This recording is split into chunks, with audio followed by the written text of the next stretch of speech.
Chapter 1. The Alley Behind the Throne.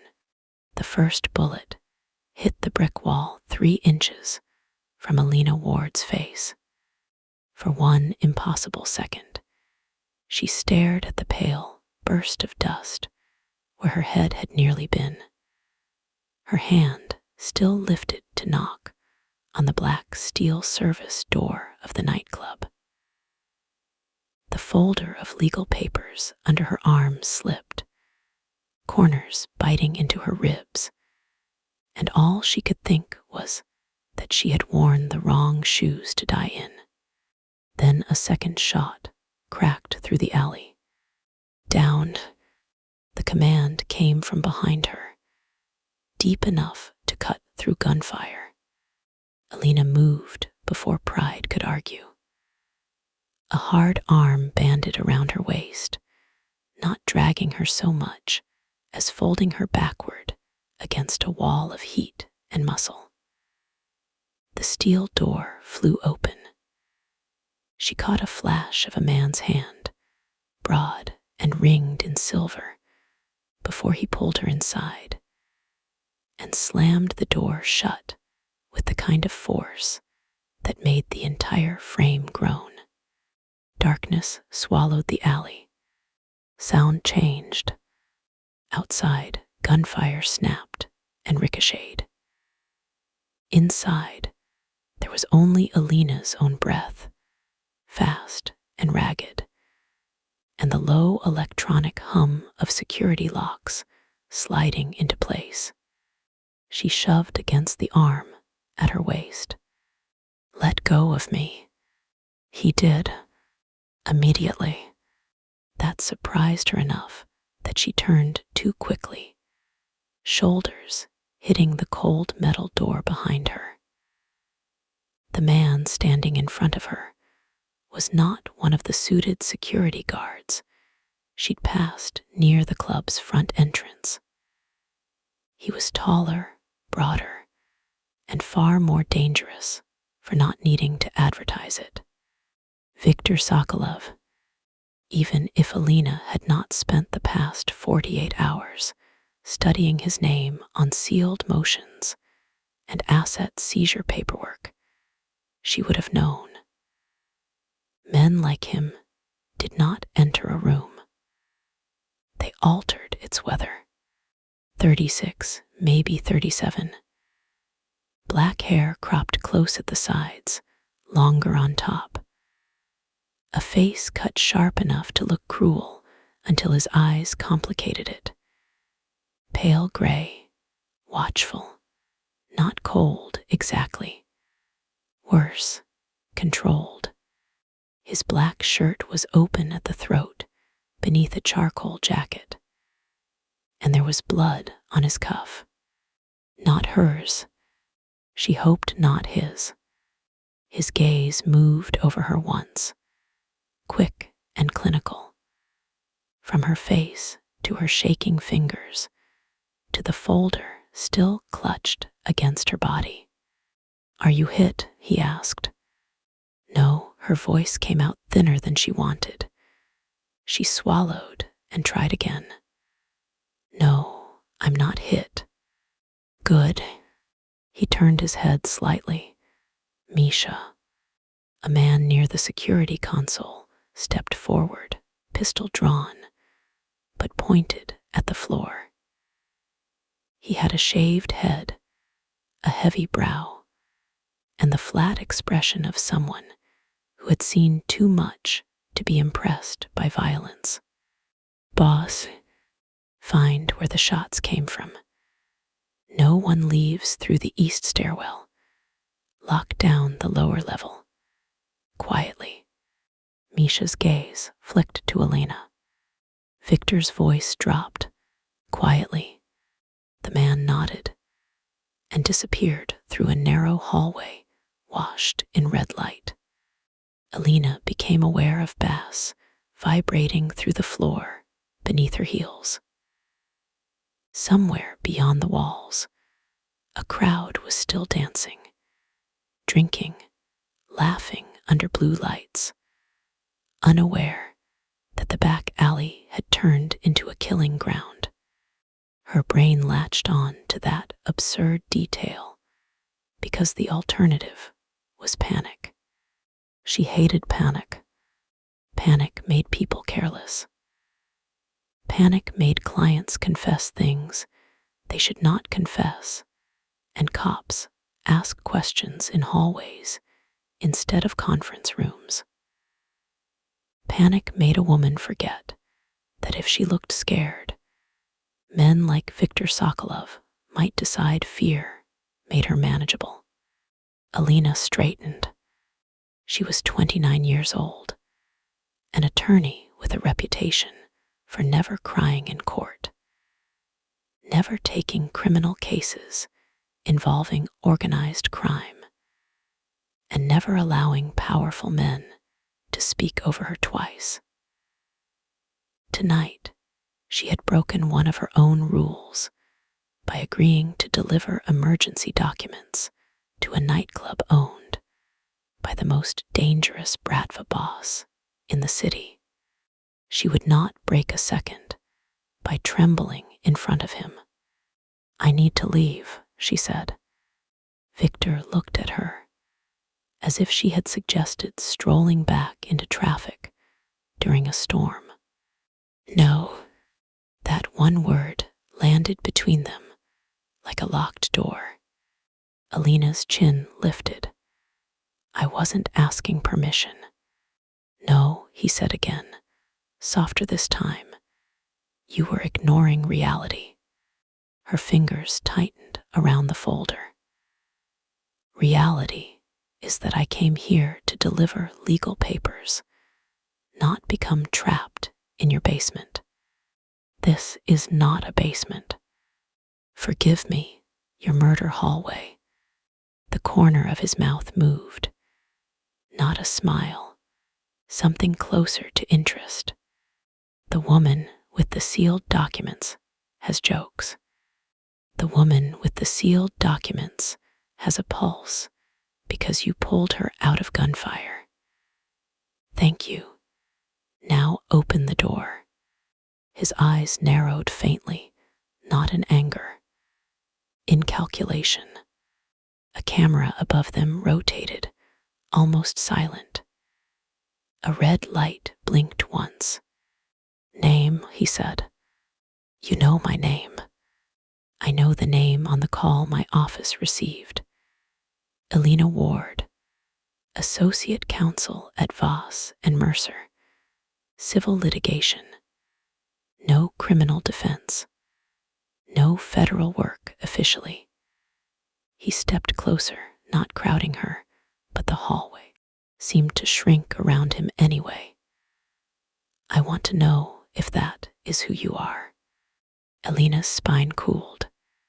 "You ran a background check on the courier." "I run background checks on anyone who asks to meet me after midnight with sealed court papers. I didn't ask to meet you. Your attorney's office called mine.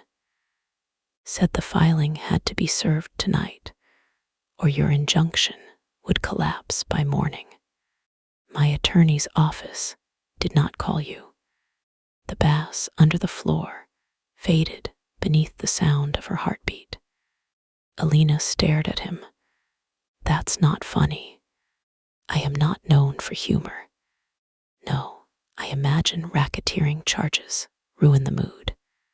His face did not change, but something in the air sharpened. Alina should have shut up. Her survival instincts understood that.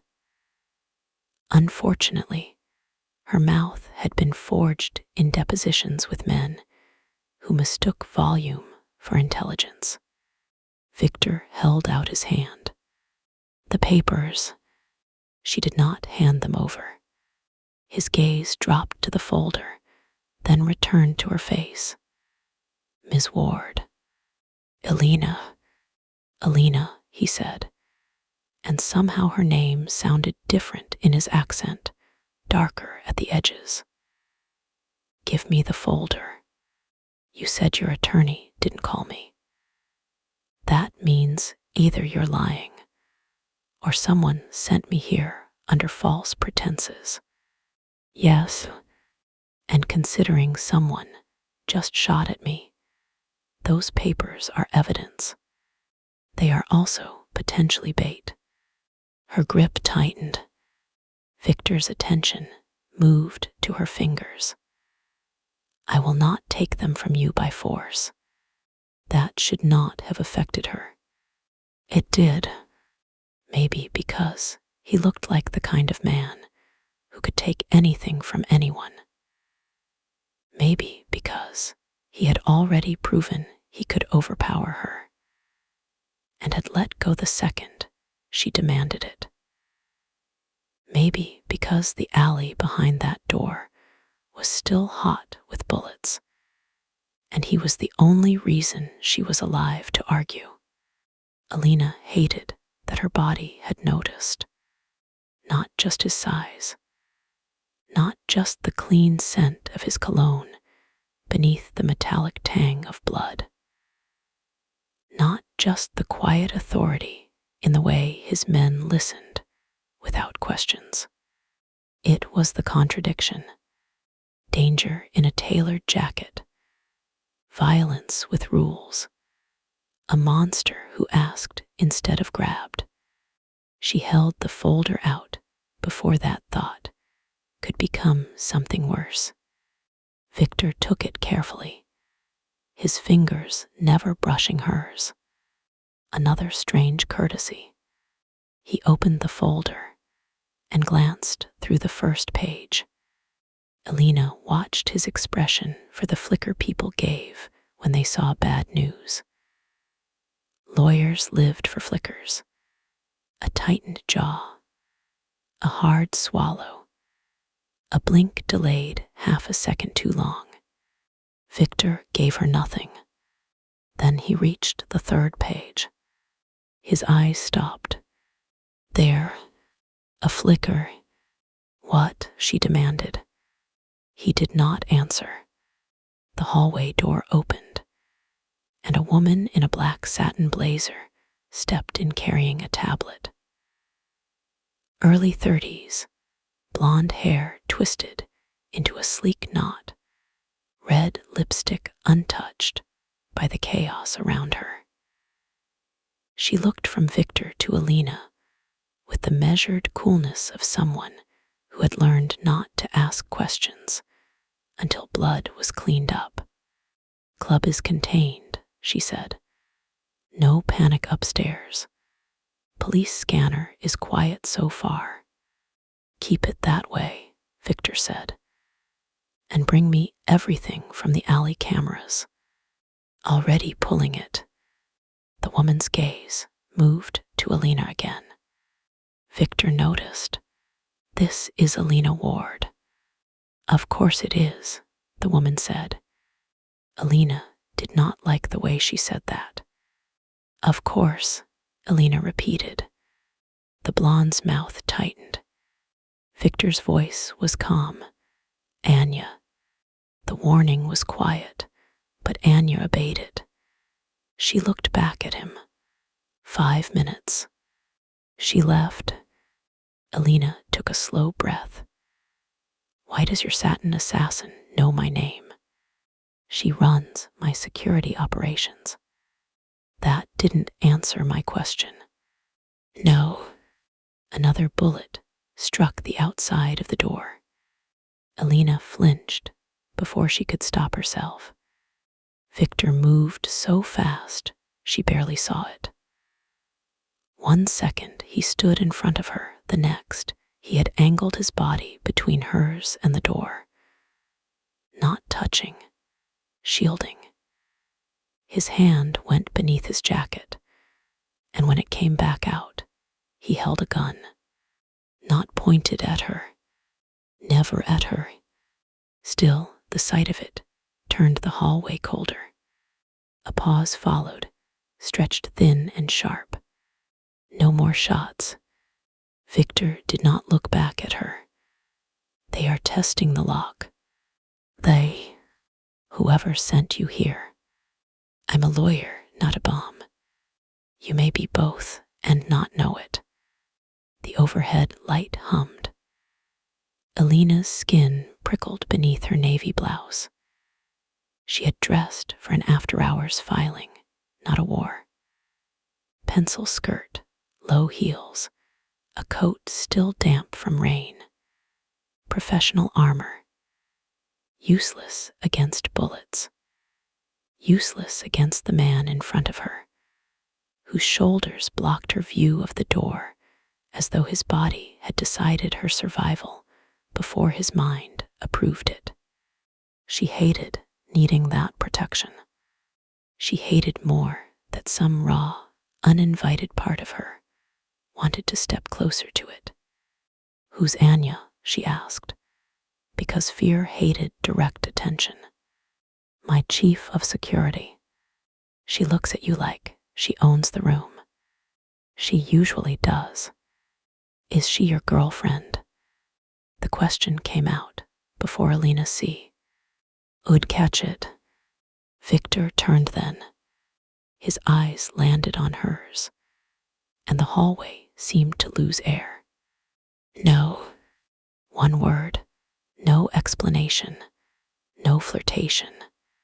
Still, heat slipped under Alina's collar. She looked away first, angry with herself for asking, angrier that she cared. Not my business. Correct. Rude. Also correct. Despite herself, a short laugh broke from her throat. It was half nerves, half disbelief, and it vanished quickly. But Victor looked at her as if she had just done something unexpected and dangerous. You laugh after being shot at, he said. I bill in 6-minute increments.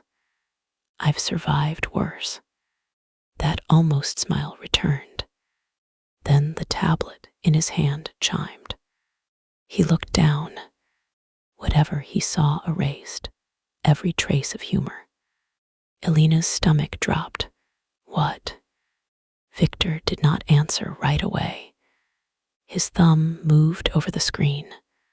Once, twice. Then he looked at the folder again. You said Voss and Mercer received a call from my attorney's office. Yes. From whom? Dmitry Orlov. The name changed him. Not dramatically. Victor Sokolov did not do drama, but his stillness became lethal. Alina remembered the firm's managing partner saying the name in a low voice. Mr. Orlov is Sokolov's second in command. He has authority. This is time sensitive. Don't ask questions we don't bill for. She had asked questions anyway.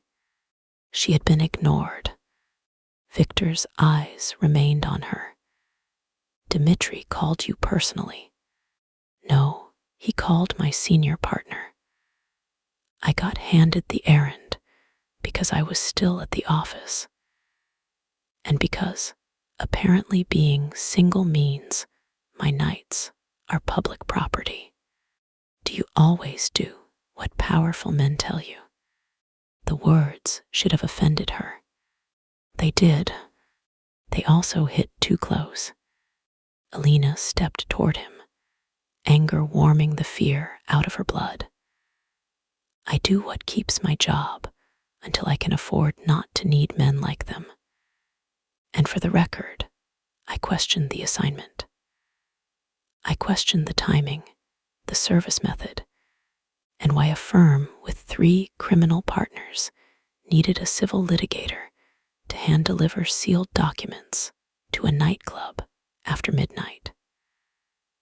I was told to stop being difficult. And did you? I'm here, R.I. Victor studied her. For the first time, something softer moved behind his eyes. Not pity. Thank God. Recognition, maybe. As if he understood the particular humiliation of knowing a cage was a cage and stepping into it anyway because the alternative was starvation. Then it was gone. Who knew your route?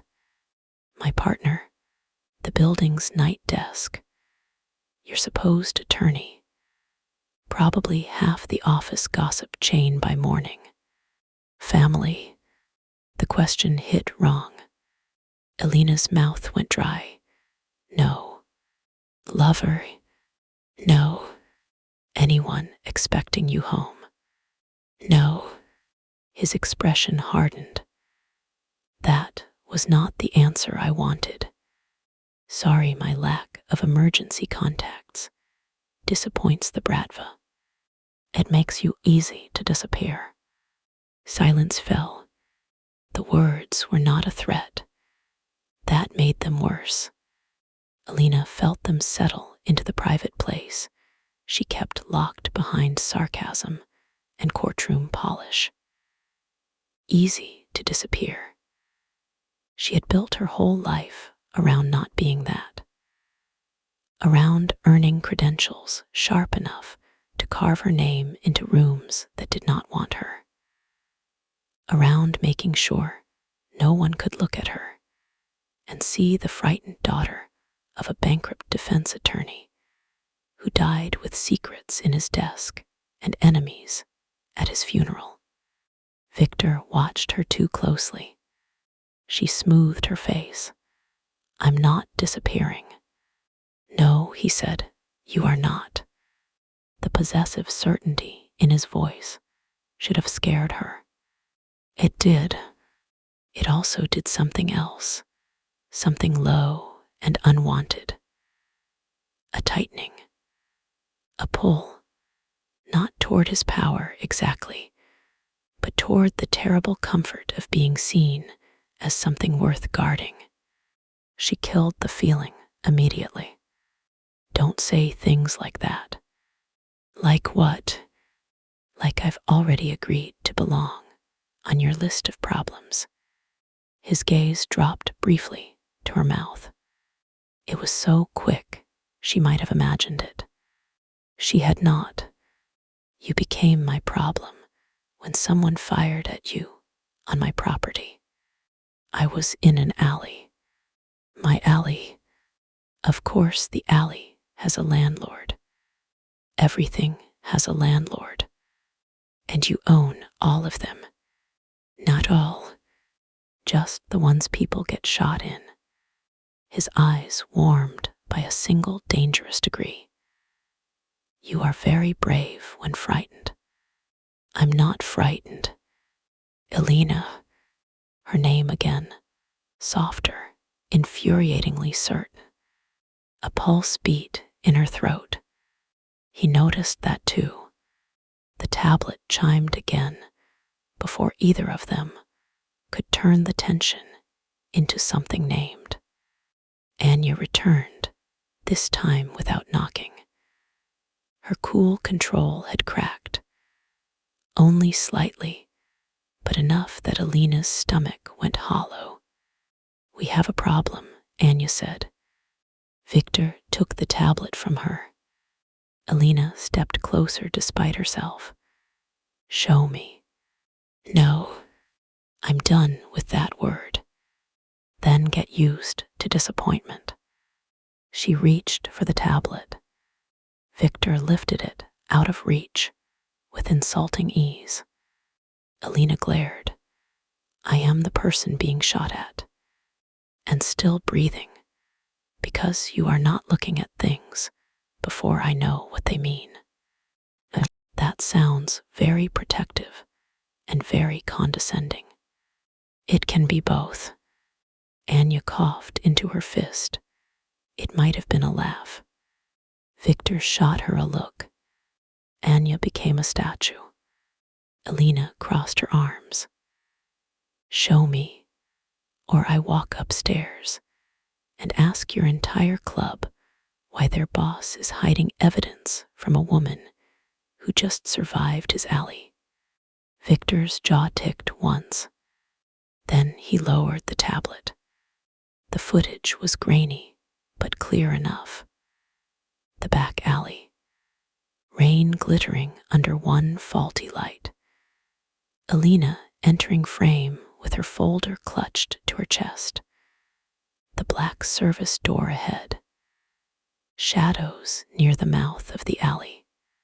Then muzzle flash. Alina's body jerked as she watched herself nearly die.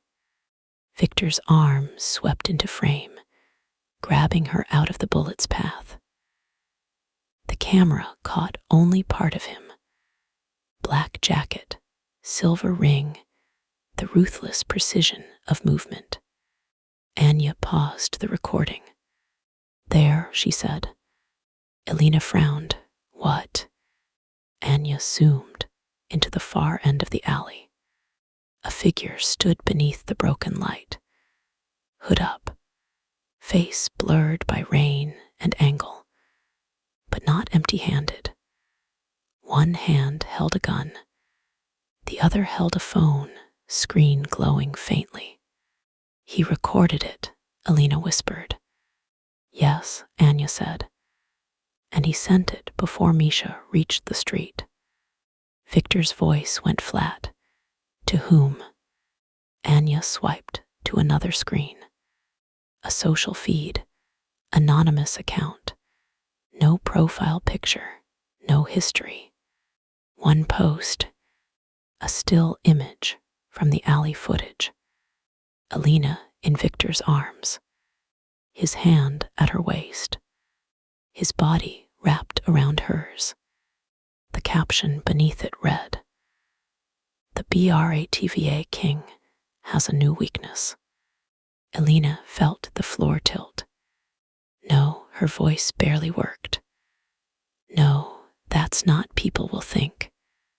They will think exactly what they were told to think," Victor said. Her chest tightened. "My firm will see this." "Yes, the court could see this." "Yes, federal investigators could see this." "They already have." The hallway went very quiet. Alina turned to him slowly. "What does that mean?" Victor did not look away. Anya answered, gentler than before. "A federal watch alert went out 6 minutes ago. Your name was attached to a restricted witness list connected to an ongoing Bratva investigation." Alina stared at her. Words lost meaning for a second. Witness list. Bratva investigation. Her name. No, she shook her head. "I'm not a witness. I don't know anything." "Someone wants the government to believe you do," Victor said. The folder under his arm suddenly mattered more than the gunfire, more than the photo, more than the heat still trapped in Alina's body where his arm had been. "What's in those papers?" she asked. Victor's eyes shifted to Anya. Alina's temper snapped. "Do not do that. Do not have a silent criminal conversation over my head." Anya looked at Victor. "She should know." "I decide what she should know." "No," Alina said, stepping into his space. "I decide what I should know. You said you wouldn't take the folder by force. Fine. I gave it to you because I thought you had answers. Now give me one." The closeness was a mistake. She realized it too late. Victor was big from across the hall. Up close, he was overwhelming. Not because he loomed. He didn't. He stood still and let her feel exactly how much violence he was choosing not to use. His scent wrapped around her, smoke and cedar and rain-wet wool. His eyes held hers with the kind of attention that felt almost physical. "Alina," he said quietly, "once I tell you, You cannot untangle yourself from this. I was shot at 10 minutes ago. I think the untangling ship has sailed. His mouth softened at one edge. You mix metaphors under stress. I also sue people. I believe that. Then believe this. I don't scare easily, but I don't like being blind. Tell me. Something passed between them. Not trust. Not yet. But the first dark thread of it. Victor handed her the top page. Alina read fast, the way she did under pressure. Her eyes caught familiar legal language first. Petition. Emergency protective order. Sealed testimony. Preservation of evidence. Then she saw the signature block. Her breath stopped. That's impossible. Victor watched her face. You recognize it. It's my father's signature. Neither of them moved. The hallway seemed to fall away. Alina read the name again, hoping grief and fear had rearranged the letters. Thomas Ward. Her father had been dead for 4 years. He had died in a hospital room with failing kidneys, a ruined reputation, and a final request Alina had never honored. Don't look in the red file. She had not looked because she had been angry. Because he had chosen secrets over stability, clients over family, danger over his daughter. Because the red file had vanished before she could decide whether forgiveness required curiosity. Now his name sat on a document delivered to Viktor Sokolov's nightclub hours after Alina was sent into gunfire. Her fingers went numb around the page. This is forged, she said. Victor's silence was not agreement. Alina looked up sharply. It has to be forged. Perhaps. Don't perhaps me. My father is dead. I know. The words were too immediate, too certain. Alina's blood chilled. Why do you know? Victor's face closed. There it was. A secret. Not in the documents. In him. Alina stepped back, putting air between them before she did something stupid like shake him or trust him. You knew my father. Victor said nothing. You knew him, she repeated, quieter now. That's why Anya knew my name. That's why you ran a check. That's why you looked at me like I was a ghost when I said Orlov called my firm. Anya shifted, uncomfortable. Victor did not deny it. The betrayal made no sense, which somehow made it sharper. Victor was a stranger, a criminal, a man whose name appeared in sealed cases and whispered warnings.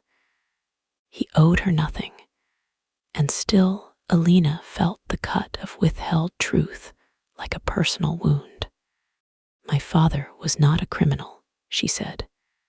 Victor's eyes changed. Not pity, regret. I did not say he was. But you thought it. No, his voice lowered. I thought he was brave. Alina hated him for that. It made her throat burn. Her father had been many things.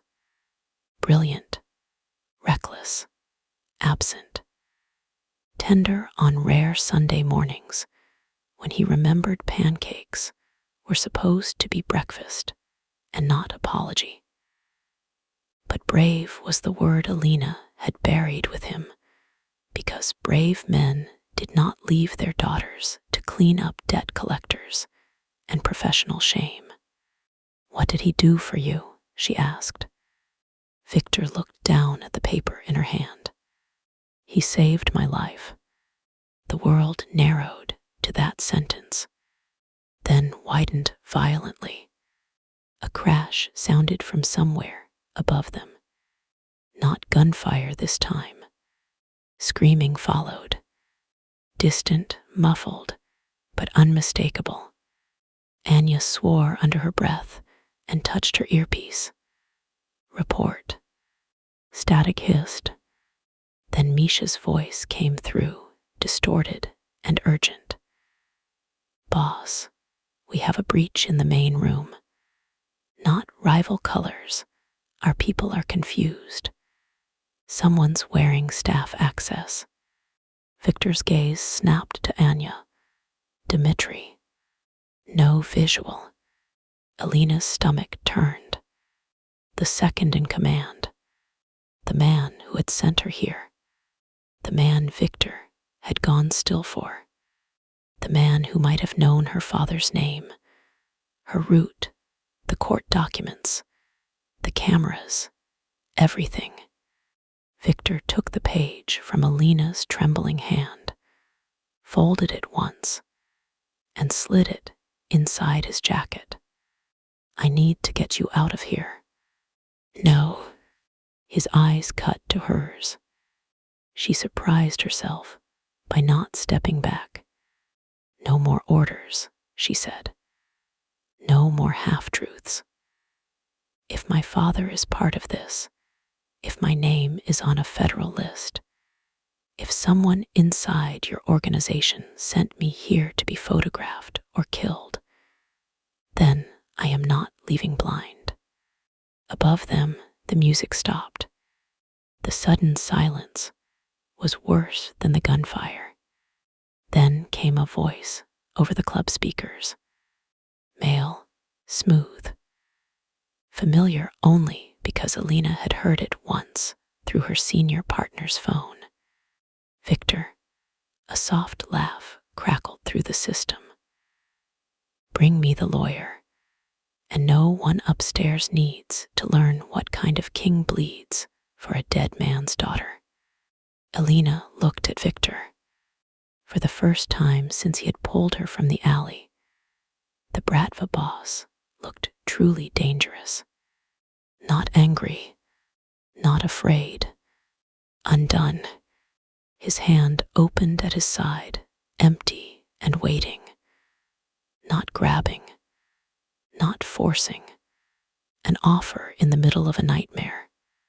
Alina, he said, voice roughened by something that sounded too close to a vow. Choose quickly. She stared at his hand, while the club above them held its breath. Then the steel door behind her began to unlock from the outside. Chapter 2. His rules, HER fire. Alina chose the hand that looked capable of breaking bones. Not because she trusted Viktor Sokolov, not because the voice spilling through the club speakers had turned her blood to ice, because the steel door behind her was unlocking from the outside, one heavy click at a time, and Victor's hand remained open, waiting, not taking. The difference mattered more than it should have. She slapped her palm into his. Victor closed his fingers around hers with immediate, brutal care and pulled her away from the door just as the final lock released. Anya moved before Alina could blink, tablet tucked under one arm, pistol drawn with the other. Victor drove Alina behind him, his broad back filling her vision, and for one suspended heartbeat, the whole hallway held still. Then the door slammed inward. A man in a black maintenance jacket burst through with a gun raised. Victor shot him in the shoulder before the man finished lifting his arm. The sound cracked through the narrow hall, deafening and final. Alina gasped, but Victor had already shifted, already moving, already dragging her toward the red-lit corridor, while Anya kicked the fallen gun away and barked into her earpiece. East service breach confirmed. One down. Boss moving to secondary. Alina stumbled once.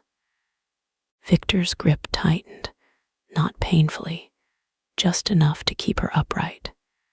I can walk, she snapped, because terror needed somewhere to go. You can run, he said. The bass P stairs had died, leaving a strange vacuum where sound used to be. No music, no laughter, only the thud of hurried footsteps, distant shouts, and the ghostly echo of Dmitri Orlov's voice from the speakers. Bring me the lawyer. The lawyer, not Alina, not Ms. Ward, not the daughter of the man Victor claimed had saved his life. A piece on a board. She had spent years becoming more than that. She would not be reduced now. They reached the end of the corridor, where a wall of stacked liquor crates looked ordinary, until Victor pressed his thumb to a black panel hidden behind a bottle of imported vodka. A lock clicked. The shelving unit shifted inward, revealing a narrow passage lit by strips of white light. Of course, the Bratva King had a secret tunnel behind expensive alcohol. Alina would have mocked him if she had enough breath. Victor pushed her inside first. Move. That word again. Command, command, command. She entered anyway, because survival was not surrender. The passage smelled of cold concrete and dust. Pipes ran overhead. The ceiling was low enough that Victor had to dip his head as he followed.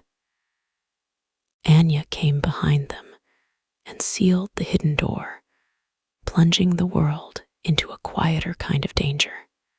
Alina yanked her hand out of Victor's the second the door locked. He let her.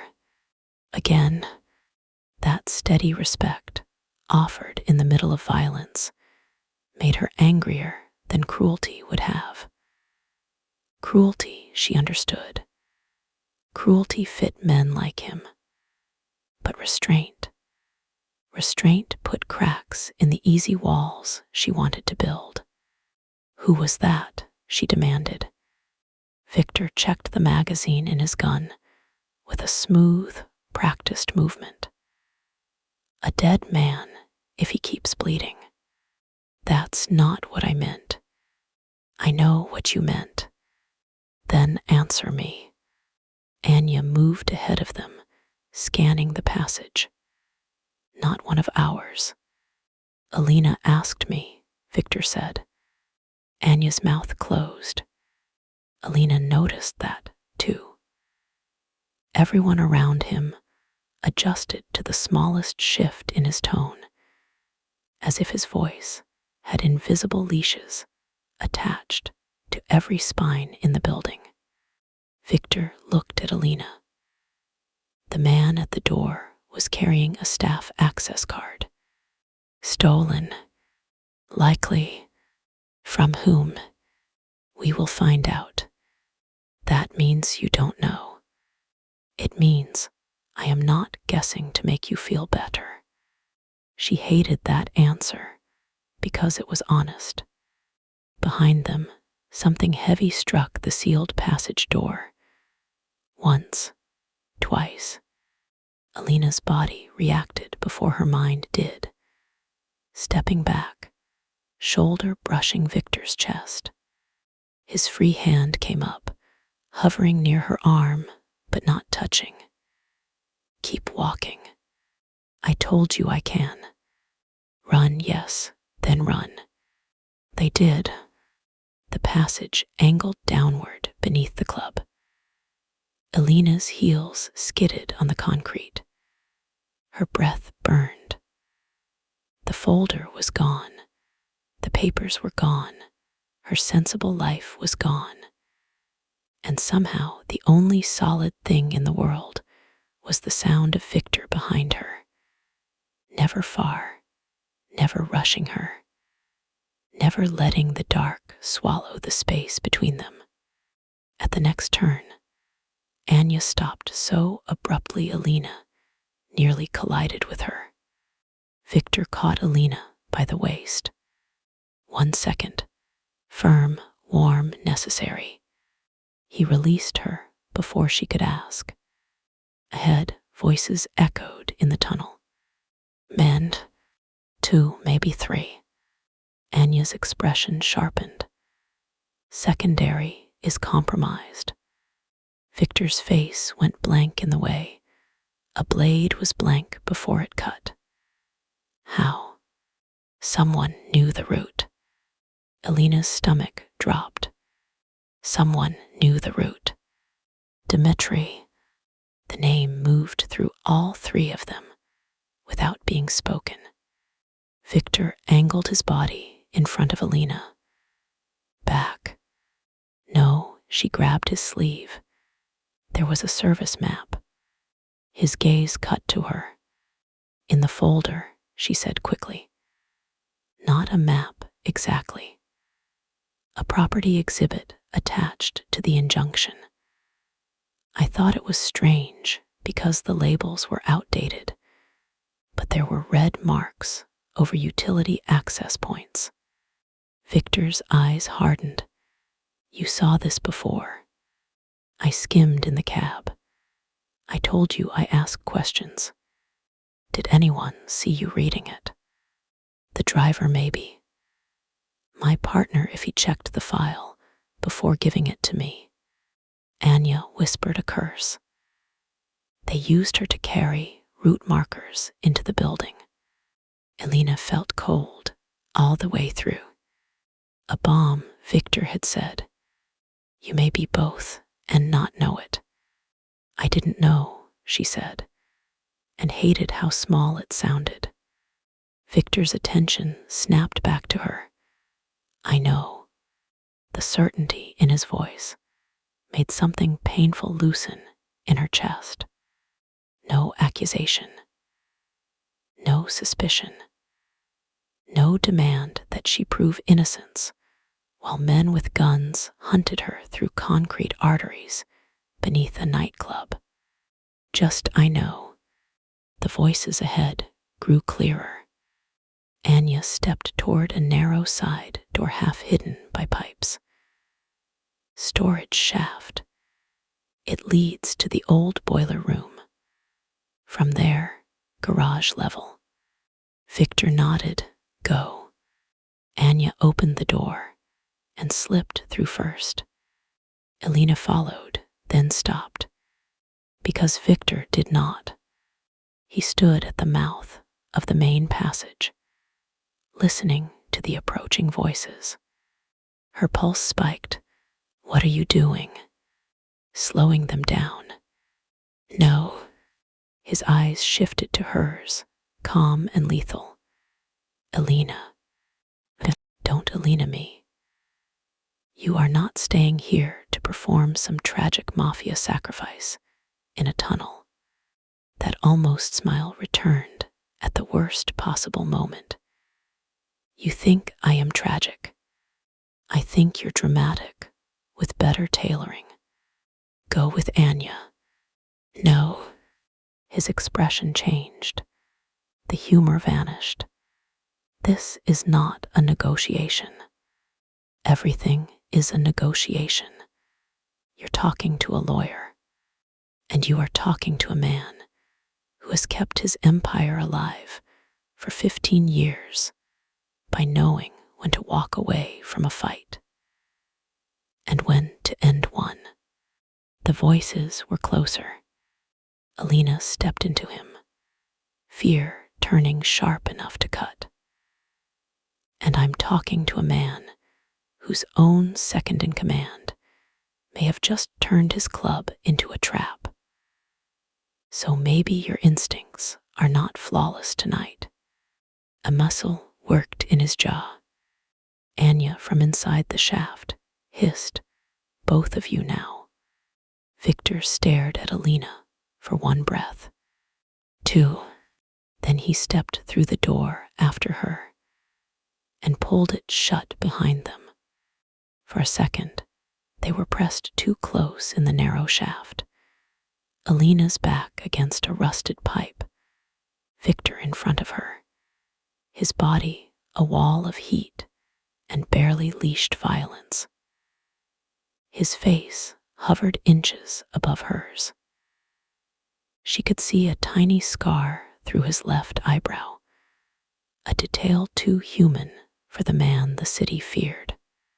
"Do not mistake compromise for obedience," he said quietly. Her heart slammed against her ribs. "I wouldn't dare." "Liar." The word was rough, almost intimate.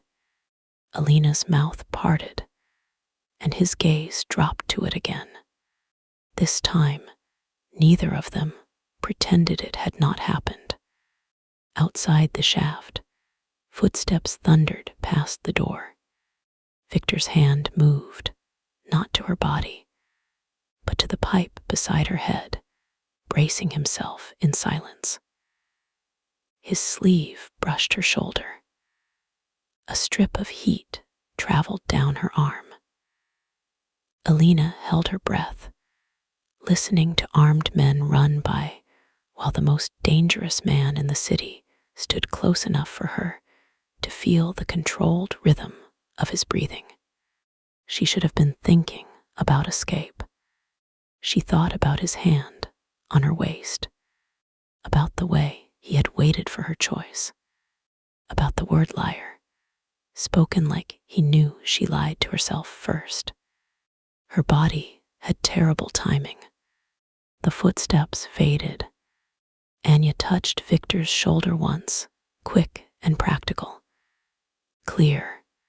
He stepped back immediately, giving Alina space. She hated how quickly she missed the lack of it. They moved through the shaft and into a boiler room that looked abandoned, except for the fresh keypad mounted beside a reinforced door. Anya punched in a code. It blinked red. She tried again. Red. Her face tightened. Code changed. Victor's voice went very soft. "Dmitri." Alina pushed past them before either could stop her. "What are you doing?" Anya demanded. "Being useful." The keypad had a cheap plastic shield and 4 smudged numbers. Alina crouched, ignoring the ache in her knees. Her father had taught her many things before secrets ate him alive. Most were useless in court and dangerous in life. Picking old locks, reading men's tells, remembering that people in power thought technology made them smarter when it usually made them lazy. She tilted the keypad toward the emergency light. 4 numbers showed more wear than the others. "Is Dmitri sentimental?" she asked. Victor stared at her. "What?" "Dates, birthdays, dead brothers, founding years. Men with egos like mythology love meaningful numbers." Anya looked impressed despite herself. His sister died on October 9th. Alina entered 1009. "Red, Russian date order?" she asked. Victor's mouth twitched despite the gun in his hand. "Day 1st. Alina entered 910. "Green." The lock released. Anya blinked. Alina stood and smoothed her skirt. Billable. Victor opened the door, but his gaze stayed on her for half a second too long. Your father teach you that? The question landed like a hand against a bruise. Alina walked past him. My father taught me many things he shouldn't have. The garage beyond was nearly empty, concrete pillars stretching beneath dim lights. Rainwater pooled near the ramp. A black SUV waited with its engine already running, driver's seat empty. Anya moved toward it. Victor caught her wrist, not hard, but enough to stop her. She froze. Alina saw it the same second he did. A white envelope on the windshield. Victor approached slowly. Anya covered the ramp. Alina stayed behind because she was intelligent, not because she was obedient. Victor lifted the envelope with 2 fingers. No explosion, no gunfire. He opened it. His face did not change as he read, but the air around him did. Alina hated that she could already tell the difference between ordinary danger and the kind that touched something buried. What is it? She asked. He handed her the note. Only 1 sentence. The daughter has his eyes. Alina's throat closed. Her father again. Thomas Ward, dead 4 years. Reaching into this night from a grave full of unanswered questions. Beneath the sentence was a small symbol drawn in black ink. A circle cut by a vertical line, like a keyhole or a wound. Victor took the note back before her fingers could start shaking. Do you know that symbol? She asked. Yes. The answer came too quickly. Are you going to make me fight you for every piece of information? His gaze met hers. No. The word should have relieved her. It did not, because his face had gone careful, and careful men only told partial truths. It belonged to a man named Pavel Rudenko, Victor said. He was Bratva before my time. Old blood, old rules. He believed loyalty should be carved into bone. Alina went still. He died 10 years ago. People keep being dead, and surprisingly active tonight. Pavel had sons, and they hate you. Many people hate me. Do they hate my father? Victor's silence answered before he did. They hated what he knew. The garage lights flickered. Anya opened the SUV door. We need to leave before another love letter arrives. Alina looked at the vehicle, then at the ramp, then at Victor. Where are we going? A safe place. No. His eyes narrowed. No. No, that is not an answer. That is how villains describe second locations. Anya made the mistake of smiling. Victor did not. You cannot go home, he said. I know. You cannot go to your office. I know. You cannot call your partner, your building, or the police until I know who has access to those channels. Alina crossed her arms. You are very comfortable saying cannot. I am very experienced with consequences. So am I, she stepped closer. I will go with you because someone is using my father's name, my job, and my face to build a case around a lie. I will go because I am not stupid enough to walk into the street alone tonight. But I am not your prisoner, your property, your mistress, or your weakness. If I say stop, you stop. If I say I need space, you give it. If I ask a direct question about my safety, you answer it. Those are my terms. Anya looked at Victor, as if waiting to see whether lightning would strike the garage. Victor's gaze remained on Alina. There was something almost beautiful about his restraint. Not soft. Never that. Restraint in Viktor Sokolov was a wolf sitting perfectly still because it had chosen not to bite. And my terms, he said. Alina's chin lifted. Let's hear them. You do not run without telling me where. I don't run from fights. You nearly died in an alley because someone predicted where you would stand. Pride will not be your bodyguard. She swallowed. He continued. You do not answer unknown calls. You do not open doors. You do not leave my sight unless Anya is with you or unless we agree on another guard. And when I tell you to get down, you get down first and argue from the floor.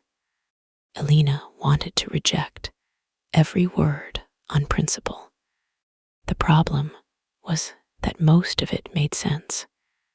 I keep my phone, she said. No. Then we have a problem. They can track it, turn it off, bag it, smash it with a dramatic Russian hammer. I don't care, but I keep possession of my property unless you can explain why taking it helps me. Victor studied her for a long moment. Then he took a small signal-blocking pouch from the SUV's center console and held it out. Alina placed her phone inside herself. He sealed it and handed the pouch back to her. A compromise, small but real. It scared her more than refusal would have. Fine, she said. Fine, he echoed. Anya exhaled. Wonderful. The treaty of the garage is signed. Can we please flee? Victor opened the rear door for Alina. She hesitated, not because she expected him to shove her in, because he did not. Because he stood in the rain-scented garage with one hand on the door and let her decide whether to step into the black SUV, into his world, into the terrible knot tightening around her father's ghost and her own pulse. Alina got in. Victor sat beside her, not across from her, which was somehow worse. Anya took the wheel. The SUV rolled toward the ramp without headlights until they reached street level, then merged into the wet city like any other expensive vehicle leaving an expensive club after midnight. For 2 blocks, no one spoke. Alina watched the city smear past the window. Neon bled across rain. Pedestrians huddled beneath awnings. A couple kissed under the green light of a pharmacy sign, laughing into each other's mouths as if the world was ordinary. Alina had been ordinary an hour ago. Tired, annoyed, hungry, wearing shoes she hated and thinking about the half-empty carton of Thai noodles in her fridge. Now her name was attached to a federal watch alert. Her dead father's signature sat on impossible documents. And Viktor Sokolov had looked at her like she was both a problem and a vow. She turned her head and found him already watching her. Stop that, she said. Stop what? Looking at me like you're solving me. I am trying to decide if you are in shock. I am. His expression shifted. But not the useful kind, she added. The angry kind. That may keep you alive. Then I'm immortal. He looked away, but not before she caught it. That almost smile again. The one he seemed determined not to give her. It made him more human. She resented it. Tell me about my father, she said. Anya's eyes flicked to the rearview mirror. Victor noticed. Drive. I am driving. Then do only that. Anya looked back at the road. Alina waited. Victor rested one arm along the door. Gun now hidden, but presence still filling the vehicle. Thomas Ward was not my attorney. Not officially. Unofficially, he represented men who could not safely use normal channels. Criminals. Sometimes. Were you one of them? Yes. Honesty again. Clean and unadorned. It kept wrong-footing her. Alina turned fully toward him. My father never mentioned you. He would not have. Because you were dangerous. Because he loved you. The words struck so quietly. She almost did not know what to do with them. Rain ticked against the windows. Alina looked down at her hands. They were steady now. She had made them steady. My father loved secrets. People with enemies often do. My father had debt collectors and professional complaints. Not enemies. Victor said nothing. Her eyes lifted. What? He glanced at the pouch in her lap, the one holding her phone. Not tonight. Alina laughed once, cold and humorless. You promised direct questions about my safety. Yes. Does what you know about my father affect my safety? Yes. Then answer. His gaze held hers. For a moment, she thought he would refuse, and all the strange, fragile ground between them would collapse. Then he said, Your father helped expose a trafficking route through the docks. Alina went still. He did it by moving information between my organization and federal agents without letting either side know the full chain. He saved lives. He made enemies. Then evidence disappeared. Agents were reassigned, and the official case died. Her skin went cold. No. Victor's voice remained careful. Yes. No, my father was a defense attorney with a gambling problem and a gift for ruining birthdays. He was not some heroic secret informant. I did not say heroic. You said he saved lives. Flawed men can still do brave things. She turned away before he could see her face betray her. The city blurred harder. Alina had spent 4 years angry because anger was easier than grief. Anger gave her structure.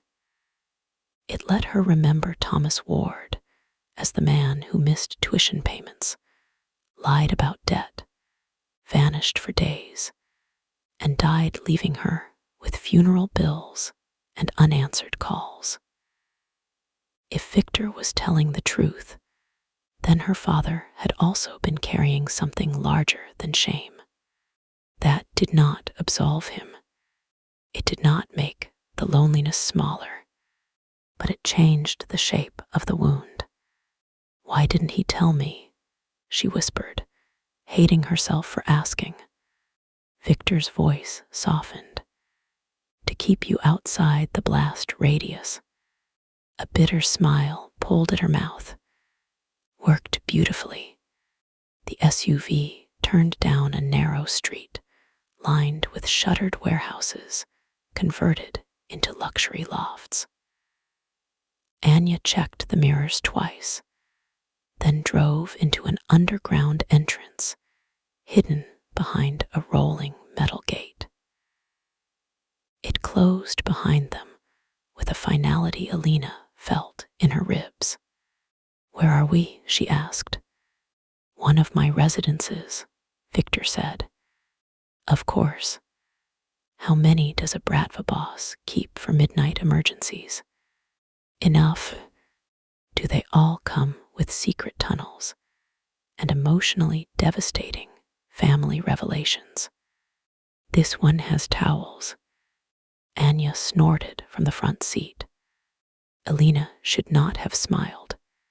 She did anyway, briefly, before fear reclaimed her. The elevator from the garage opened directly into a private foyer. Black marble, low amber lighting, a long mirror framed in dark wood. No family photos, no clutter, nothing soft enough to reveal habit. Victor's home looked less like a home than a place wealth went to remain guarded. Anya entered first, cleared the hall with efficient sweeps, then disabled an alarm panel. "Clean," she said. "I'll check the perimeter feed." She vanished through a door to the left. Alina stayed near the elevator, dripping rain onto marble. Victor stood a few feet away, watching her with the patience of a man who could wait out storms, wars, and stubborn women. She lifted one hand. "Before you start issuing instructions, I need a bathroom, water, and somewhere to sit that isn't part of an interrogation. Bathroom down the hall to the right. Kitchen straight ahead. Sit anywhere." That was almost normal. "I apologize." She gave him a look and walked toward the bathroom. Only once she closed the door did her body decide the crisis had paused long enough to shake. Alina gripped the sink with both hands. The bathroom was absurdly beautiful, all stone and smoked glass, and towels folded with military precision. Her reflection stared back at her from a mirror too honest to be kind. Dark hair slipping from its twist. Mascara faintly smudged under one eye. A scrape on her cheek she had not felt until now.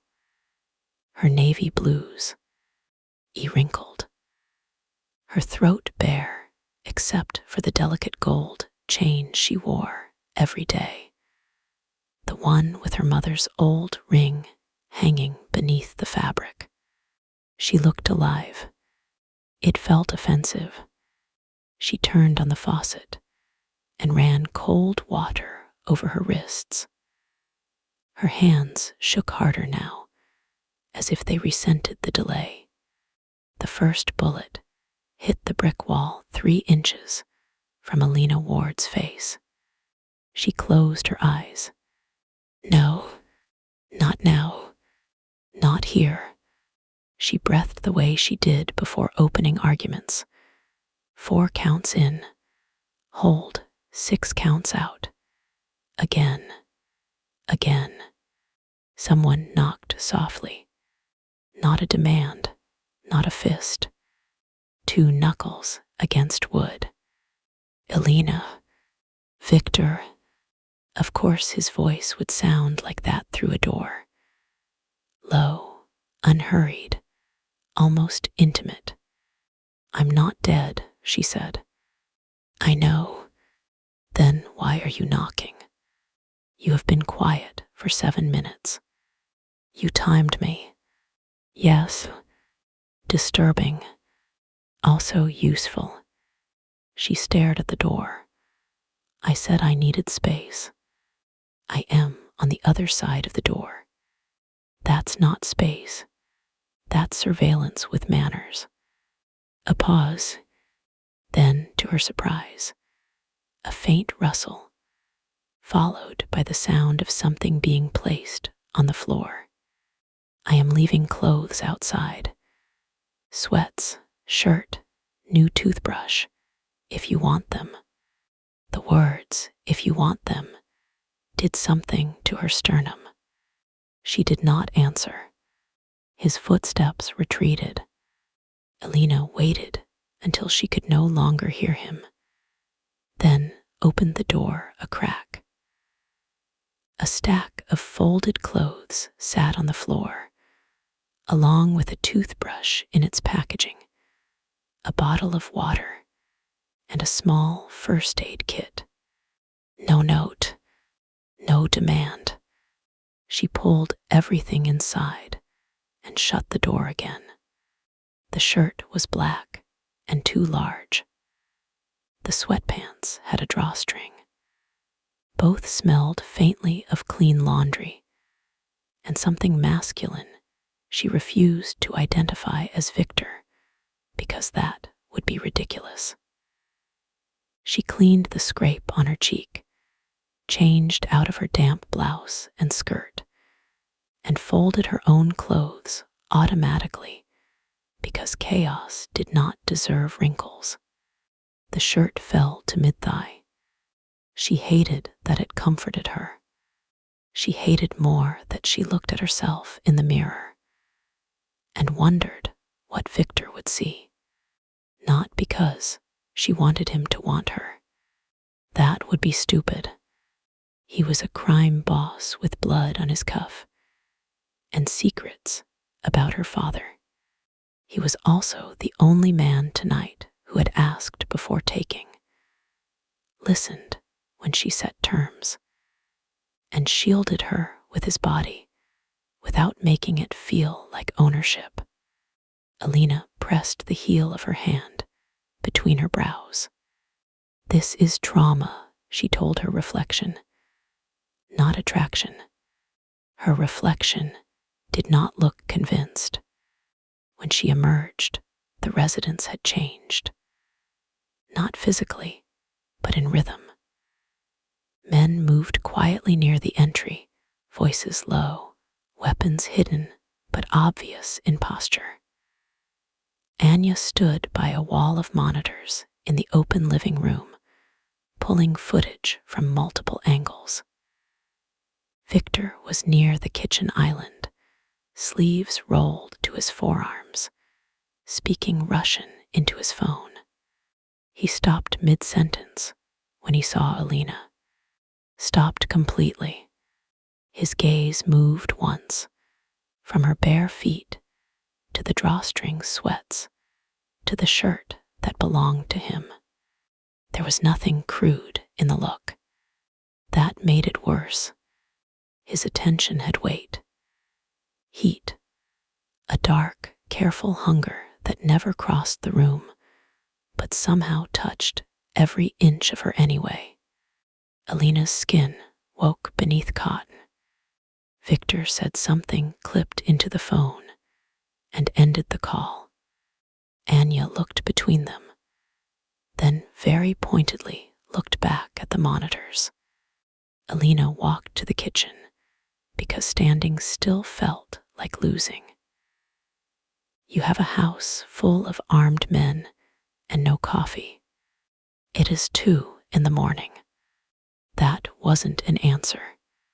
Victor opened a cabinet and took down a mug. She blinked. You're making me coffee. You look like you would commit violence without it. That's the first accurate profile you've made. He moved through the kitchen with unexpected competence. No staff, no performance. Coffee grounds, water, machine, mug. The ordinary domesticity of it unsettled her more than the guns. Alina leaned against the island, careful to keep distance between them. Where is Dmitri? Gone. That sounds bad. It is. Was he at the club tonight? Yes. Did he call my firm? I believe so. Did he know my father? Victor set the mug beneath the machine. Yes. Of course. The knot tightened. Elena wrapped her arms around herself. How? My father brought Dmitri in when we were young. He was not blood, but he became family. You say that like family is a disease. In my world, it can be. And you trusted him. Victor's face gave nothing, but his hand stilled on the counter. Yes, there it was, the wound beneath the armor. Not visible, not bleeding, but present. Elena should have felt satisfaction. A powerful man betrayed, a crack in the throne. Instead, she felt an answering ache.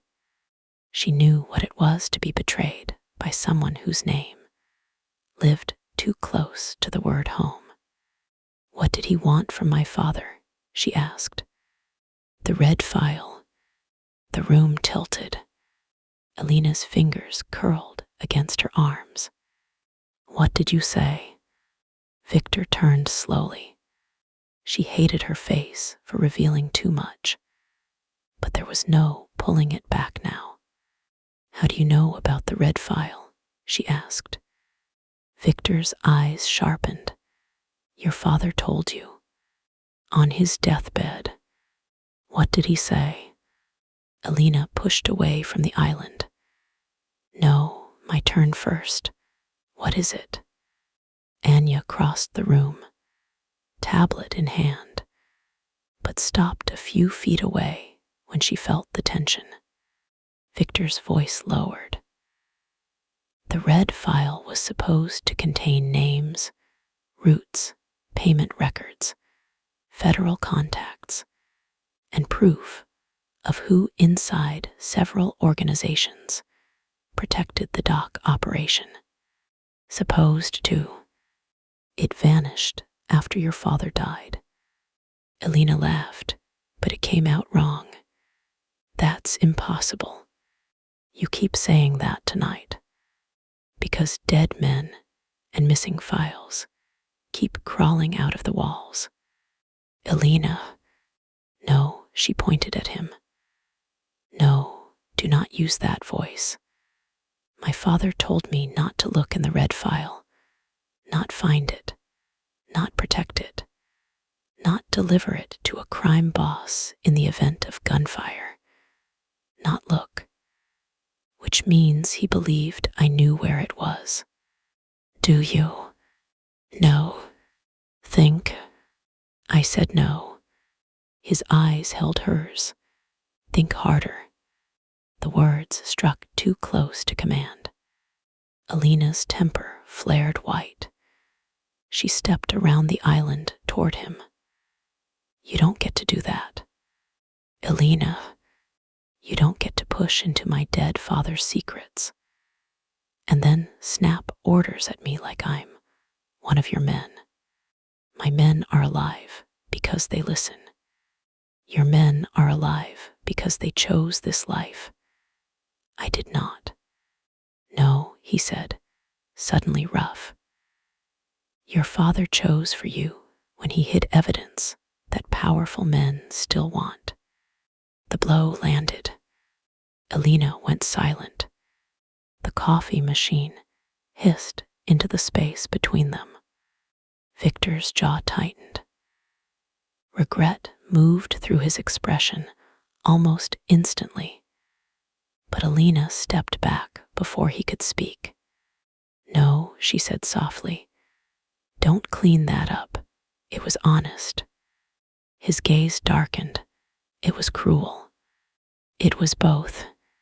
She turned away, because if she kept looking at him, she might do something humiliating, like cry or touch him or ask him why every truth tonight felt like a hand around her throat. Anya cleared her throat, merciful and awkward. We have the post source. Victor did not look away from Alina. Say it. The anonymous account was created with a burner routed through 3 proxies.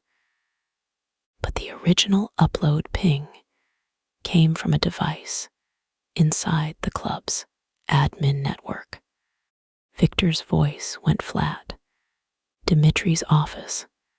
Yes, but there's more. Anya hesitated. The clip was edited before upload. Alina turned back. Edited how? Anya tapped the tablet and sent the image to the large monitor. The still from the alley appeared again. Alina in Victor's arms, his body around hers, the caption below. The image looked intimate, damning, like she had rushed into him instead of being pulled from gunfire. Anya swiped, bringing up another frame. Alina's breath caught. The original angle showed more. Victor's body between her and the shooter. His arm locked around her waist, only after the first bullet struck the wall. His face turned toward danger, not toward her. A rescue, not an embrace. The public photo was cropped, Anya said. They removed the muzzle flash and the bullet impact. Alina stared at the 2 images side by side. Her profession had trained her to understand how truth could be shaped without being entirely invented. Cropped, timed, framed. A lie made of real pieces was always harder to kill. They didn't just want me targeted, she said slowly. They wanted me compromised. Yes, Victor said. With you. His eyes met hers. Yes. The room seemed to tighten around that word. Compromised with Victor Sokolov meant more than gossip. It meant professional ruin, federal suspicion, enemies deciding she was leverage, allies deciding she was dirty. It meant every room she entered from now on could see the photo before they saw her face. Alina felt anger rise, clean and clarifying. Good, she said. Anya blinked. Good. If they need to crop the truth, they're afraid of the full image. Victor watched her closely. Alina pointed at the monitor. We release the original. No. She snapped her gaze to him. There it is again. Releasing the original tells them what we know. It also proves. It proves I pulled you from gunfire. To people who already want you to look connected to me, it changes little. To enemies who wonder if you matter, it confirms you do. I already matter enough to shoot at. You matter enough to use, not yet enough to keep. The words slid cold over her skin. What does that mean? It means, if they believe you are only a useful accusation, they may keep you alive to pressure me. If they believe you have the red file, they will come harder. Alina stared at him. Do you think I have it? Victor did not answer fast enough. The disappointment was immediate and sharp. She nodded once. Right. Alina. No, it's fine. Sensible, even. Daughter of the dead lawyer. Conveniently sent into your club with IM. Possible documents. Doesn't know where the magic file is. Very suspicious. I do not think you are working with Dmitri. Generous, But I think your father may have hidden something with you. The anger stumbled.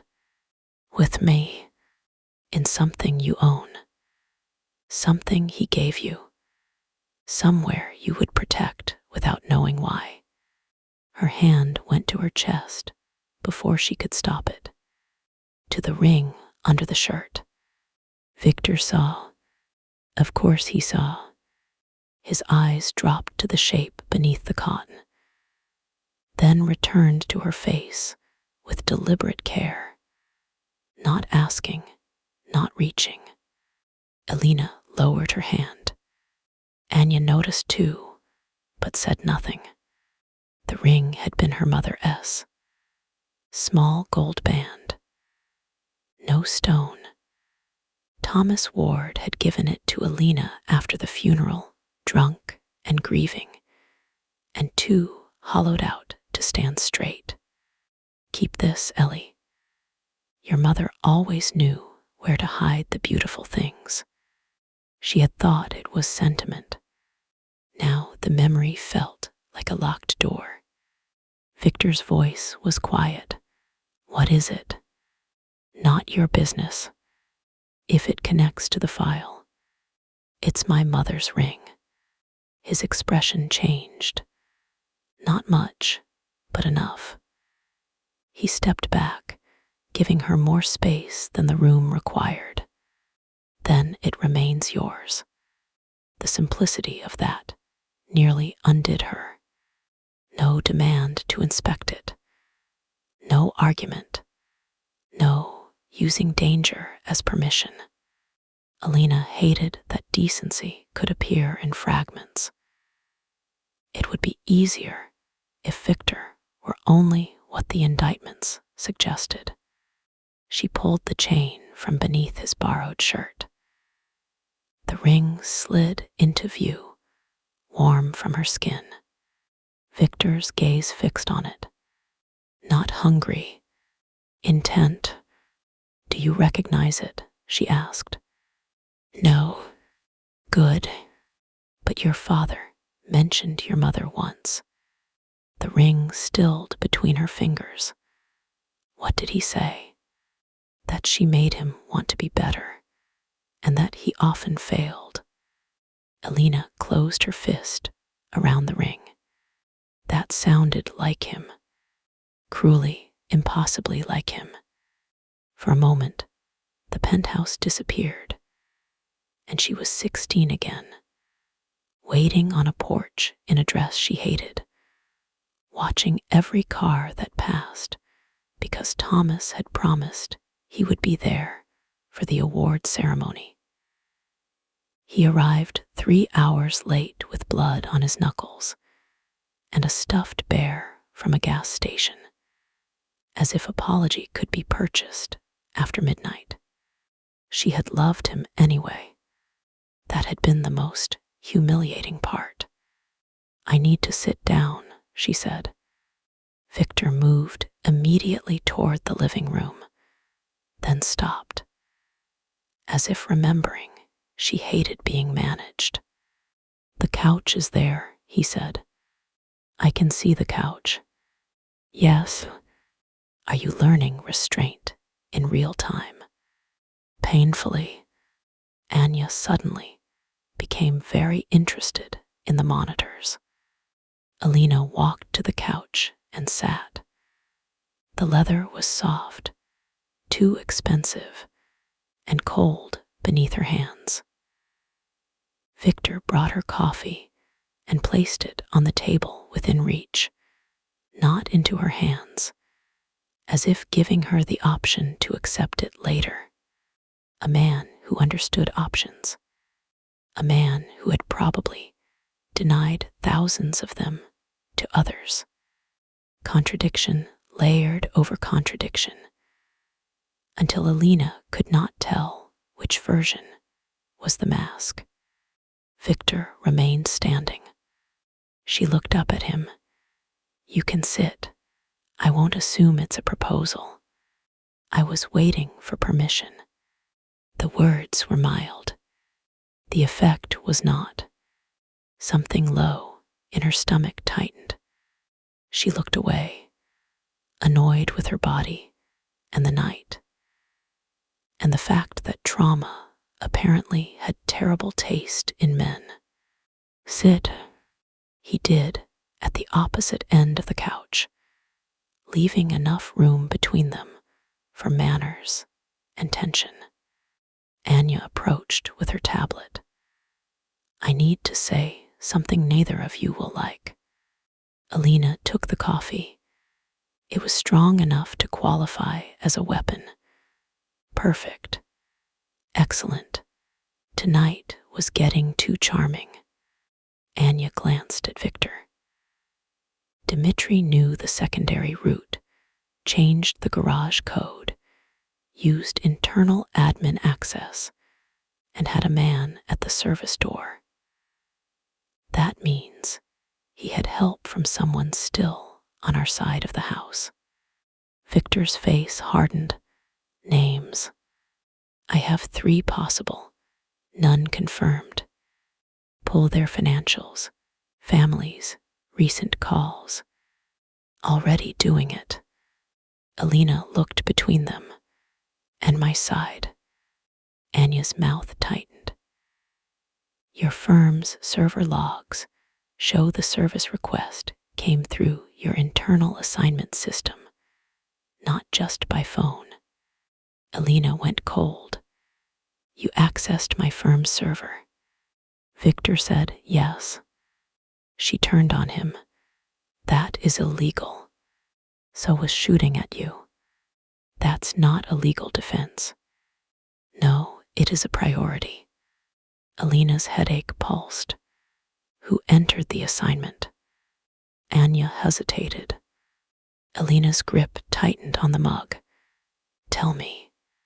Martin Greaves, her senior partner, the man who had handed her the folder and told her to stop being difficult, the man who knew she was still trying to make partner, still trying to claw out from under her father's professional shadow, still vulnerable to the threat of being labeled uncooperative.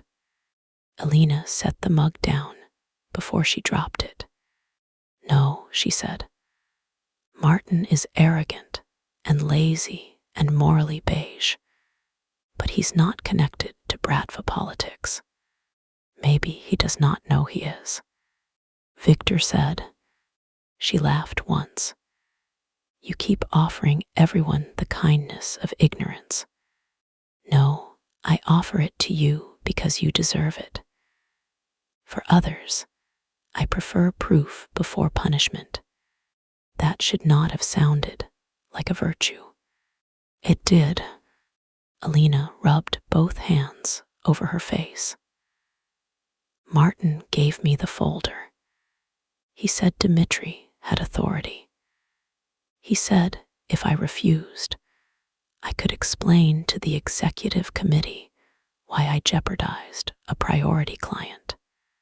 Voss and Mercer does not represent me, Victor said. I know that now.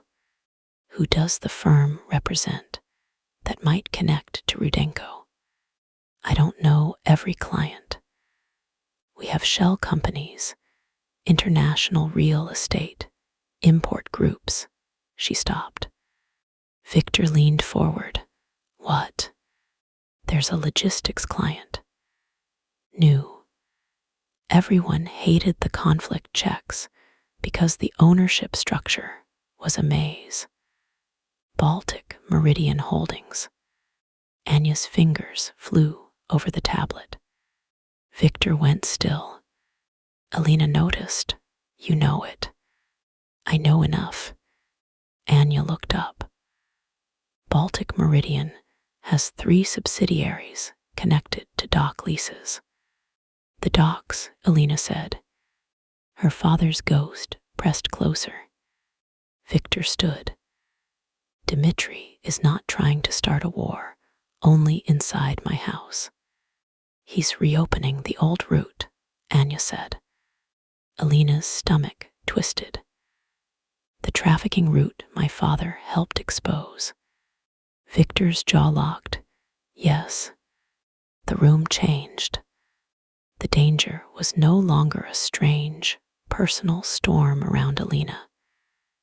It widened, became monstrous, became the kind of evil that used paperwork, shell companies, professional intimidation, and men with guns in alleys. Her father had touched that evil, maybe fought it, maybe lost, and now someone had dragged her into the unfinished work. Victor turned to Anya. Lock down every dock contact. Quietly. I want Dmitri's accounts frozen before sunrise, and every Rudenko name pulled from old files. Anya nodded, and Alina. He looked back at her. So did Anya. Alina stood before either of them could turn her into strategy. Alina is in the room, she said. Victor's gaze sharpened. Alina, Anya corrected, not unkindly, needs protection. Alina needs information, sleep, and access to legal databases. Victor gave her a look. You were nearly killed 90 minutes ago, and I'm very upset about it. I plan to express that through research. No, she threw up one hand. Do you hear yourself? Yes, I am correct often. You are insufferable always. Also true, Anya murmured. I'm going to enjoy this, assuming we survive. Victor ignored her. You can review documents on a secure machine. No outgoing messages. No searches tied to your credentials. I need my bar login for some databases. They can trace that. I need case law. I have lawyers. I am a lawyer. You are a target. I can be both. Alina stepped closer. Listen to me, because I'm only going to say this calmly once. My name is on whatever trap Dmitri built. My father's name is on those documents. My firm may be compromised. You can protect doors and tunnels and bodies. Fine, do that. But if you try to keep me ignorant while men use the law as a weapon around me, then you are not protecting me. You are making me easier to aim. Victor stared at her. The silence stretched. Anya's expression shifted into reluctant approval. Finally, Victor said, You will use a secure laptop. Anya will mirror the session. I can live with that. You will not contact anyone without telling me. I can live with discussing it first. His eyes narrowed. Compromise, she reminded him. Painfully, remember. His mouth twitched, painfully. Alina should have felt victorious. Instead, exhaustion hit her so suddenly she swayed. Victor moved, then stopped himself halfway, hand suspended in the space between them. Alina, there it was again, her choice. Her body wanted to lean. Her pride wanted to bite. Her common sense, battered but alive, chose a middle path. I'm dizzy, she admitted. You can help me to the couch. Not carry, not command, help. His hand slid under her elbow, warm and firm. Understood. He guided her back down, and his touch remained exactly what she had permitted. Nothing more. Somehow that restraint turned the contact intimate. He was a man built for taking territory, and he was measuring himself against the boundaries she drew. She sat, and he released her. Alina, Anya said gently. You should eat something. I'm not hungry. Eat anyway, Victor said. She pointed at him without looking.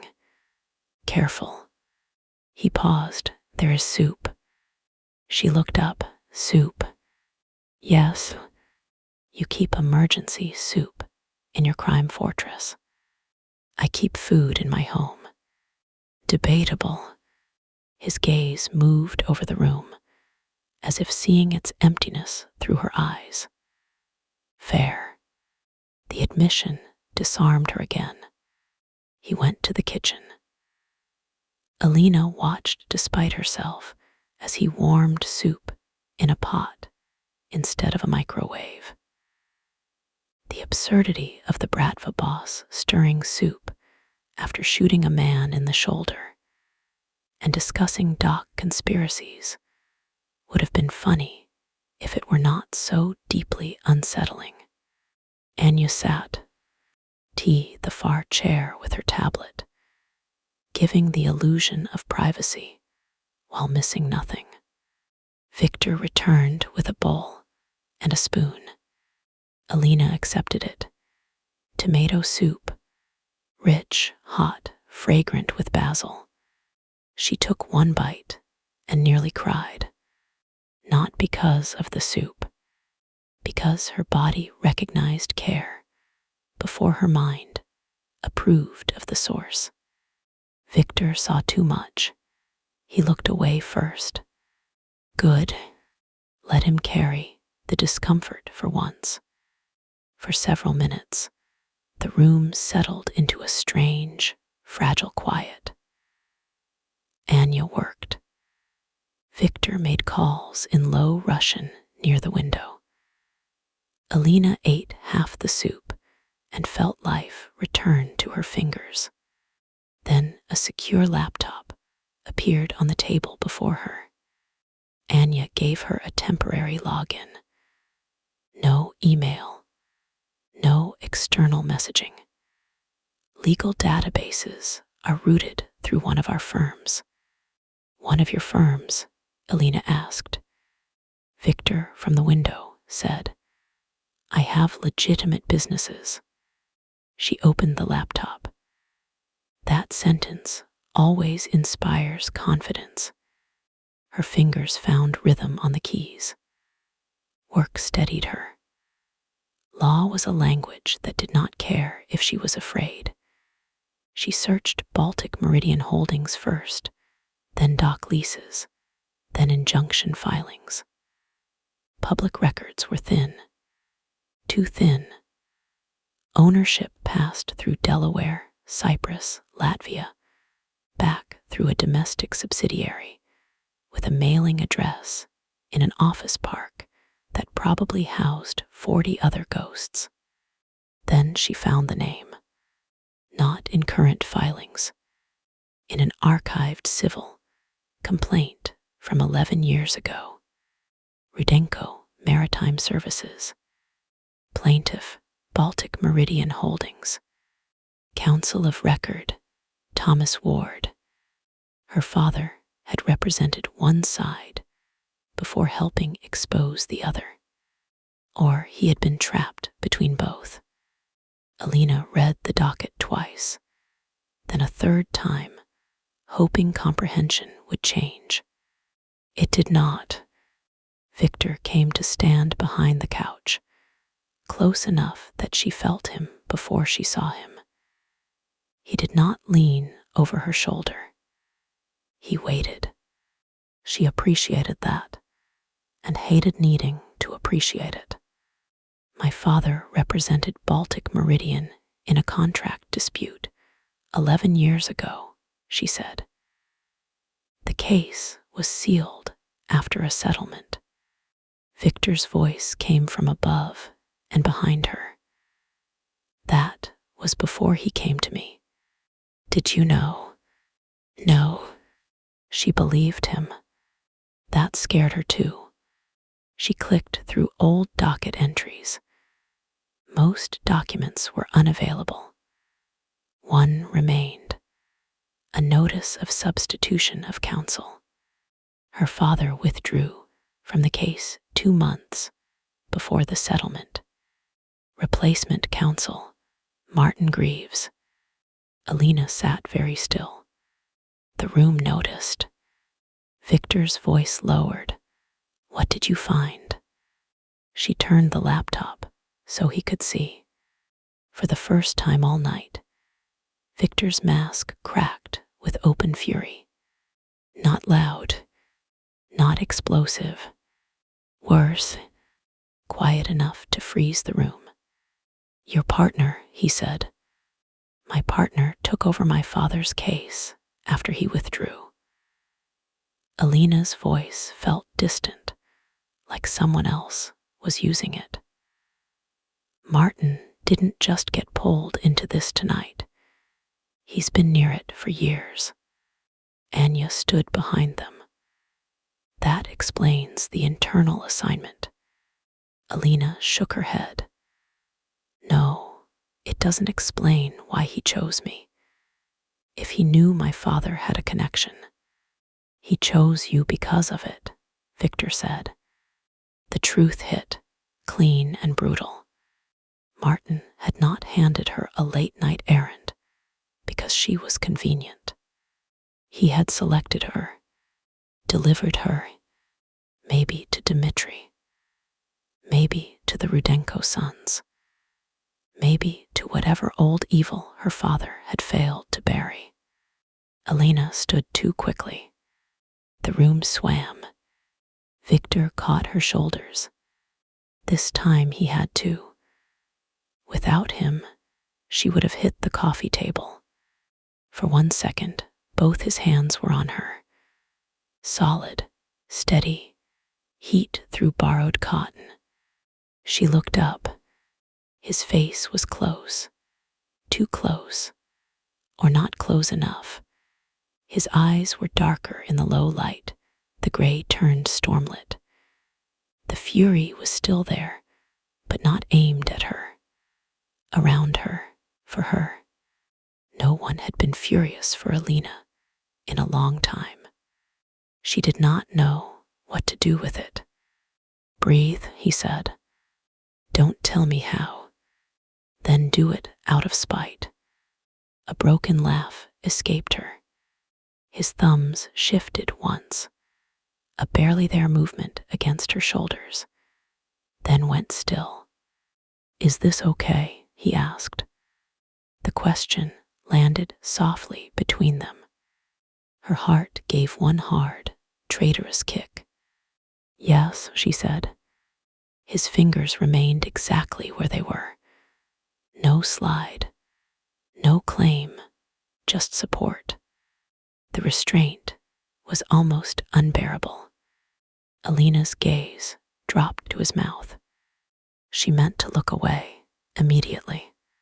She did not. Victor noticed. Of course he noticed. His expression changed.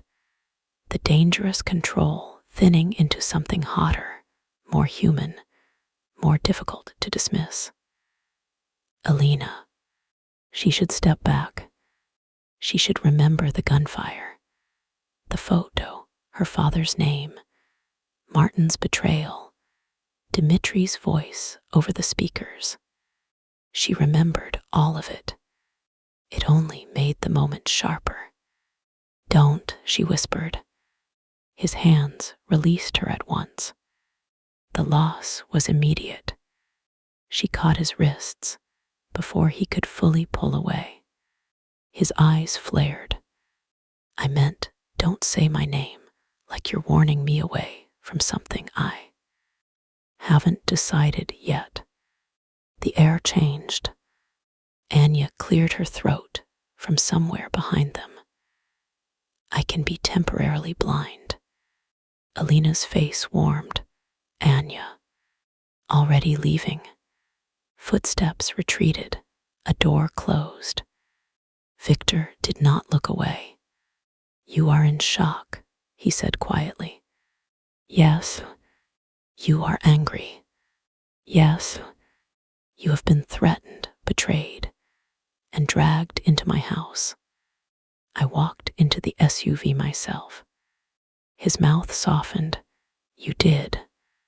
So don't insult me by pretending I can't tell the difference between trauma and attraction. His breath left slowly. Can you? He asked. The question was not mocking. It was careful, honest, more protective than seductive. Elena swallowed. Could she? Her body wanted him. That was the least complicated part of the night, which was saying something. Want was simple. A pulse, a pull, a vivid awareness of his hands, his mouth, the size of him, the contradiction of violence and restraint. But beneath the want was something more dangerous. The feeling that Victor saw her fear and did not prefer her helpless. The feeling that if she said no, he would burn with it and still step back. That was not safety. Not yet, but it was a kind of power she still possessed, and she needed to feel it. Yes, she said, I can. His gaze searched hers for a long second. What do you want? There it was. Not what will you allow. Not how far can I push. What do you want? The question curled low in her belly. Elena released one of his wrists, but kept hold of the other, as if anchoring both of them. I want one thing tonight that isn't taken from me, decided for me, or turned into a weapon. Victor's expression went utterly still.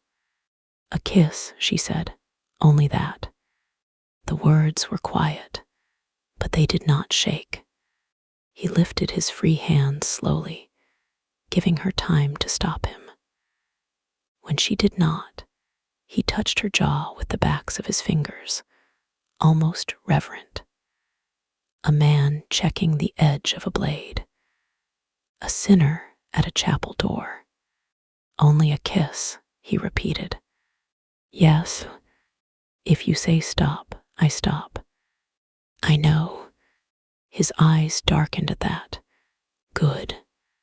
Then Viktor Sokolov kissed her, not like a man taking payment for protection, not like a criminal claiming a weakness. He kissed her like restraint had weight, and he was strong enough to carry it. His mouth met hers slowly at first, firm and warm, giving her space inside the contact. Elena's fingers tightened around his wrist. She rose onto her toes without meaning to, answering before pride could edit the truth. The kiss deepened because she made it deepen, because she opened for him with a small sound she would deny under oath. Victor's hand slid from her jaw to the side of her neck, stopping there, thumb resting beneath her ear where her pulse betrayed everything. His other hand remained at his side, curled into a fist, as if touching her with both hands would cost him too much control. Elena hated that, loved that, needed more, and did not trust the need. She broke the kiss first. Barely. Their mouths remained close enough that his breath warmed her lips. More, he asked, voice rough. The single word made her knees weak. She could say yes. God help her, she wanted to. She wanted his hands, his heat, the oblivion of a body that had kept her alive, and a mouth that knew how to ask. She wanted to stop thinking about Martin and Dmitri and dead fathers and red files. She wanted to become, for a few reckless minutes, a woman being wanted by a man who looked at her like control was a religion, and she was its test. But wanting did not mean wise, and Alina Ward had survived too much to confuse the two. She stepped back, still close, still breathing hard. Not tonight. Victor's hand fell away immediately. No flinch of irritation. No wounded male pride. Only a nod once, like her boundary was law. Not tonight, he said. The respect in it nearly hurt. Alina touched her lips before she could stop herself. Victor saw. Heat moved through his eyes, dark and fierce. But he did not step closer. Now I'm going to pretend. That didn't make everything more complicated, she said. Will that work? No. That is what I thought. Despite everything, she smiled. The moment broke when Anya burst back into the room with no apology, and a face gone pale beneath her composure. Victor turned instantly. What? We have a leak outside, she said. Alina's pulse slammed back into danger. Here. No online. Anya sent something to the monitor. A new post appeared from the same anonymous account. This time, there was no cropped alley photo. It was a scanned image of an old handwritten note. Alina recognized her father's handwriting before her mind could reject it. If anything happens to me, find Alina. She has the key. Beneath it, a new caption. 12 HOURS SOKOLOV. Bring the girl and the red file to the docks, or we release everything Thomas Ward died hiding. Alina's hand flew to her mother's ring. Victor saw, Anya saw, and somewhere inside the tiny gold band warmed by Alina's skin, something clicked. Chapter 3, The Week. Ness he wanted. The ring clicked again. A tiny sound, almost delicate, almost nothing. In Victor Sokolov's living room, with armed men beyond the door, a traitor loose in the city, and a dead man's secrets threatening to rise from the grave. That small metallic click sounded louder than gunfire. Alina froze, with her fingers closed around her mother's ring. Victor went still in front of her. Anya stopped breathing. No one spoke. The gold band lay warm against Alina's palm, suspended from the chain at her neck, innocent as grief. She had worn it for 4 years. Through bar exams and court hearings, through bad coffee and worse dates, through birthdays she pretended not to hate and late nights at a firm that used ambition like a leash. She had slept with it under her shirt, showered with it, twisted it between her fingers. Whenever she needed to remember, she had belonged to someone once before the world became contracts and debts and closed hospital rooms. Her father had given it to her with shaking hands. Keep this, Ellie. Your mother always knew where to hide the beautiful things. Not sentimental. A warning. A clue. A betrayal. Alina, Victor said quietly. She looked up at him. His face was locked down, but his eyes were not. His eyes were fixed on her hand with a focus that made her want to clutch the ring tighter and run. Not because he looked like he would take it. He did not. That was the problem.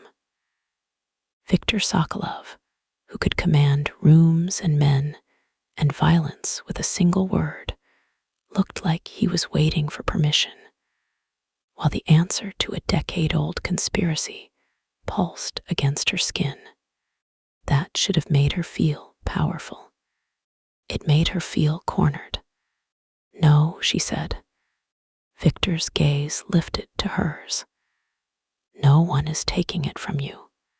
You were thinking it. I was thinking it may be dangerous. You think everything is dangerous. Tonight I have been correct."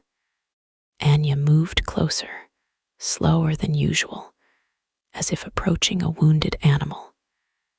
"Alina, may I look?" "Not touch, just look." Alina's fingers tightened. She hated the reasonable tone. Hated that Anya had become a person instead of a sleek, armed obstacle. Hated that Victor had kissed her like he understood restraint. And now she had to decide whether restraint was a tactic or a truth. The monitor still glowed behind them. 12 HOURS SOKOLOV. Bring the girl and the red file to the docks, or we release everything Thomas Ward died hiding. The girl, not the lawyer, not the woman. The girl. It made something old and furious rise in Alina's chest. She was done being named by men who wanted to use her. She opened her fist. The ring caught the light. Anya leaned in, careful to keep her hands visible. Victor did not move. His stillness pressed against the room, more intense than motion. "It's an ordinary wedding band," Alina said, because if she said it firmly enough, maybe the world would obey. Gold, no stone, no engraving. "Inside," Victor said, "there's no inscription." "You checked." She glared at him. "It belonged to my mother. Of course I checked." His eyes did not soften, but his voice did. "Check again." Alina wanted to refuse on principle. The problem with principle was that it did not stop bullets, erase online threats, or explain why a ring had clicked when she touched it after a dead man's note appeared on Victor's monitor. She unclasped the chain.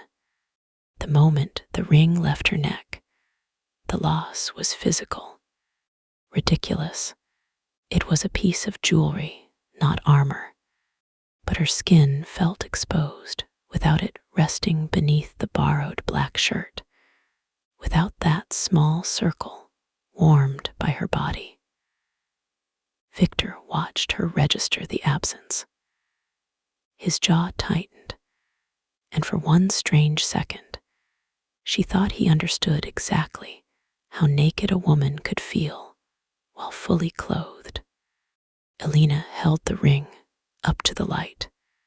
Gold, plain, narrow, worn smooth by years against skin. Nothing. She turned it slowly.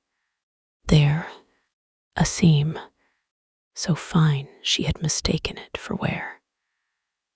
A hairline cut along the inner edge, nearly invisible unless the ring was tilted at the exact angle. Her mouth went dry. Anya whispered, "Hidden compartment." "No," Alina said, but the word had no strength left. Victor extended his hand, then stopped himself halfway. "May I?" His question was a blade, wrapped in velvet. Alina looked at his hand. Broad palm, scar across one knuckle.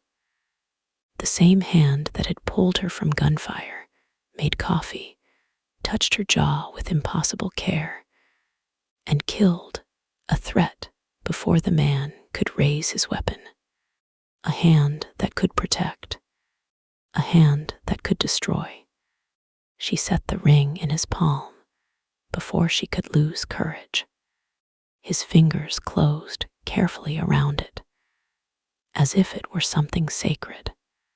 The sight hurt. Victor carried the ring to the kitchen island and placed it on a black microfiber cloth Anya spread from a kit Alina had not noticed her carrying. Of course, Anya owned a tiny tool kit for emergency jewelry secrets. Of course, Victor's home had everything except warmth and normal coffee creamer. Alina wrapped our arms around herself. Victor glanced up. You can stand beside me. I know. Then why are you standing there? Because I don't know what I'll do if that ring opens. Anya looked up gently. What do you think you'll do? Alina laughed once, but it came out wrong. Find out my father lied to me even more creatively than I thought. Victor's expression shifted. Come here, he said. Not a command this time. Something rougher, almost a request. Alina went because she wanted to, and that made all the difference. She stood beside him, close enough that the sleeve of his black shirt brushed her arm. The contact steadied her more than it should have. He did not touch her beyond that accidental whisper of fabric. He let it be enough. Anya fitted a tiny tool into the ring's seam. This may scratch it. Alina's throat tightened. It's already survived my father, she said. Do it. Anya pressed. The ring did not move. She adjusted the tool and tried again. A soft metallic click. The band separated into two impossibly thin halves. Alina's breath caught. Inside, curled tighter than a secret, was a strip of translucent film, no wider than a matchstick. Anya went utterly still. Microfilm. Victor cursed in Russian. Alina stared at the delicate strip. People still use that. People who do not trust digital records, Victor said. Or people hiding from men who can hack law firms from their living rooms. Anya smiled faintly without looking up. Accurate. Victor's gaze remained on the film. Can you read it? Anya slid it into a protective sleeve. Not here. I have a scanner at the operations house. No, Alina said immediately. Both of them looked at her. She lifted her chin. I am not letting that leave my sight. Anya nodded. Fair. Victor said, then we all go. Alina blinked. Now. The post said 12 hours. The post was written by a man who wants us to believe we have 12 hours. The cold logic landed. Anya was already packing the film. He's right. If Dmitri knows the ring is the key, we should assume he has a second move. Alina took the opened ring halves from the cloth. The band felt wrong now, lighter and ruined, and too full of meaning. She wanted to put it back around her neck, whole and familiar. Instead, she held both pieces in her palm like evidence. Can it be closed again? She asked. Yes, Anya said, but not until we copy the film. Victor's voice lowered. We should move before dawn. Alina looked toward the windows. The city beyond them was still dark, rain making mirrors of the glass. Somewhere out there, Martin Greaves might be sleeping in clean sheets after sending her into a trap. Dmitry Orlov might be smiling over the chaos he had built. Men with old Bratva symbols might be waiting at the docks, expecting Victor to deliver her like currency. The girl, her hand closed around the broken ring. "No," she said. Victor's eyes narrowed. "No, we do not move like frightened animals because Dmitri yanks a chain." Anya's brows lifted. "I like her." Victor did not look amused. "You have an alternative." "Yes." Alina turned to the laptop, still open on the coffee table. "We use what they gave us. The threat, the deadline." Her thoughts began arranging themselves, not calmly, but sharply. Fear had burned away the useless pieces. What remained was law, leverage, pattern. They want you at the docks in 12 hours. That means they need time to prepare whatever they think happens there. They also need to control the story before then. The photo, the witness alert, the note online, those aren't just threats. They're narrative. Victor watched her with a stillness that made her pulse climb. She continued. They framed the alley as intimacy instead of rescue. They framed me as the key instead of a victim. They framed you as a man who can be steered through obsession. So we give them a better story. Anya straightened. What kind of story? Alina looked at the monitor, at the threat glowing there, then at Victor. A breakup. Silence. Anya blinked. "I'm sorry." Victor's face did not change, but his eyes sharpened.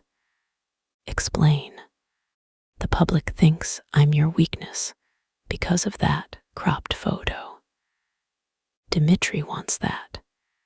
He wants your enemies to watch me. He wants federal investigators to think I'm compromised by you. He wants you emotional. I am not emotional." Alina gave him a look. Anya coughed. Victor ignored both of them. Alina walked back to the couch, picked up the laptop, and turned it toward them. "We leak something controlled, not the original alley footage, not the documents. Something that suggests I walked out on you. Angry, afraid, not loyal, not protected, not in your bed, not in your pocket, not willing to cooperate." A muscle ticked in Victor's jaw at "in your bed." Alina noticed. So did Anya. Alina chose not to enjoy it. "Much. If they believe I'm unstable and furious with you," she said, "they may try to contact me directly. Or Martin may. Either way, someone reaches for the loo." "See thread." Victor's voice went dangerously quiet. "You want to be bait. I want to be active." "No." "There it is." "No," he said again, harder this time. "You are not bait. I was bait the moment Martin handed me that folder. At least this time, I'll know the hook is there." His eyes darkened. "That is not the comfort you think it is. I'm not trying to comfort you. Clearly, I'm trying to survive, clear my name, find out what my father hid, and stop a trafficking route from reopening through a legal shell company. I cannot do that from your couch while you and Anya fight over who gets to protect me most aggressively." Anya murmured, "For the record, I would win." Victor shot her a look. She raised both hands and went back to the tablet. Alina stepped closer to him. The air shifted the way it always seemed to when she moved into Victor's orbit, tension tightening until it had the shape of a touch. "I know you want to lock the doors and put guards around me," she said quietly. "I know you think that's protection. It is protection. It's containment. If you die free, Alina, you are still dead." The words struck too hard. She saw it then, the wound he carried and refused to name. Victor had lost people, maybe many, maybe one who mattered enough to carve fear into the foundation of his control. He did not protect like a hero. He protected like a man still kneeling in old blood, swearing never again with both hands full of weapons. Her anger softened despite herself, not disappeared, never that, but changed. "Victor," she said, and his name felt different in her mouth now, heavier than it should. "I am not asking you to leave me exposed. I am asking you to let me help set the trap." He looked down at her. For one reckless second, she remembered his mouth on hers. The way he had asked more. The way he had stepped back when she said not tonight. The way restraint had not cooled the heat between them, but sharpened it into something more dangerous than lust.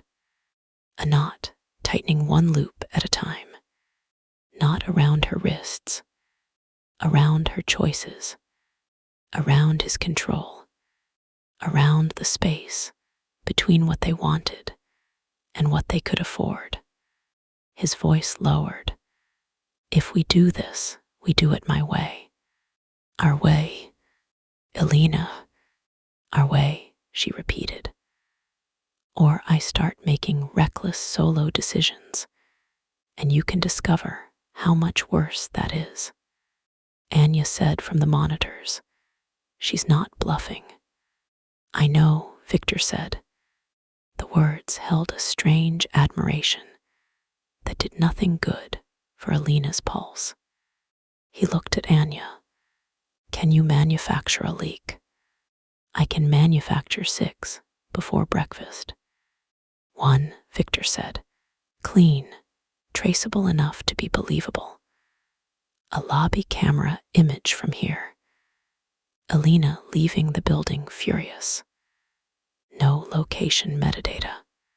Alina crossed her arms. "I have to actually leave." "No, then it won't be believable." "It will if I say it is." That is not how reality works outside organized crime. Victor's gaze returned to her. "You want to walk into the open while people are hunting you. I want to be seen leaving. Those are the same thing. Not if you control the environment." He hated that she was right. She could see it in the way his jaw flexed. Anya leaned over the back of a chair. "There's a South Service exit below the next building. We can stage an argument in the garage corridor, have Alina walk out the protected internal door, get captured by the building camera, then loop her back through the maintenance access. From outside, it looks like she left. In reality, she never exits onto the street." Victor did not look happy. Alina did. Perfect.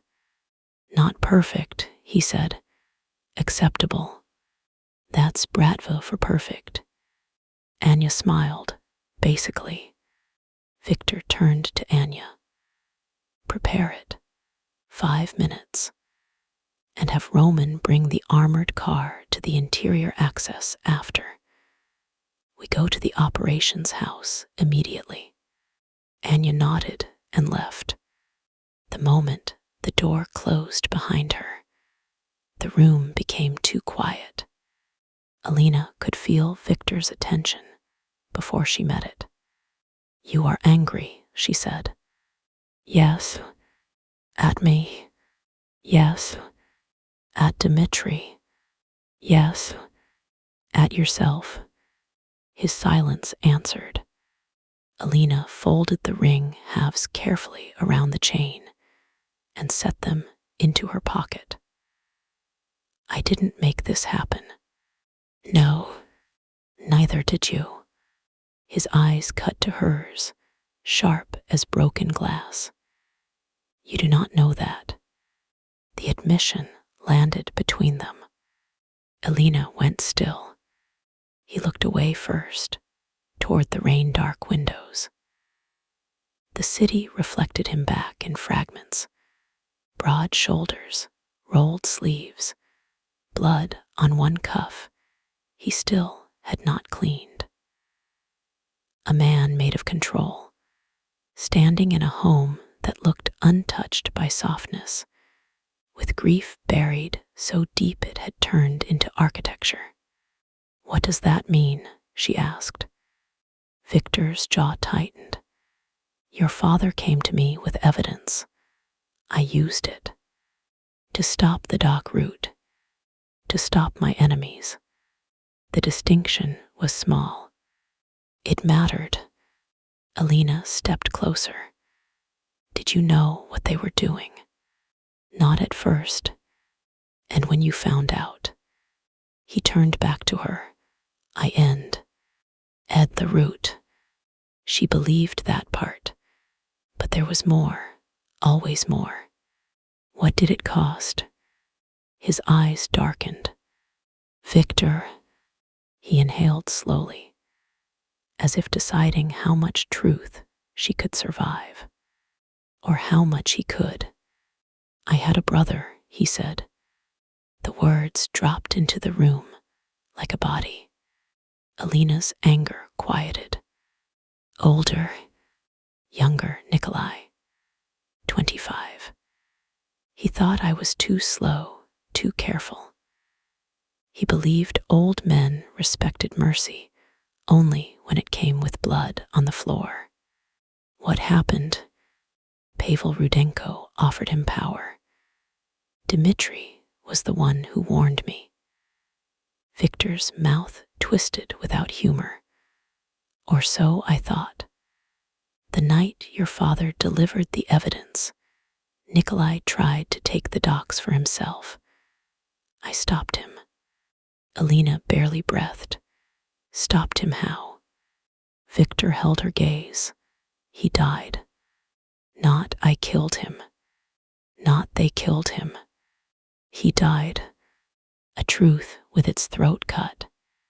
Alina felt the shape of the wound now. The source of that brutal control. The reason betrayal from Dmitri was not simply political. Dmitri had been there, in the blood root of Victor's empire, standing beside him as brother turned against brother. And now Dmitri had turned too. "Did you kill him?" she asked softly. Victor did not answer. That was answer enough. Alina closed her eyes briefly. A good woman would step back from a man after that. A sane woman would remember the indictments, the gun, the violence, the fact that grief did not absolve blood. Alina was not sure what kind of woman she was becoming tonight, because all she could think was that Victor had told her the worst thing before she found it out from someone else. Not to seduce, not to excuse, to warn. When she opened her eyes, his face was colder. "I am not a good man," he said. "No." The word struck him. She saw it, though he tried to hide it. Alina continued. But you might be a man who still knows the difference between what he's done and what he refuses to become. His expression changed. Something raw moved through the gray of his eyes. You should not say things like that to me. Why? Because I might start wanting to believe you. Her pulse slowed, then hit hard. The air between them turned intimate again, but not because of bodies. Because truth had stripped something bare. Alina looked at the blood on his cuff. You should clean that. It is not mine. I know. That bothers you. Yes. Good. The answer surprised her. He stepped toward the kitchen, but she caught his wrist, just as she had earlier. His body stilled. Alina's fingers circled him loosely, thumb resting near his pulse. I'm still angry. I know. I still don't trust you. You should not. I still think you're controlling, arrogant, and allergic to direct answers. His mouth softened at the edge. All true, but I don't think you want me powerless. His gaze dropped to her hand on his wrist, then lifted back to her face. No, he said quietly. I want many things from you. Powerlessness is not one of them. Heat moved through her so quickly it felt like danger. She released him. A mistake, a necessary one. What things? She asked before caution could save her. His eyes turned dark enough to make the room feel smaller. Not now. Her mouth went dry. That bad, that honest. The answer moved through her like a touch. Anya opened the door without knocking. If I interrupt sexual tension one more time, I'm charging hazard pay. Alina turned away, face warm. There was no. There was, Anya said. Victor looked at her. She shrugged. There was. Alina should have laughed. Instead, the absurd normalcy of the exchange almost broke her. She pressed her lips together and focused on the practical, because practical was safer than desire. Is the leak ready? She asked. Yes. Anya held out a dark coat. You'll wear this. We need the camera to catch your face clearly and enough body language to sell anger. I can do anger. Victor said she can. Alina ignored the warmth that flickered through her at his dry confidence. Anya led them down a private elevator to a lower level that connected Victor's building to the neighboring one through a narrow service corridor. The space smelled like concrete, bleach, and rain. Fluorescent lights buzzed overhead. A single security camera blinked above a reinforced door at the far end. This camera belongs to the adjoining building, Anya explained. But their security contractor is ours through 2 subsidiaries, and a bored man named Lewis who thinks he is committing tax fraud, when really he is just underpaid. Alina stared. That sentence had layers. Most things do. Victor stood beside the elevator, arms crossed. His expression had returned to steel, but Alina could feel the agitation under it. He did not like this. He liked less that she liked having a role. Anya positioned Alina near the center of the corridor. You need to look furious. You came down from the private residence, argued with Victor, and left against his wishes. That part won't require acting. Victor S. Eyes narrowed. Anya glanced at him. You need to follow, but not grab her. The photo has to show conflict, not restraint. I am aware. Are you? Because your natural body language screams, touch her and die, which is not subtle. Alina looked at him. He looked away. Not fast enough. The heat returned, softer this time, inconvenient and alive. Anya stepped back and tapped her tablet.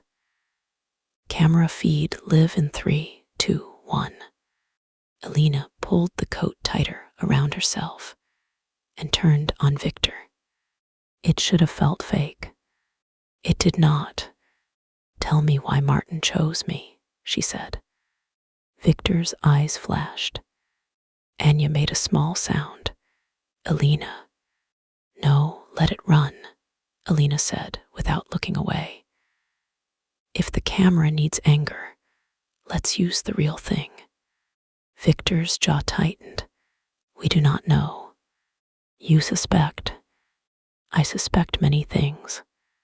Pick one. Alina. Pick one. He stepped closer. The camera watched. Anya watched. Somewhere, eventually, Dimitri's people would watch too, analyzing posture and distance, and the shape of a lie built from truth. Victor's voice lowered. Martin may have known the red file was hidden with you because your father told him. My father wouldn't. Your father trusted the wrong man before. The words hit.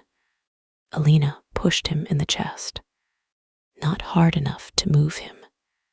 Hard enough that he felt it. Victor looked down at her hand, then back at her face. His expression changed, not angry. Pained. Good. She wanted him pained. She wanted someone else to feel the jagged edge inside her. Do not turn my father into an idiot because it makes your theory convenient, she said. I am turning him into a man. Men make fatal mistakes. Like trusting you. Yes. The answer stole the air from her lungs. Victor stepped closer, voice rougher now.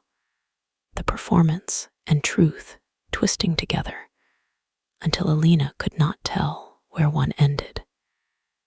He trusted me to protect what he could not. He trusted me to end something without becoming something worse. He trusted me to understand that one day you might be pulled into the wreckage. And I failed him before I even knew his daughter's face. The corridor went silent, except for the buzz of lights. Alina forgot the camera. She forgot Anya. All she saw was Victor, too controlled to break, and too honest to hide the crack. You didn't know me, she said. I knew of you. That stopped her. What? His eyes held hers. He spoke of you once, only once. He was drunk, injured, and angry at me. He said if men like us had daughters, we might understand hell better. Alina's throat burned. He said that. Yes. The anger drained too quickly, leaving grief in its place. She hated grief. It made her clumsy. Victor's hand lifted, then stopped short of her face. The movement was caught clearly by the camera. A man wanting to touch and refusing himself. A man who looked dangerous not because he grabbed, but because he wanted badly enough to tremble with not grabbing. Alina saw the exact moment Anya realized the staged leak had become something real. Enough, Anya said softly. Alina stepped back as if Victor had burned her. No, the camera needs me leaving. Alina, Victor said. She turned and walked toward the reinforced door. Not acting now, running without running. The door opened into a small vestibule, just as Anya had explained. Alina stepped through, let the camera catch her face one last time, then moved into the blind spot where a maintenance hatch waited open. Her hands were shaking again. She hated that. A guard helped her through the hatch and into a narrow passage that looped behind the corridor. Victor entered moments later, followed by Anya. No one spoke until they were back in the private elevator. Anya checked the tablet. Clip is perfect. Too perfect.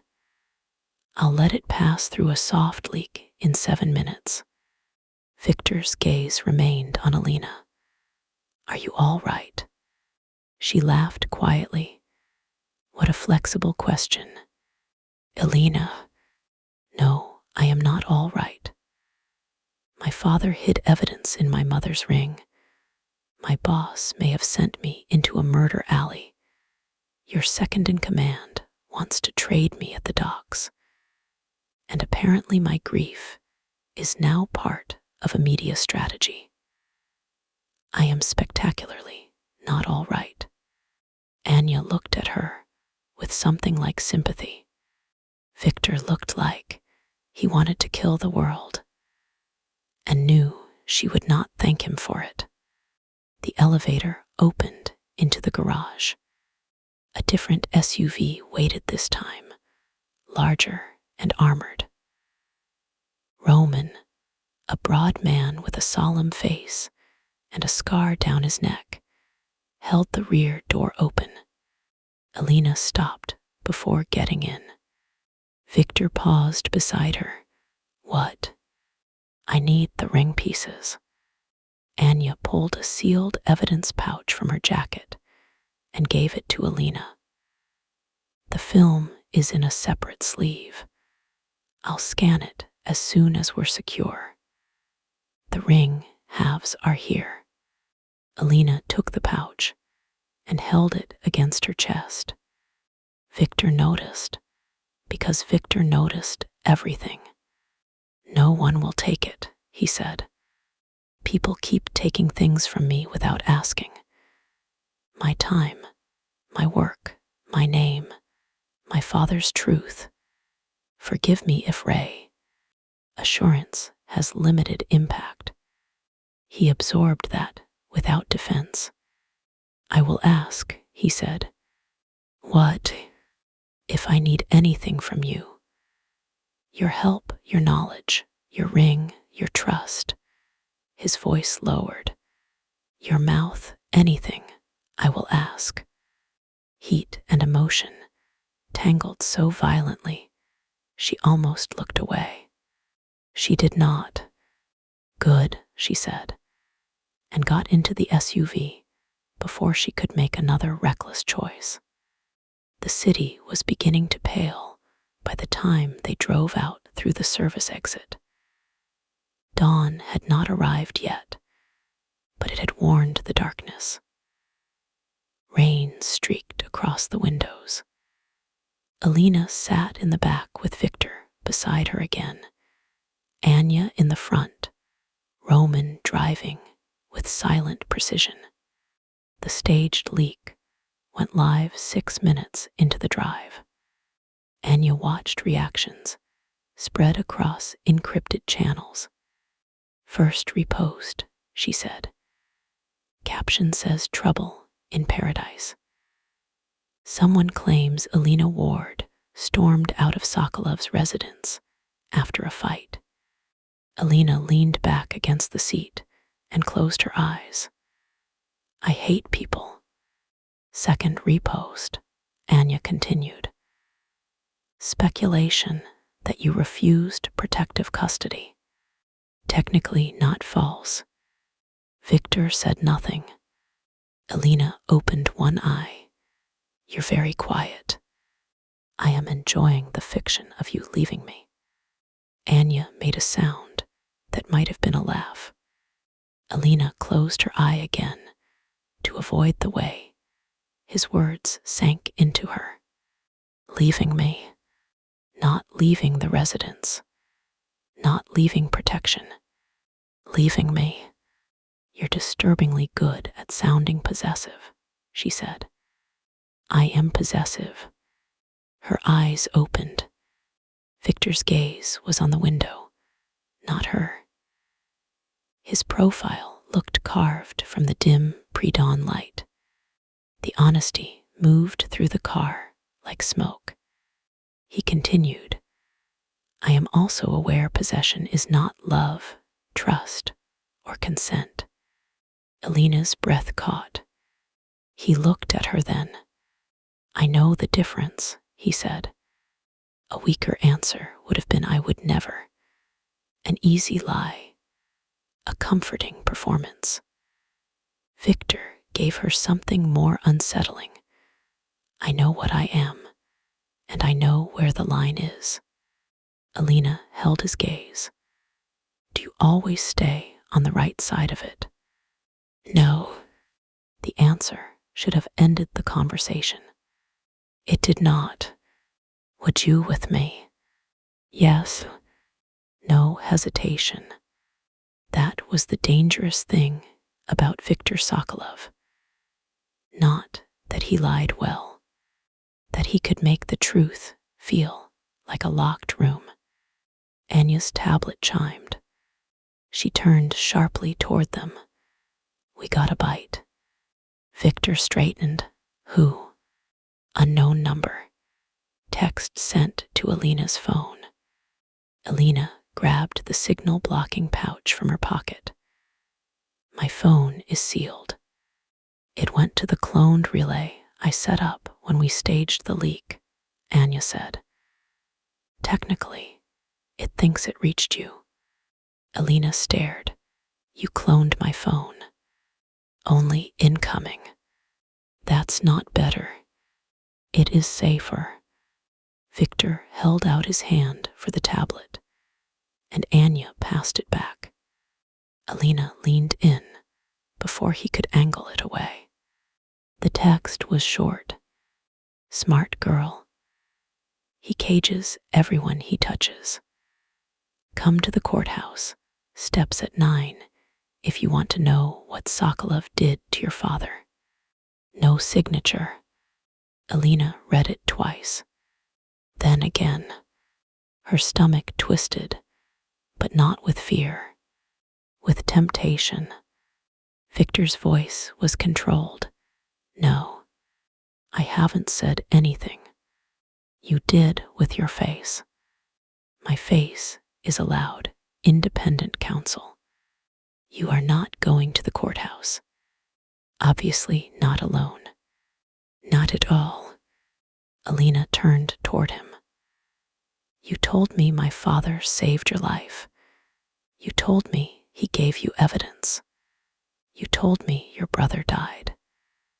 You did not tell me what you did to my father. His eyes went cold. Because I did nothing to your father. Then we find out who wants me to think you did. Anya twisted in her seat. This is probably a trap. Alina looked at her. Everything is a trap. At least this one sent an address. Victor's hand closed around the tablet. Dmitri is trying to split you from me. Then he thinks I'm useful away from you. He thinks you are vulnerable away from me. And you think those are different. They are. Not always. The SUV turned onto an industrial road lined with warehouses, fencing, and gray morning fog. The operations house appeared ahead, though house was generous. It looked like an abandoned textile factory with blacked-out windows and a security gate thick enough to stop a truck. Roman drove through after a camera scanned the vehicle. Inside the gate, men moved with disciplined quiet. No wasted gestures, no visible panic.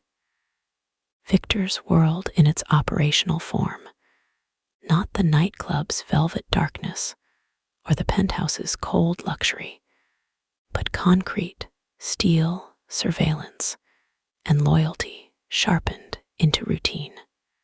The SUV stopped near a side entrance.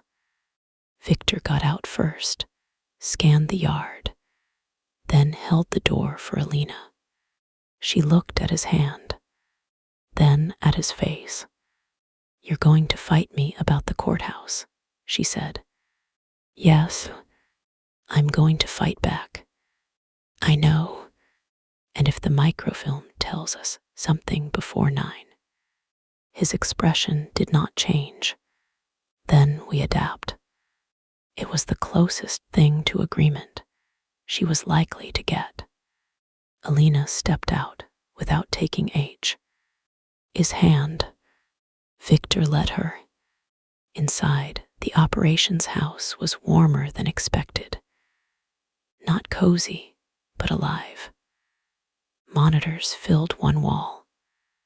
Maps of the city, docks, courthouse district, and traffic routes covered another. A long table held laptops, weapons, coffee cups, and a chessboard midgame.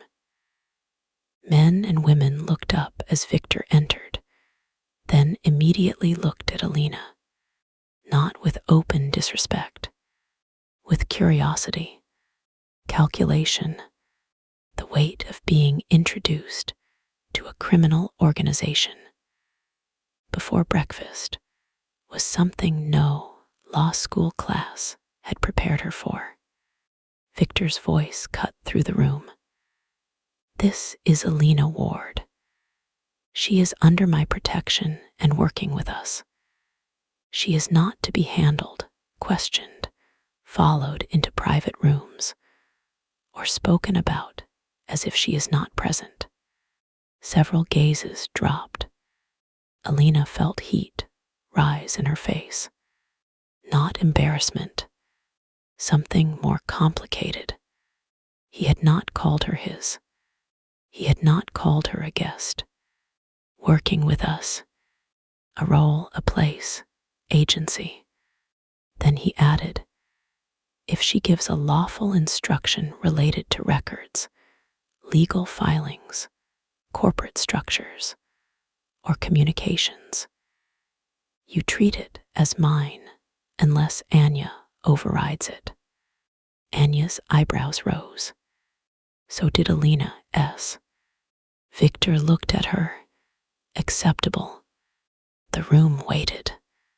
Alina realized he had asked publicly, letting her accept or reject in front of his people. Damn him. "Yes," she said, "acceptable." Something shifted in the room. Small, but real. Anya led them to a glass-walled room filled with scanning equipment and locked cabinets. Film first. Emotional warfare second. "That's your official workflow?" Alina asked. "It has served me well." The microfilm scanner was sleek, digital, and surrounded by technology Alina did not understand. Anya worked quickly, gloved hands careful, as she fed the translucent strip into the machine. Victor stood near the door, arms crossed, body positioned so he could see both Alina and the hallway. A habit, she realized. He did not simply stand in rooms. He arranged himself against threats.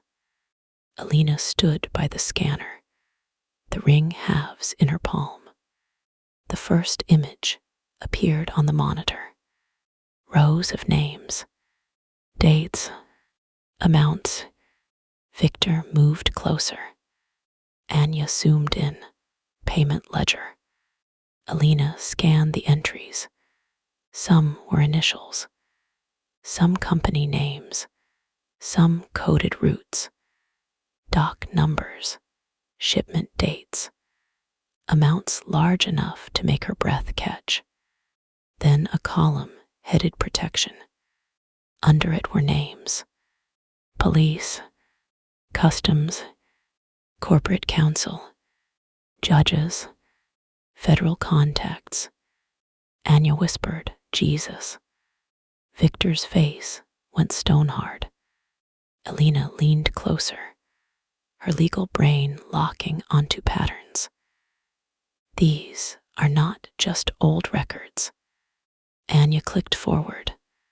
Another image, a flowchart of companies: Baltic Meridian, Rudenko Maritime, 3 dock operators, 2 charities, a private security firm, a real estate trust.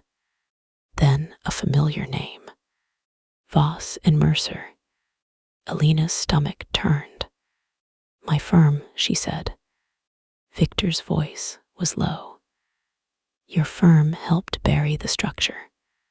My father withdrew from the case," she said quickly, as if defending him to the room mattered. "Martin took over. Martin." She stopped. Anya clicked to the next frame. A letter, scanned in black and white, dated 4 years ago, 3 weeks before Thomas Ward died. Addressed to Viktor Sokolov. Alina knew her father's handwriting immediately. Victor reached toward the monitor, then stopped before touching it. Anya enlarged the letter. Alina read aloud before fear could stop her. "Victor, if this reaches you, I failed to do the one decent thing left to me. The file is split. The names are with Alina, though she does not know it. The proof of murder is with the man who thinks I trust him. Do not let my daughter pay for my cowardice." Her voice broke. She stopped reading. The room had gone silent. Victor's face was unreadable, but his eyes were fixed on the last line. "Do not let my daughter pay for my cowardice." Alina stepped back. "No," she whispered. Victor turned to her. "Alina." "No," she shook her head. "Proof of murder. What murder?" Anya looked at the film index. "There are more frames." "Then open them." "Alina," Victor said quietly. She rounded on him. "Do not tell me to wait." "I was going to say sit down." "I don't want to sit." "You may need to." "I need the truth." Anya clicked forward. The next frame loaded slowly, line by line. A photograph appeared. Grainy nighttime, docks, 2 men near a black car. One was younger Victor, unmistakable even with blood on his face. The other was a man Alina did not recognize at first because the angle was wrong, and grief had edited memory.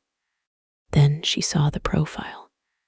Thomas Ward, alive, standing over a body. Alina's breath stopped.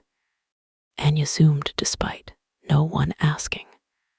The body on the ground was young, dark-haired, wearing a suit soaked black at the chest. Victor's brother, Nikolai. Alina slowly turned to Victor. His face had gone gray beneath the controlled mask. "What is this?" she asked. He did not answer. "What is this, Victor?" His throat moved. "The night Nikolai died," he said. Ina looked back at the photograph. Her father's face was not frightened, not grieving. He looked focused, determined, like a man doing something necessary. The next frame loaded. A handwritten note beneath the photo. Nikolai was alive when Ward arrived. Ask Sokolov why he let the lawyer finish what he started. Alina stared at the words until they blurred. A trap. It had to be. The text message had said, "Come to the courthouse, steps at 9, if you want to know what Sokolov did to your father." The film now suggested her father had something to do with Victor's brother's death. Old blood, old lies, a knot pulled tight across 10 years, and Alina was standing at the center of it, with Viktor Sokolov close enough to touch and farther away than he had ever been. She faced him. His eyes were on her, dark with something that looked too much like pain. "Tell me that's a lie," she said. Victor said nothing. Alina's chest hollowed. "Tell me," she repeated. He took one step toward her. She stepped back. He stopped instantly. "That hurt worse." "Alina," he said, voice rough, "your father did not kill my brother." She almost sagged with relief. Then he finished. "I did." The room disappeared. Sound thinned to a ringing in her ears. Victor stood in front of her. The man who had saved her life kissed her with devastating restraint, made space for her choices, and just admitted to killing his own brother in the same breath. He denied her father's guilt. Alina had known there was blood on him. Knowing was different from hearing it laid between them like a body. She forced herself to speak. "And my father." Victor's expression tightened. "He helped me cover it up." The words struck harder than the first bullet. Alina stepped back again. But there was nowhere to go except into the scanner table. The ring halves bit into her palm. "My father covered up a murder for you. To prevent a war. That is not an answer." "No," Victor said. "It is not enough of one." Anya was very still near the scanner. No one in the room moved. Alina's voice dropped. "Did you make him?" Victor's eyes flared. "No." "Did you threaten him?" "No." "Did you pay him?" "No." "Then why?" Victor looked at the photograph, at his younger self caught forever beside death. Because Nikolai had already ordered men to reopen the route. Because Rudenko's sons were ready to back him. Because if the truth went public, every faction would choose sides before dawn. Because your father understood the evidence would die in the violence if the docks became a battlefield. Alina shook her head. No. Because he chose the living over the dead. Do not make him noble. Do not you dare make him noble when you just told me he helped hide a body. Victor absorbed the blow without flinching. Good. She wanted him to flinch. She wanted to hurt him, and hated that the desire felt clean. You should be angry, he said. I am so far past angry, I don't know what to call it. I know. No, you don't, her voice rose. You had the truth. You carried it. You built an empire over it. I had a dead father everyone called disgraced. I had debt, shame, whispers in court corridors, partners who looked at my last name like it smelled bad. And all this time, my father's worst secret was tied to you. Victor said nothing. That made it worse. Say something, she snapped. What would you like me to say? The truth.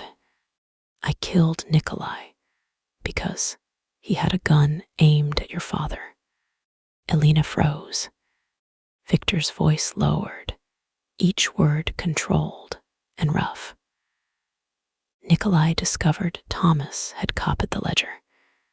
He planned to kill him, take the evidence, and use the route to buy loyalty from Rudenko's men.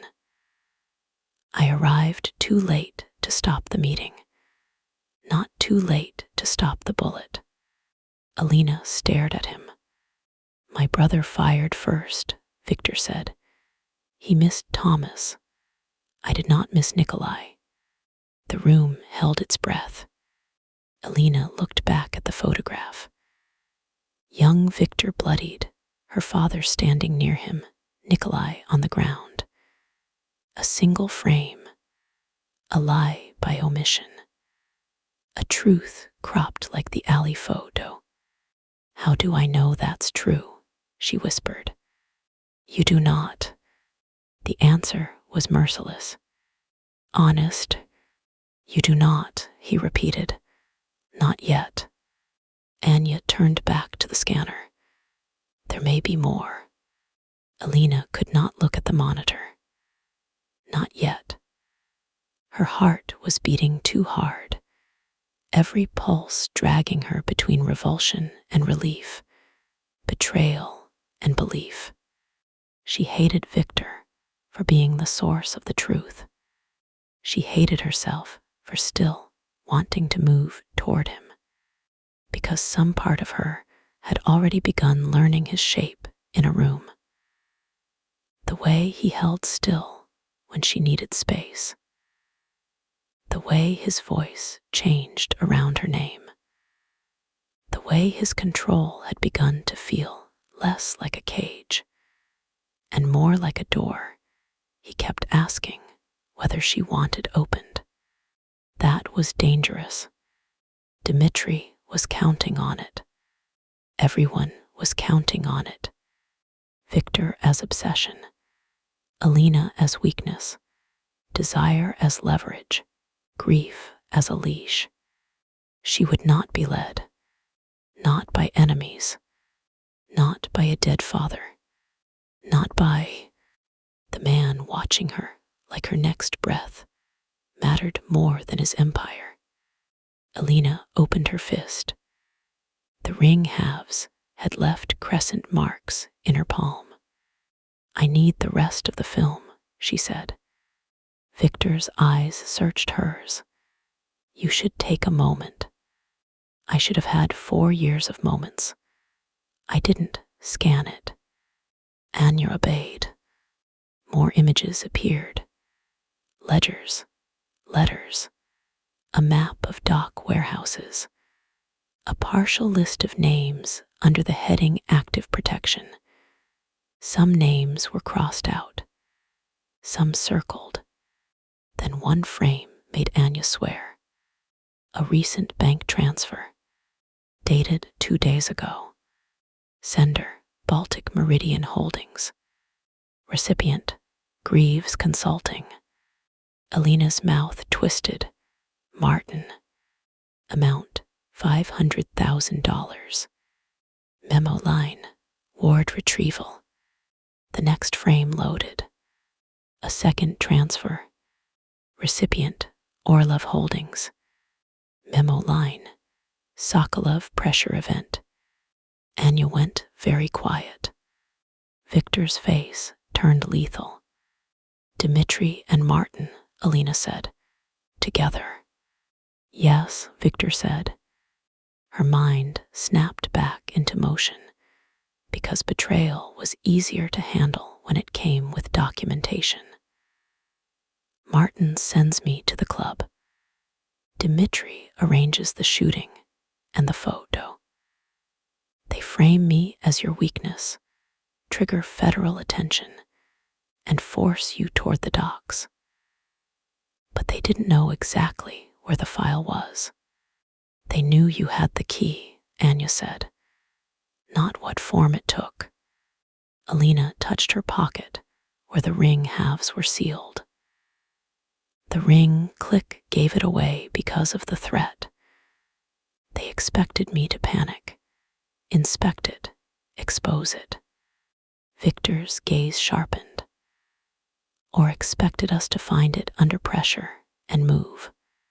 To the operations house, Anya said slowly. The room changed again. Victor turned toward the door. Lock down. Anya was already moving. Full sweep now. Alarms did not blare. No dramatic sirens. Victor's people were too disciplined for that. But the building shifted instantly from tense to battle-ready. Men moved. Doors sealed. Monitors flicked through feeds. Alina's blood went cold. You think the film led them here? I think we assume everything is poison until proven otherwise, Victor said. Anya checked the scanner, then the sleeve. No transmitter in the film. No obvious tracker in the evidence pouch. The ring, Victor said. Alina pulled the sealed pouch from her pocket and handed it to Anya before fear could make her hesitate. Anya scanned it with a handheld device. Nothing. Again. Nothing. Then she frowned and scanned Alina. The device chirped at her chest. Alina went still. Victor's eyes dropped. Not to the ring, to the borrowed black shirt. Anya lifted the scanner higher. It chirped again near Alina's collarbone. Alina looked down. Her mother's chain. Not the ring. The chain. Anya's face tightened. There's a microtransmitter in the clasp. The room went silent. Alina felt sick. The chain had been around her neck for 4 years. 4 years. No, she whispered. Victor's expression turned so dark Anya stepped forward quickly. It may be dormant. Old tech. Could have been activated by proximity, signal pulse, anything. We don't know yet. Alina reached for the clasp, fingers clumsy. Victor stepped closer. May I? She looked at him. His hands were steady. His face was not. Beneath the fury, she saw restraint again, nearly painful. She nodded. He moved behind her. The air changed with his closeness. Alina closed her eyes as his fingers brushed the back of her neck. Not sensual, not meant to be. Yet her body remembered the kiss, the heat of him, the promise that he would ask before taking anything from her. His knuckles grazed her skin as he found the clasp. She shivered once. He paused immediately. Okay, he asked. Her throat tightened. Yes. He unfastened the chain and lifted it away from her body. The absence felt worse this time, like losing the last untouched thing. Victor placed the chain in Anya's hand, but he kept his eyes on Alina. Anya scanned it more closely. Transmitter is live. Victor's voice went quiet. How long? Hard to say. It could have woken when Alina entered the club, when the ring opened, or when we scanned the film. Disable it. Anya took the chain to a device on the far table. A small pulse. The scanner stopped chirping. Elena wrapped her arms around herself. She had thought the ring was the secret, but the chain had been the leash. Her father had put both around her neck, or someone else had later. She did not know which possibility hurt more. The glass room door opened, and Roman stepped inside. Perimeter team found a drone above the south roof. We jammed it. No breach. Victor nodded once. Double the interior posts. No one leaves alone. Roman glanced at Elena, then at Victor. Understood. He left. Anya turned back from the scanner. The staged leak worked too well. They reached for Elena's phone, and the transmitter led them to this district. Maybe not exact location, but close enough for a drone sweep. Elena forced air into her lungs. So they know I didn't really leave. Maybe, Anya said, or they know we moved. Victor Lowe oaked at the monitor. What else is on the film? Anya advanced the final frames. A digital-looking block appeared. Not text, not photo. A dense pattern of black and white squares. A key, Elena said. Anya nodded. Encrypted archive access. Old but usable. Can you open it? Victor asked. I can try. The final frame loaded beneath it. A handwritten line from Thomas Ward. The living proof is not in the file. She is. Elena read it once. The words did not make sense. Then they made too much. The living proof, she said slowly. What does that mean? No one answered. Victor's face had changed. Anya looked pale. Elena looked between them. What? Victor's voice was very careful. There were rumors, after the docks were shut down, that one witness survived. Someone who could identify everyone involved, not just the route operators. A witness, Elena said. Yes, and my father wrote she is. The room closed in. Elena's laugh came out thin. No, that's not me. I was 19 11 years ago. I was in school. I didn't see anything. Maybe not knowingly, Anya said. Maybe your father recorded something. Maybe someone told you something. Maybe. No, Elena stepped back. I am not a witness to a trafficking route. I am not the living proof. I'm a lawyer with a terrible father and worse employment judgment. Victor's eyes softened in a way that made her want to scream. Do not look at me like that, she said. Like what? Like you're already rearranging your life around the next threat. I am. Stop. No. The word landed harder because this time it was not control. It was fear, raw and stripped. Elena stared at him. Victor stared back, jaw tight, eyes burning with the kind of emotion he probably considered a tactical weakness. I will not apologize for wanting you alive, he said. I didn't ask you to apologize. You asked me to stop. Yes, I cannot. The confession moved through her like heat under skin.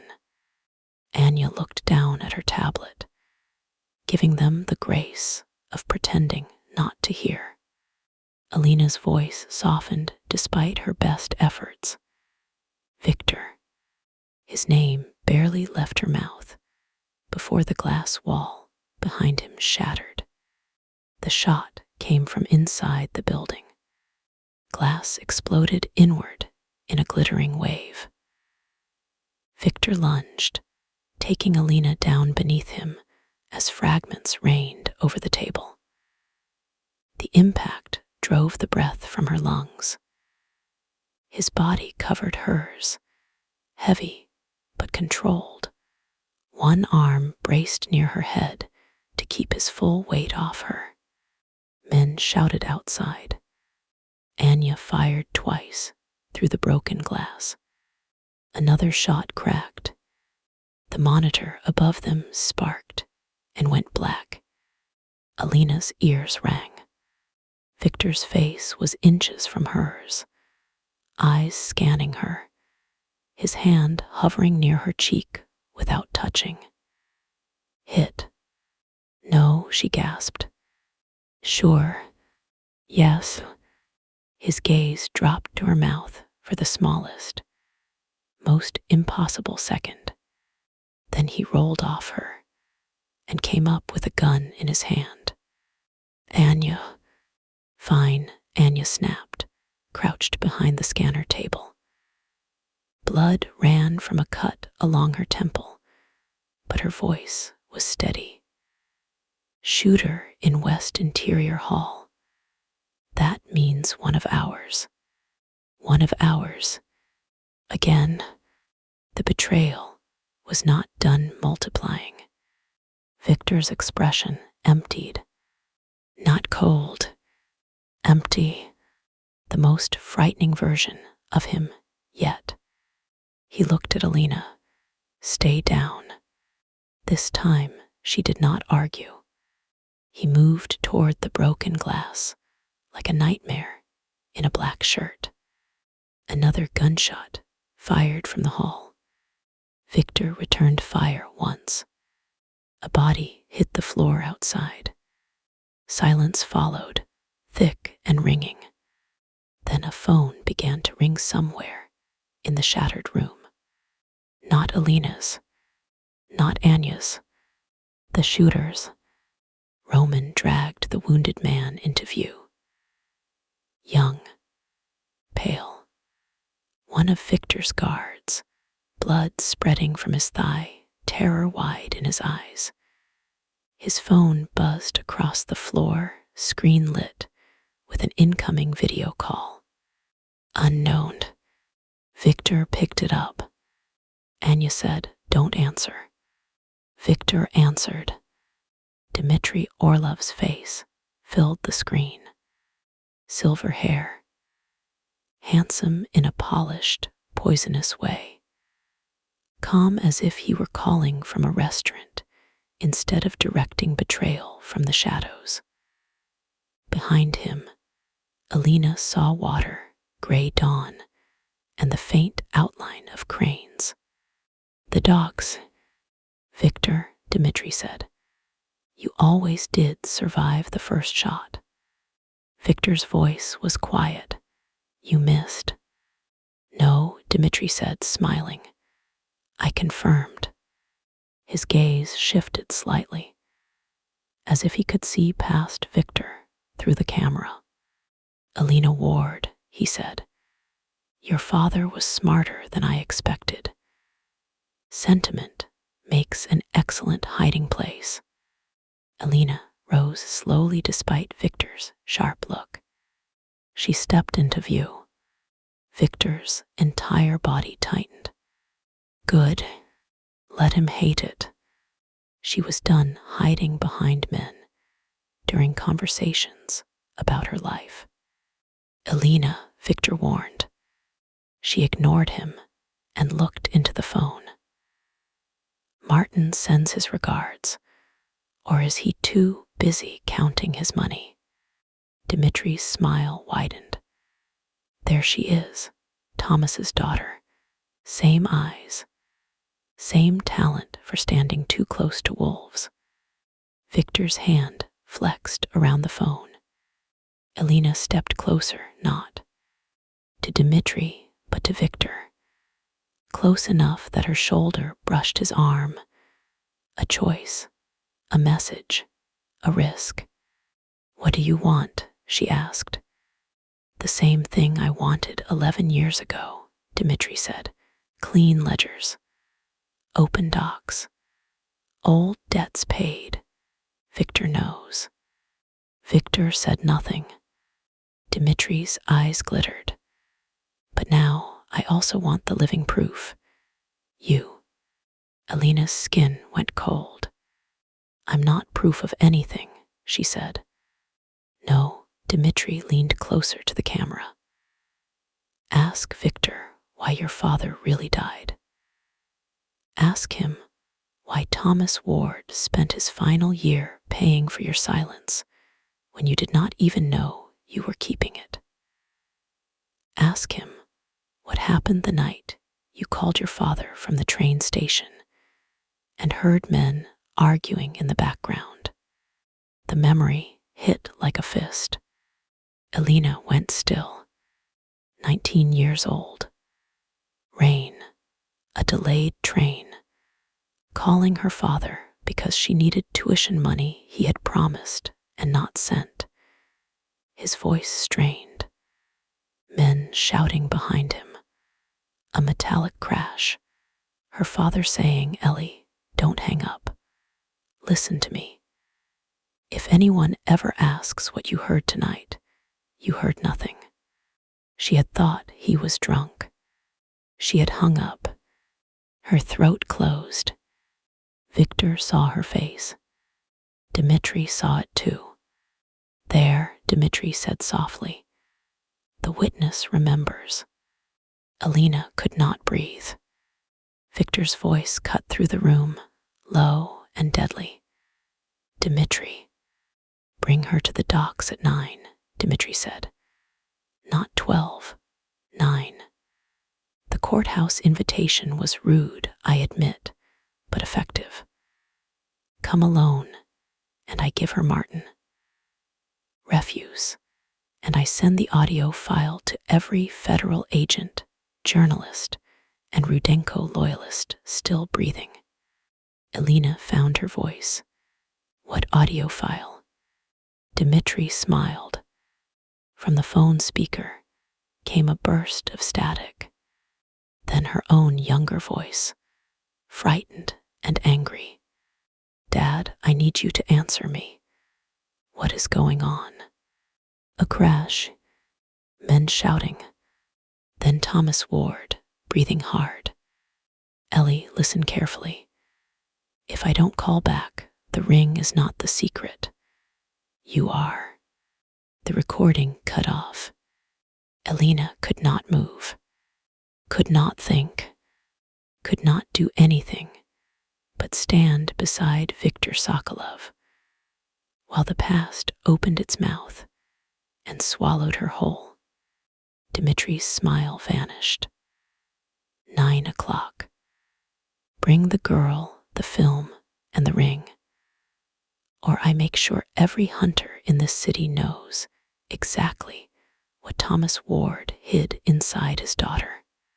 The call ended. For one beat, no one spoke. Then Victor turned to Alina. "Alina." She stepped away from him before he could touch her. Comfort her, command her, save her, cage her, or become the only thing holding her upright. Her voice came out quiet. Too quiet. You knew there was a recording. Victor's face tightened. I suspected. "When? Alina, when?" His silence was the answer. The emotional blow was worse than the gunshot. She nodded once, small and devastating even to herself. "Before you kissed me." Pain flashed across his face. There it was, the cliff edge, the line between protection and secrecy, between desire and leverage, between Viktor Sokolov asking for her mouth, while keeping one more truth in his pocket. He took a step toward her. I did not know what was on it, but you knew I might be more than a witness list mistake. You knew Dmitri might want me for something my father put inside my life. And you didn't tell me. I was trying to confirm. You were deciding what I could handle. He stopped, because that was true. Alina reached into her pocket, pulled out the sealed pouch with the broken ring halves, and held it against her chest. Congratulations, she said, voice shaking now.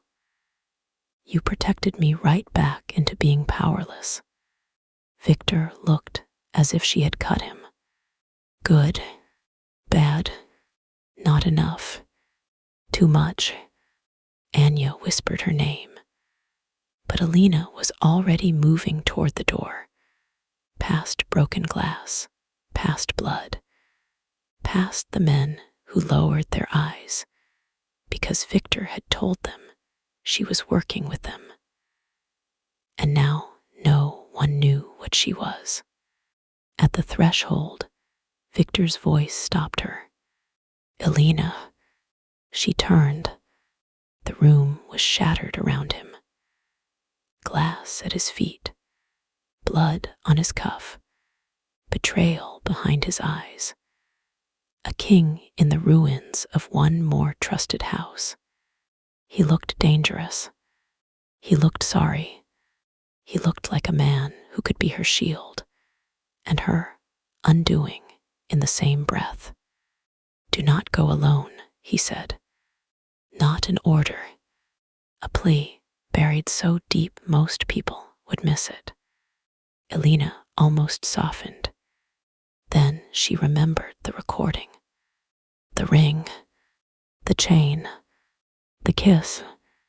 I'm not going alone, she said. Victor's eyes narrowed. Alina looked at Anya. You said you could be temporarily blind. Can you also disobey him? Anya went very still. Victor's expression turned lethal. No. Alina held Anya's gaze. The courthouse text was bait. Dmitri expects Victor at the docks. Martin expects me scared. Everyone expects me to be moved like evidence. I want Martin first. Anya looked from Alina to Victor. The room waited. Victor said, Anya. Anya's mouth tightened. Then softly she said, she's right. Victor stared at her. Anya lifted her chin. Martin is the softer target. If we T him before 9, we learn what Dmitri has, where he is weak, and whether the audio file is complete. Alina can draw him out faster than you can. No, Victor said. Alina met his eyes. There it was again, that word. Only now it did not land like protection. It landed like the lock on a cage. She stepped closer to him, close enough that only he could hear her next words. You said you would ask for anything you needed from me. So ask, Victor.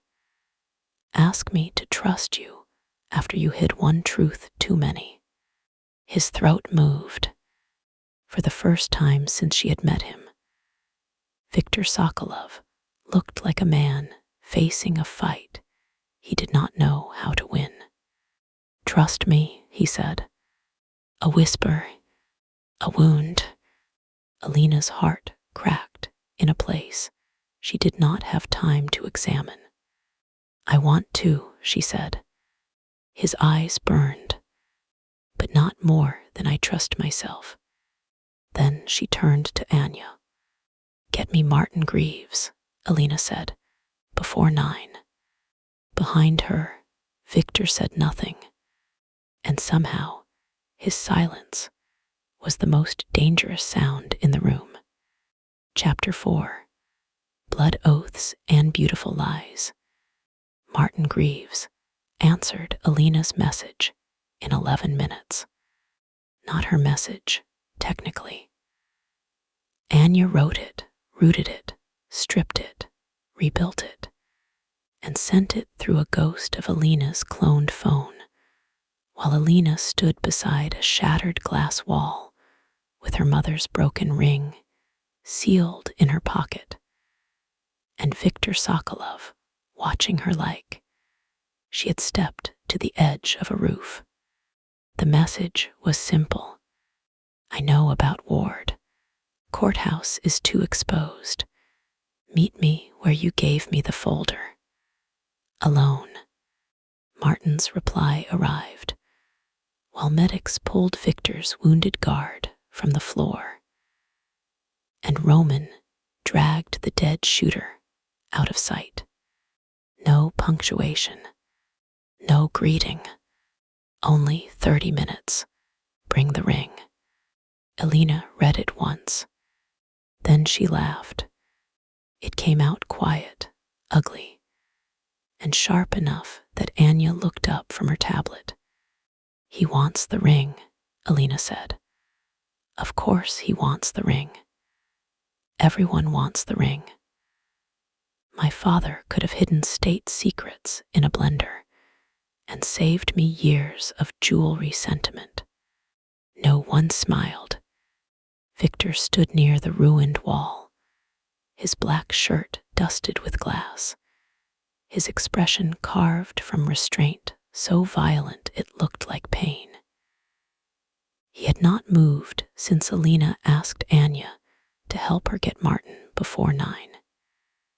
He had not argued again. That should have pleased her. It did not. His silence felt worse than control. Alina, Anya said carefully, you do not have to do this. Yes, I do. You do not have to walk into the same firm that sent you into the alley. I won't be walking in blind. Victor's gaze cut to hers. There a flicker. He hated every word. Hated the plan. Hated Anya for agreeing. Hated Alina for being right. Hated himself most of all because he had given her reasons to stop listening. Good. Let him hate it. Alina was tired of being the only one bleeding internally. Anya pulled up a schematic of Voss and Mercer's downtown building on the nearest working monitor. The screen was cracked in one corner from the gunfire, but the floor plan glowed bright and clean. Alina knew the layout by muscle memory. Marble lobby, security desk, elevator bank, 42nd floor reception, partner hallway, conference rooms named after dead judges, and the records annex on 41, where the firm kept older case boxes no one cared about, until subpoenas made them expensive. Martin won't meet at the office, Alina said. He's arrogant, not stupid. He said where he gave you the folder, Anya replied. He gave it to me in the west stairwell. Anya looked up. Why? Because he didn't want anyone to see him hand me a sealed file after hours. Cameras, not inside the stairwell. Privacy issue after one of the partners got caught with someone who was not his wife and made it everyone's compliance problem. Anya nodded slowly. Good, predictable men and their scandals. Useful. Victor finally spoke. Too exposed. Alina did not look at him. You're not invited. The room changed. Roman, standing near the door, went still. Anya's fingers paused above the tablet. Even the medic near the hallway seemed to discover an urgent interest in gauze. Victor's voice was low. "I was not asking." Alina turned then. He stood 15 feet away, but the force of him filled every inch between them. Not anger alone, not fear alone. Something darker, tangled, and alive. He looked like the kind of man who could tear the city apart to keep her breathing and call the destruction practical. Her body remembered his kiss at the worst possible moment, the controlled pressure of his mouth, the way he had asked, the way he had stopped. The memory made her angrier. "You are not coming in," she said. "Martin sees you, he runs. Martin sees your men, he runs. Martin thinks I'm scared, furious, and alone after finding out you hid the recording from me. That part is believable because it's true." His jaw tightened. "Alina," he said. "No," she lifted a hand. "You said you would ask. So if you want something from me right now, ask. Don't order." A muscle, flickered near his eye. The whole room seemed to hold its breath with him. Then Viktor Sokolov, Bratva Boss, murderer, protector, liar, the man who had pulled her out of gunfire and kept one truth too many, forced the words through his teeth. "Do not go without me." It was not a command. It was worse. It was honest. Alina felt it hit low beneath her ribs, where all the vulnerable places had gathered without permission. She wanted to soften. She wanted to punish him. She wanted to cross the room, grip his ruined shirt, and make him tell her everything until there were no secrets left between them. Instead, she said, "Why?" His eyes darkened. "Not because I'm useful," she said. "Not because I might be the living proof. Not because my father hid evidence on me." "Why?" Anya looked down, suddenly busy. Victor stared at Alina, as if she had asked him to cut open his own chest in front of his people. Maybe she had. His voice dropped. "Because the thought of him putting his hands on you makes me want to forget every promise I made to myself." Heat moved through the room. Not soft heat, not romantic, dangerous heat. The kind that made Alina's pulse stumble and her anger burn brighter, because wanting him did not make the words less complicated. "What promise?" she asked. "That I would not become my father." The answer went through her like cold water. Victor looked away first, toward the broken monitor, toward anything that was not her face. He loved by owning, protected by locking doors, punished fear as disobedience.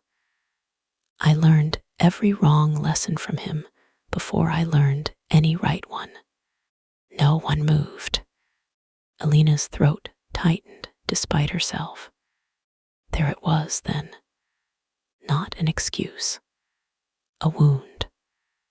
A boundary he had drawn against his own blood and nearly crossed every time fear for her made his voice turn into iron. She hated that it mattered. She hated that she understood. Her own father had loved through secrets, through silence, through hiding a transmitter in a chain and a file in a ring and a recording in her life. He had mistaken ignorance for safety, too. Different cage. Same lock. "Then don't," Alina said quietly. Victor looked back at her. "Don't become him," she said. "And don't make me become the daughter who keeps paying for fathers who thought love meant making choices for me." His expression cracked. "Only for a second." "Enough." Anya cleared her throat. "Operationally, there is a middle ground." Alina did not look away from Victor. "I'm listening." "Victor doesn't come inside the building," Anya said. "Neither do his visible guards. I go with you as legal support from an outside firm. Roman's team holds perimeter 2 blocks out. Victor stays in a mobile command vehicle and does not intervene unless I call breach or Alina says the word." Victor's eyes narrowed. "What word?" Alina held his gaze. "Steel." His face changed at the echo of the door where he had saved her. "Steel." The first thing between them. The first locked threshold. The first proof that he could take her choices and did not. "Steel," he repeated. "If I say it," Alina said, "you come. If I don't, you let me handle Martin." A harsh breath left him. "And if he threatens you before you can say it?" Anya answered before Alina could. "Then I kill him." Martin Greaves would have fainted if he could hear how casually Anya discussed his potential murder beside a shattered scanner table. Alina almost smiled. Almost. Victor did not. "Not good enough," he said. "It's what you get," Alina replied. "Because you lied." His eyes flashed. "I concealed. You lied by deciding the truth belonged to you until I earned it. That is not what I thought, but it is what you did." Silence. Then Victor nodded once. A small, brutal surrender. Alina felt no victory. "Fine," he said. Roman's eyebrows lifted a fraction. Anya looked as though she had just witnessed a solar eclipse. Victor ignored them both. His gaze remained on Alina. "But you wear armor. I am not walking into my office dressed like tactical Barbie. Under your clothes, I'm wearing your shirt and sweatpants. Then change." Alina looked down at herself. The black shirt brushed her thighs.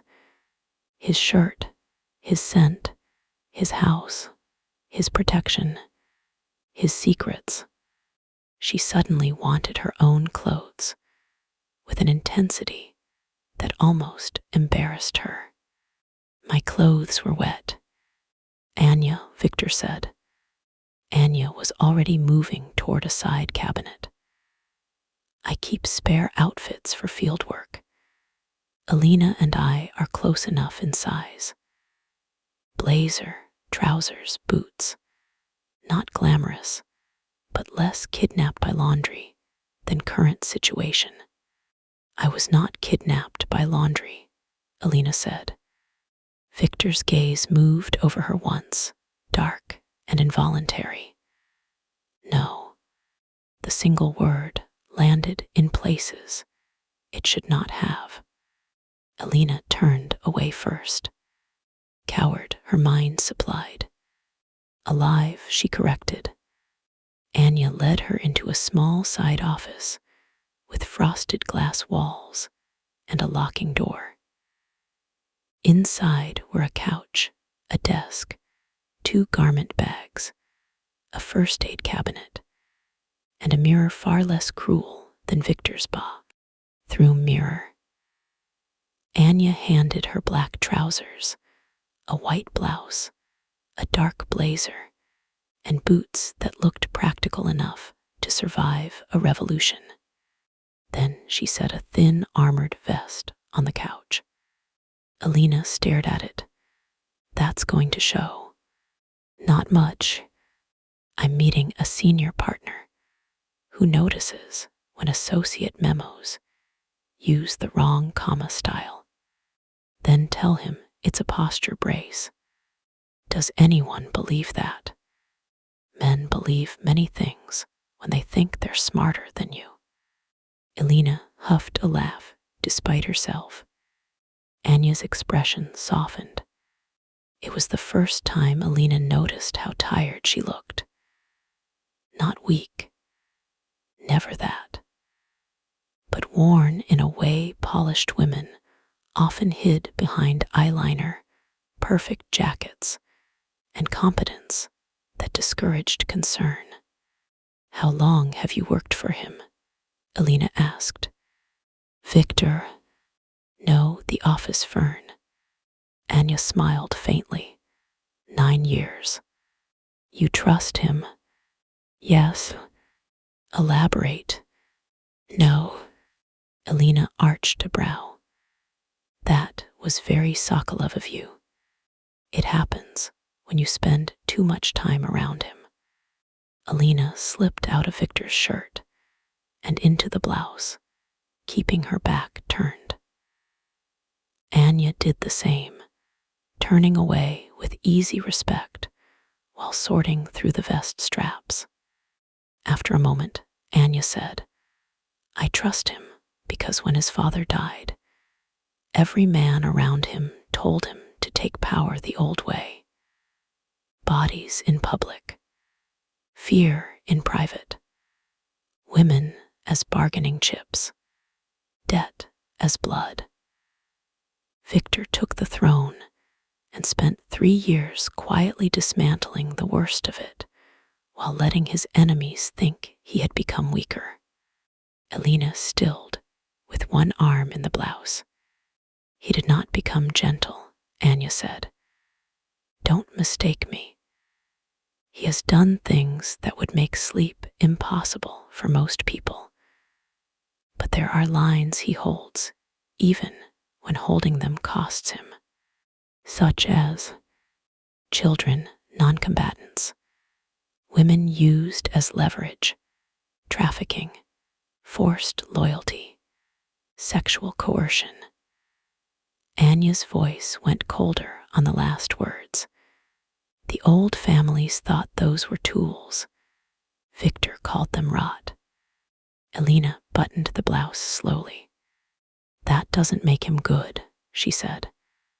No, but it makes him not the worst thing in the room. Anya's mouth curved without humor.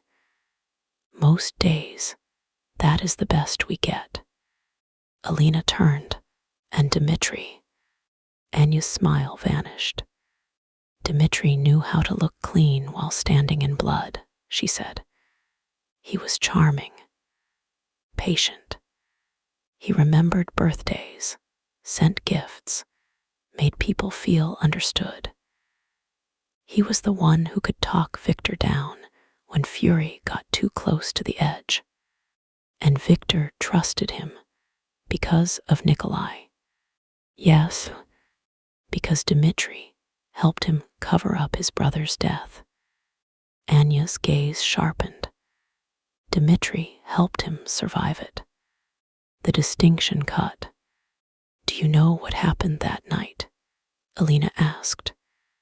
I know what Victor told me. I know what I found later. I know Nikolai was making deals with men who deserved graves instead of contracts. Anya stepped closer with the vest. And I know Victor never forgave himself for pulling the trigger, even when every person who lived because of it should have thanked him. Alina looked down at the vest. Does he know you defend him like this? He would hate it. Then why tell me? Because you are deciding whether the worst thing he did is the only thing that matters. Alina absorbed that in silence. Anya helped secure the vest beneath the blouse and blazer. The weight was strange at first, a pressure around Alina's ribs, but not unbearable. Like fear made physical and strapped into something useful. When Alina looked in the mirror, she almost recognized herself. Almost. Attorney, professional. Dark hair retwisted at her nape. Bare throat without the chain. Mouth still faintly swollen from Victor's kiss, if she knew where to look. Eyes older than they had been last night. Anya handed her a small earpiece. Press twice to open channel. It will stay muted unless you trigger it. Victor will hate that, but he agreed. Alina inserted it. Can he hear me now? No. Good. Anya looked at her reflection in the mirror. For what it is worth, I think you are right to go after Martin first. But right does not mean safe. Alina touched the pocket where the ring halves should have been. Then remembered Anya had transferred them into a flat protective case tucked inside the vest. Nothing sentimental now. Evidence against her heart. Safe stopped being an option in the alley, Alina said. When they returned to the main room, Victor was alone near the far table. Not truly alone. Men moved beyond the glass. Repairs had begun.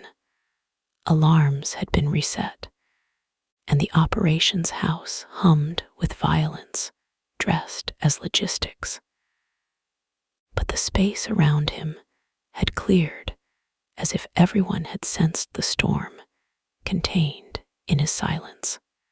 He had changed his shirt. Black again, of course. No blood, no glass. Sleeves down this time, cuffs buttoned, jacket fitted across his shoulders. Bratva Boss restored.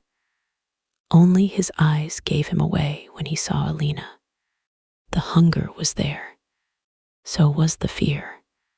So was the apology he had not yet found words for. Alina Stowe, peeped a few feet away. I'll give Martin 20 minutes. If he doesn't show, we adapt.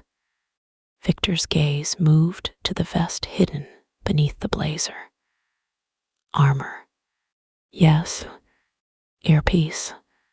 Yes. Knife. No. Anya. Absolutely not, Alina said. Victor looked at her. It is a small knife. That is not the point. It is often the point. I am not adding stabbing to my skill, set today. Anya said, she has a pen. Victor's eyes flicked to Alina's blazer pocket. Alina sighed. I am not stabbing anyone with a pen either. Not with that attitude, Anya said. Alina looked at her. Anya shrugged. Sorry, tension. Against all reason, Alina almost laughed. Victor did not. He came closer, slowly enough that she could pretend not to know he was giving her time to refuse the approach. She did not refuse.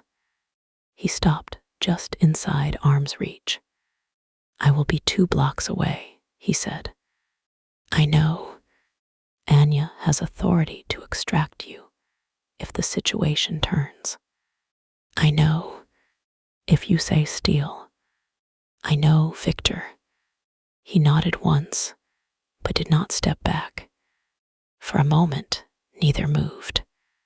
The room around them blurred into equipment, monitors, men, rain-gray windows. All Alina could see was him.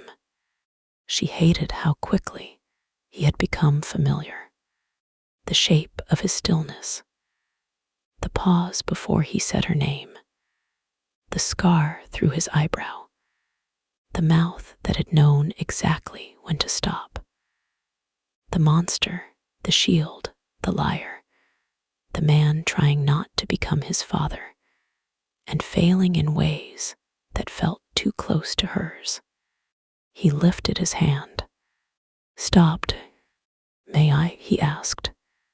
Alina's breath caught. "May you what?" His gaze dropped to her hair, where one loose strand had escaped near her cheek. "Fix that." It should not have undone her. It was nothing, less than nothing, a strand of hair, a question. "Yes," she said. Victor tucked the strand behind her ear with a touch so careful it made her throat ache. His knuckles brushed her cheek. He did not linger, did not use the moment to steal more. That restraint was becoming its own kind of seduction. "I am angry with you," she whispered. "I know. I am not forgiving you because you touched my hair nicely. I know. I might not forgive you at all." His eyes held hers. "I know." There was the apology then. Not in words, in accepting her anger without bargaining with tenderness. Alina had to look away before her face betrayed her. "Good," she said, and walked out with Anya before she changed her mind. The ride to Voss and Mercer happened in a gray dawn that made the city look washed and untrustworthy.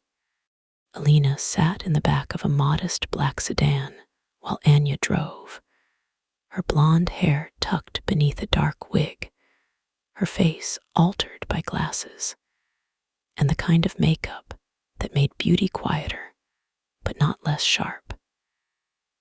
If Alina had not known better, she would have believed Anya was exactly what the forged credentials said. Nadine Cross, outside counsel specializing in financial compliance. "You're very good at looking boring," Alina said. Anya glanced at the mirror.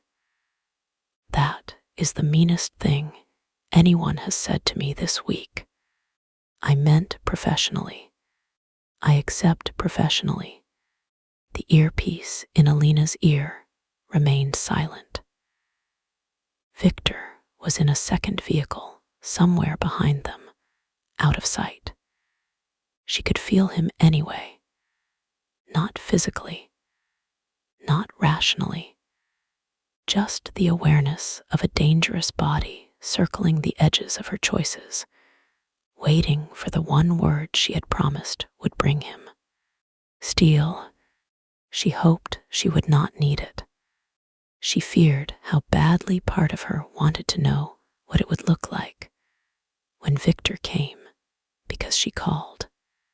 The sedan parked in the garage beneath Voss and Mercer's building. Alina had entered this garage hundreds of times half asleep, balancing coffee, laptop bags, case files, and the crushing ambition of a woman who could not afford to fail. Today, every fluorescent light looked suspicious. Every camera looked like a witness. Every elevator opened like a mouth. Anya parked near the west stairwell. "Last chance to tell me if there are surprises," she said. Alina looked at the stairwell door. "Martin sweats when cornered, but gets arrogant if he thinks he has leverage. He hates being interrupted. He keeps antacids in his left pocket and a flask in his right desk drawer. He will try to call me emotional within the first 90 seconds. Can I shoot him if he does? No. Legal people are no fun." Alina opened the car door. "Try a deposition." The stairwell smelled exactly as it always did. Concrete, stale air, old dust, and the faint lemon cleaner building maintenance used to disguise despair. Alina's boots sounded different from her usual heels. Stronger, less office, more war. Anya followed 2 steps behind, not too close. At the landing between parking level B2 and B1, Alina stopped. This was where Martin had given her the folder. She remembered his face in the dim light. Thin-lipped, irritated, watch catching the light as he thrust the sealed documents into her hands. Don't be difficult, Alina. Just get the signature confirmation and go home. CH had been tired enough to accept the insult and hungry enough to ignore instinct. Never again. Footsteps echoed from above. Slow, measured.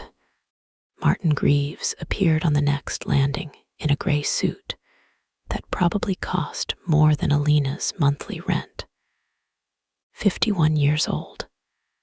Silver at the temples. Clean-shaven. Harvard ring. Wedding band. Pocket square. Every inch of him expensive, respectable, and rotten in a way that would never show under courtroom lighting. His face tightened when he saw Anya. I said alone, he snapped. Alina smiled without warmth.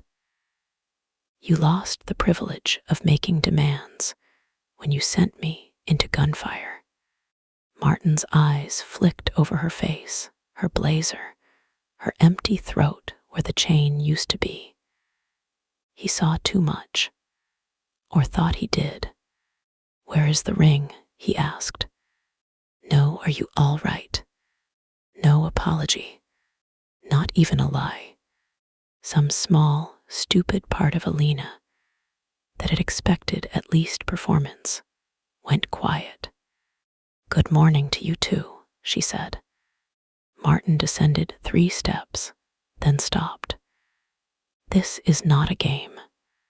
No, games usually have clearer rules. Who is she? He nodded toward Anya. My counsel. You are counsel. I like to outsource disappointment. Anya smiled politely. Nadine Cross. I represent Ms. Ward's interests in this matter. Martin's eyes narrowed. This matter is beyond your comprehension. Anya's smile widened. Men often say that shortly before committing discovery violations. Alina could have hugged her. Martin's attention snapped back to Alina. You have no idea what you've stepped into. I know about Baltic Meridian, Rudenko Maritime, Greaves Consulting, Orlov Holdings. The $500,000 transfer marked Ward retrieval.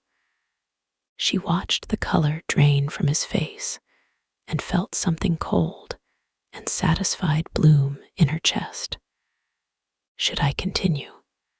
Martin's mouth opened, then closed. There he was, not the senior partner, not the gatekeeper, not the man who reviewed her work with a red pen like judgment was a blood sport, just a frightened man with expensive shoes. Alina stepped onto the landing. Why me? Martin swallowed. You were never supposed to be hurt. That is the anthem of cowards everywhere. His nostrils flared.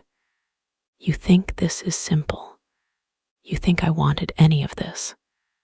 I think you took money to deliver me into a trap. I took money to correct your father's mistake.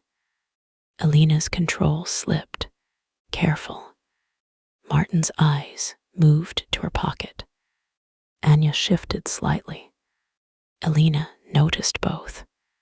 You think I have the ring on me, Alina said. You should if you're smart.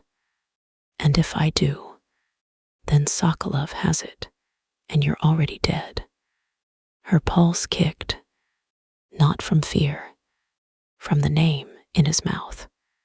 Sokolov. Martin said it like a disease, like envy. You wanted Victor at the docks, Alina said. Dmitri too. Why? Martin laughed once, brittle and thin. Victor, is that what he is to you now? Answer the question. That man ruins everything he touches. Not an answer. He ruined your father. Alina's hands curled. My father made his own choices.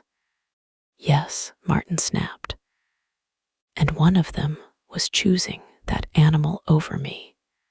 The words hung in the stairwell. Anya's eyes sharpened. Alina went very still. There it is, she said softly. Martin realized too late what he had exposed. Not just money, not fear, jealousy. You knew my father before the Baltic case, Alina said. Martin's face hardened. Thomas was my mentor. The word cracked something open in Alina's memory. Her father, years ago, mentioning a bright young lawyer who worked too hard and laughed too little. Marty, he called him once. Poor kid thinks law is a ladder instead of a knife. Alina had been 16. She had forgotten. Now the memory stood in front of her, in a gray suit. You were jealous of Victor, she said. I was loyal to Thomas when men like Sokolov were using him. You sold me for $500,000. I protected you for years. Alina's laugh was short and vicious. From what partnership? From the file. Martin's face twisted. From questions. From men who would have come for you if they knew the chain had been under their noses the entire time. Alina's blood cooled. How did you know about the chain? Martin's expression closed. Anya took one step down. Mr. Greaves, you should consider your next answer very carefully. Martin looked at her with contempt. You have no authority here. Anya tilted her head. People keep assuming that right before regretting it. Alina held up a hand. Martin, who put the transmitter in the chain. He looked away. Her stomach turned. No, she whispered. Martin said nothing. Alina stepped closer. Who put it there? Your father asked me to repair the clasp after your mother's funeral. The stairwell tilted. Alina grabbed the railing. Anya moved, but Alina lifted a hand to stop her. Martin continued quickly, as if the confession had loosened something foul and long contained. He was unraveling, drinking, paranoid. He wanted the ring hidden with you, but he knew he might need to find it if the wrong people moved first. I told him a transmitter was madness. I told him putting you anywhere near the file was unforgivable. But you did it. His mouth tightened. I did what he asked. And then you tracked it. No, do not lie to me. I did not activate it until last night. Last night, the alley, the club, the ring against her skin, while bullets struck brick. Alina's voice went cold. You activated it before giving me the folder. Martin looked down. There was the answer. Anya's hand disappeared beneath her jacket. Alina did not stop her this time. Why? Alina asked. Martin's voice lowered. Because Dmitri came to me with the audio. What audio? The call, your call. Thomas recorded everything that night. Not just your voice. Names in the background, threats. Victor's brother. Victor, me. His eyes lifted, haunted now. If that file goes public without context, everyone burns. Your father's memory, your career, the firm, federal agents, judges, dock companies, all of it. So you decided to hand me to Dmitri. I decided to give him the ring, not you. He stepped closer, pleading now, ugly with it. You were supposed to deliver the papers. Sokolov's men were supposed to intercept. And while he was distracted, Dmitri would get confirmation the ring was still with you. No one was supposed to shoot. Alina stared at him. No one was supposed to shoot, she repeated. I didn't know about that. But you knew about the lie. Martin's mouth trembled. I knew enough. And the money. His silence answered. Greed always sounded quieter than fear. Alina felt the last fragile thread, connecting Martin to her old life, snap cleanly. I trusted you, she said. Martin flinched. Not enough. I worked holidays because you asked, she continued. I rewrote briefs you put your name on. I took client calls at midnight, covered your mistakes, tolerated your comments, swallowed every insult because I thought if I became useful enough, perfect enough, undeniable enough, you would have to see me as more than Thomas Ward's ruined daughter. Alina, you used that, didn't you? His face crumpled. You knew exactly which leash to pull. Career, reputation. Good girl, Alina. Don't be difficult, Alina. Deliver the folder, Alina. Her voice shook now, but she did not care. You were never protecting me. You were grooming my obedience. Anya's gaze softened, but her weapon hand remained ready. Martin's eyes shone with panic. I can fix this. No, Martin. You are the thing being fixed. A sound crackled in Alina's earpiece. Not Victor's voice. Static, then silence. She frowned. Anya noticed. What? Alina touched the earpiece. Channel flickered. Anya's eyes sharpened. She tapped her own earpiece once. No response. Martin smiled. It was small. Wronged. Alina's stomach dropped. Anya lifted her weapon. Martin raised both hands quickly. Too late. The stairwell door, above them, opened. Two men stepped through. Not security guards. Not lawyers. Rudenko men. If Alina had learned to read violence correctly in the past 12 hours. Heavy coats. Dead eyes. Suppressed pistols. Anya fired first. The sound in the concrete stairwell was deafening. One man went down, hit in the arm, weapon clattering against the steps. The second fired. Concrete spat near Alina's shoulder. Martin screamed and ducked. Anya shoved Alina down toward the lower landing. Move. Alina moved. Not gracefully. Not bravely.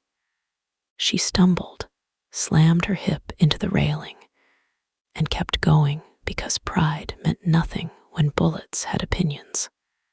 The earpiece crackled again. Elena, Victor's voice, ragged with fury. She almost answered. Then Martin grabbed her ankle. Elena fell hard on one knee. Pain shot up her leg. She twisted, kicking instinctively, but Martin clung with desperate strength, face slick with sweat. "Give me the ring," he hissed. "Give it to me, and they'll leave you alive." Elena stared at him. In that moment, every room he had made her small in returned.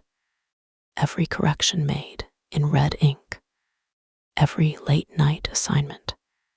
Every look that told her ambition was permitted only if it served him.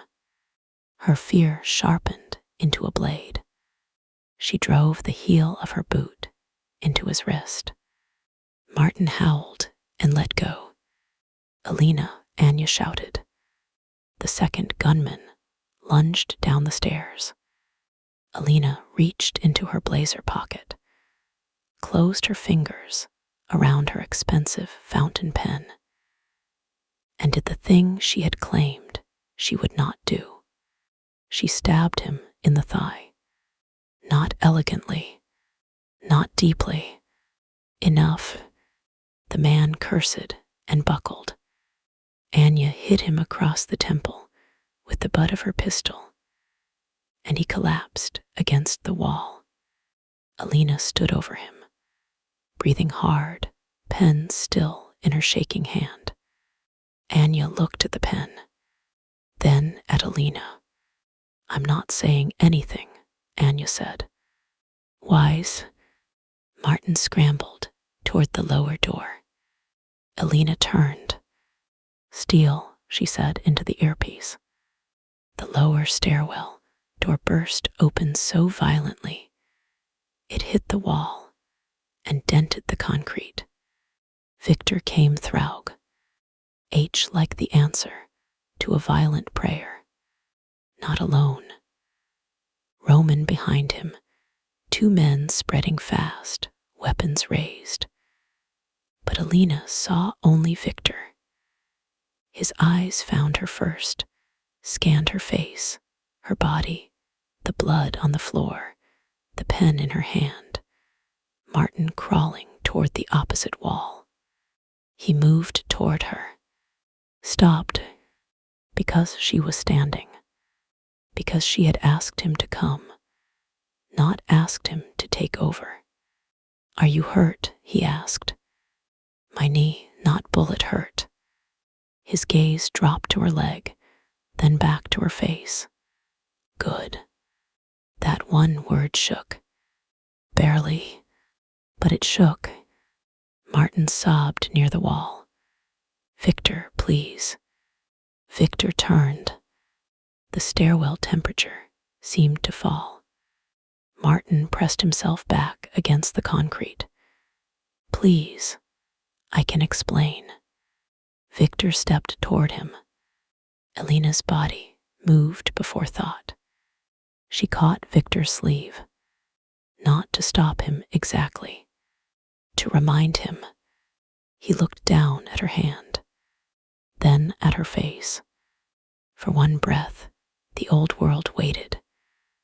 The Bratva Boss, the traitor, the law, the blood, the simple, brutal solution every man in this stairwell expected Victor to choose. "Don't," Elena said quietly. "Not for me." Victor's jaw flexed. Martin whimpered. Elena held on. "He talks. He gives us Dmitri. He gives us the audio, the legal trail, the docs, everything. He pays in court, not in a stairwell." Victor's eyes remained on hers. "You said I make you want to forget your promises," she said. "Remember them." Something moved through him. Pain, fury, choice. Slowly, Victor lowered his gun. Not because Martin deserved mercy, because Elena had asked. because the line mattered, because becoming his father would be too easy, and Victor was starting, barely, brutally, to choose the harder thing. Anya exhaled. Roman looked stunned for half a second before professionalism returned. Victor leaned down toward Martin, voice soft enough to be terrifying. You live because she is better than both of us. Martin shook. Alina released Victor's sleeve. Her hand left wrinkles in the fabric. Victor looked at them as if they were a wound. Take him, he said. Roman hauled Martin up. Martin cried out about his wrist, his rights, his wife, his firm, his heart. No one cared. Anya collected the fallen weapons, photographed the scene with brisk competence, and began issuing cleanup instructions that sounded illegal, legal, and terrifyingly efficient all at once. Alina sat on the stair because her knee had begun to throb, and adrenaline had left without notice. Victor crouched in front of her, not touching, waiting. You came, she said. You called. 2 words. Too much in them. I almost didn't. His face tightened. Why? Because part of me wanted to prove I didn't need you. His eyes stayed on hers, and Alina looked at the blood on the stairs. The groaning gunman. Martin being cuffed by Roman with zip ties. Anya wiping her own split knuckle like it annoyed her more than hurt. I needed help, she said, not ownership. Victor nodded once. I am learning the difference. She hated that the answer warmed her. He looked at her knee. May I? She knew what he meant. Yes. His hands were careful as he inspected the torn fabric over her knee. His fingers were warm through the edge of her trousers, clinical and restrained. But Alina felt the touch everywhere. She hated how her body could feel fear, pain, fury, and desire without asking permission from any of them. Bruised, he said, not broken. Add orthopedic diagnosis to your criminal resume. His mouth almost moved. I have experience. With knees. With damage. That should not have felt intimate. It did. Anya approached, phone in hand. Martin is talking. Already, Alina asked. Turns out pain, fear, and being abandoned by your co-conspirators make excellent solvents. Anya glanced at Victor. Dmitri has men at the docks, but he is not staying there. It is theater. Cameras, staged exchange, old Rudenko witnesses. He wants Victor seen arriving with Alina and the film. He wants proof that Victor is protecting the woman tied to the hidden ledger and the brother's death. To force war, Victor said. Anya nodded. And to trigger federal action. Alina slowly stood with Victor's steadying hand beneath her elbow. What about the audio? Martin says Dmitri has the full file in a private archive. But Martin has a partial copy. Where? Anya looked grim. At the club. Victor's eyes sharpened. My club. In Dmitri's old office. Martin hid a failsafe there months ago because he didn't trust Dmitri completely. Alina laughed softly. Cowards distrust everyone except their own survival instincts. Martin says the copy proves Victor fired in defense of Thomas Ward. Anya continued.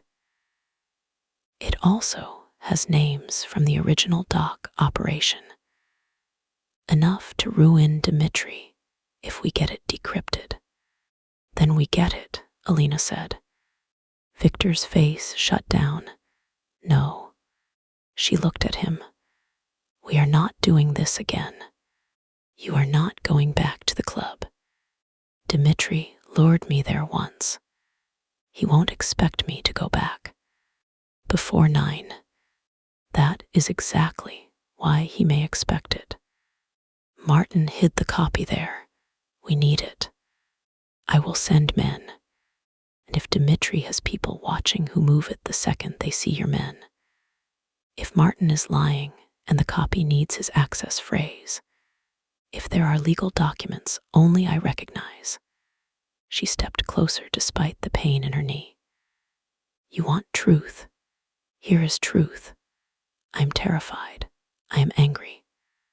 I want to go home, shower for an hour, and wake up in a world where my father was just a difficult dead man instead of a conspiracy with handwriting. But I am still the best person you have for this part. No, the word came less hard this time. More wounded. Alina's voice softened. Ask me not to. His eyes burned into hers. Behind them, the stairwell bustled with cleanup, but the space between them felt separate. Private. A battlefield no one else could enter. Victor's voice lowered. If I ask, will you listen? Yes. Do not go back to the club. The request landed. So did the cost. He had asked, truly asked, and she could not give him the answer he wanted. I'm sorry, she said. His face went still. Alina felt the pain of it before he hid it. But I'm going. For a long moment, she thought he would refuse. That the fragile progress between them would shatter on the same old stone. Control disguised as care, fear disguised as command. Then Victor looked away, jaw tight. When, he said, not if. When we do this, it is planned properly. The relief was so sharp, she nearly reached for him. She did not. Thank you, she whispered. His gaze returned to hers. Do not thank me. I hate this. I know. I hate that you are right more. I know that too. His mouth twitched despite everything. And there it was again. That impossible thread. The knot between them, pulled tighter by danger, truth, fury, and the terrible discipline of wanting without taking. By the time they returned to the operations house with Martin zip-tied in the back of a separate vehicle, and 2 captured gunmen sedated under guard, the city had fully entered mourning. Normal people were buying coffee, swearing at traffic, checking email, and complaining about weather. Alina envied them with a bitterness she could taste. Inside the operations house, Martin was taken to a locked room where Anya and Roman began what Anya described as a conversation with legal-adjacent pressure. Alina chose not to ask. She should have stayed to question him. Instead, Victor caught her swaying near the tactical table and said, Enough. I'm fine. You are upright. That is not the same thing. I need to review the club layout. You need your knee wrapped, food, and 10 minutes without someone pointing a weapon near your head. Alina wanted to argue. Then her knee buckled. Victor caught her, not dramatically, not possessively. One hand at her waist, one under her elbow, steady and immediate. Alina gripped his shoulder. His body went still beneath her hand. The world narrowed again. "Okay?" he asked. She hated how that question kept undoing her. "Yes," she said, "but don't carry me. I was not going to." Liar. I was considering it. Despite herself, she laughed. It broke something tense in his face. For 1 second, he looked less like a king and more like a man who had been waiting through a long winter for a sound he did not deserve. Then it vanished. He guided her to a private office near the back of the operations house. Smaller than the glass room, with no exterior windows, a couch, a stocked medical cabinet, and a desk piled with folders. This room looked lived in. Not warm exactly, but marked by him. A dark coat over the chair, a half-finished chess problem on a notebook page, a worn copy of a Russian poetry collection on the shelf, a framed photograph turned face down on the desk. Alina noticed. Victor noticed her noticing. "Sit," he said. She raised a brow. "Please," he added, as though the word had been dragged over broken glass. Alina sat on the couch. "You are improving." At great personal cost, he took a first aid kit from the cabinet and knelt in front of her. The sight did something ridiculous to her chest. Viktor Sokolov on his knees was still not submissive. Nothing about the man bowed, even when he knelt. But there was something powerful in the choice of it, something intimate in his lowered posture, his careful hands, the way he looked up at her before touching the torn fabric near her knee. "May I roll this up?" "Yes." His fingers moved with controlled precision. He folded the trouser leg above her knee, cleaned the scrape with antiseptic, and wrapped the bruise with a cold pack and compression bandage. It hurt. Alina hissed once, and his hand paused immediately. "Keep going," she said. His eyes lifted. "You say stop, I stop. It hurts, but it's fine." That is not the same answer. "I know," she swallowed. "Keep going." He finished wrapping her knee more gently than before. She watched his hands, because looking at his face was too Dan. "Jairus, you're good at that," she said. "My life has required first aid more often than I recommend." "Did you bandage Nikolai?" The question escaped before she could decide whether it was cruel.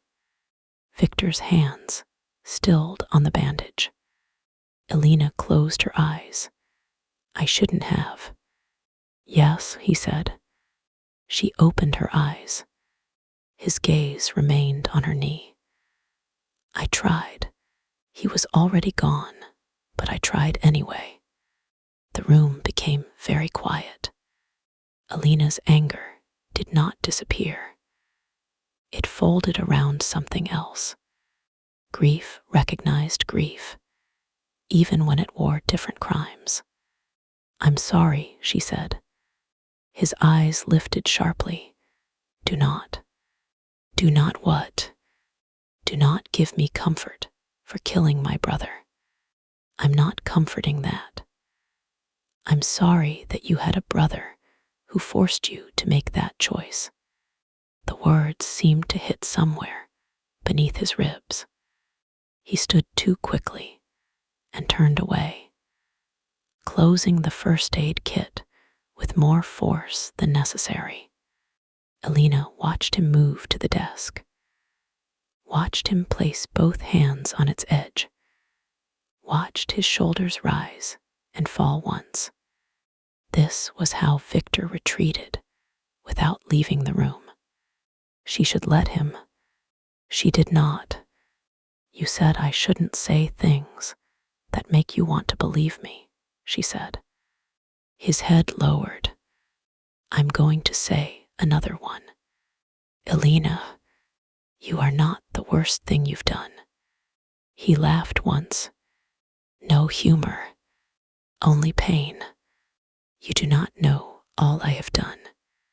No, but I know the difference between a man who hides from guilt and a man being eaten by it. He turned. The look in his eyes stole her breath. You should hate me, he said. I do. The words came out before she could soften them. His face went still. Alina forced herself to continue. Part of me does.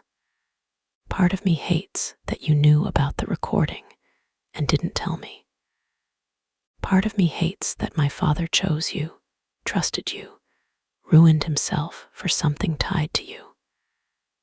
Part of me hates that every time you touch me carefully, it makes all the uglier truths harder to hold. His hands flexed at his sides. And the other part, he asked. The other part wants you so badly, it feels like one more betrayal.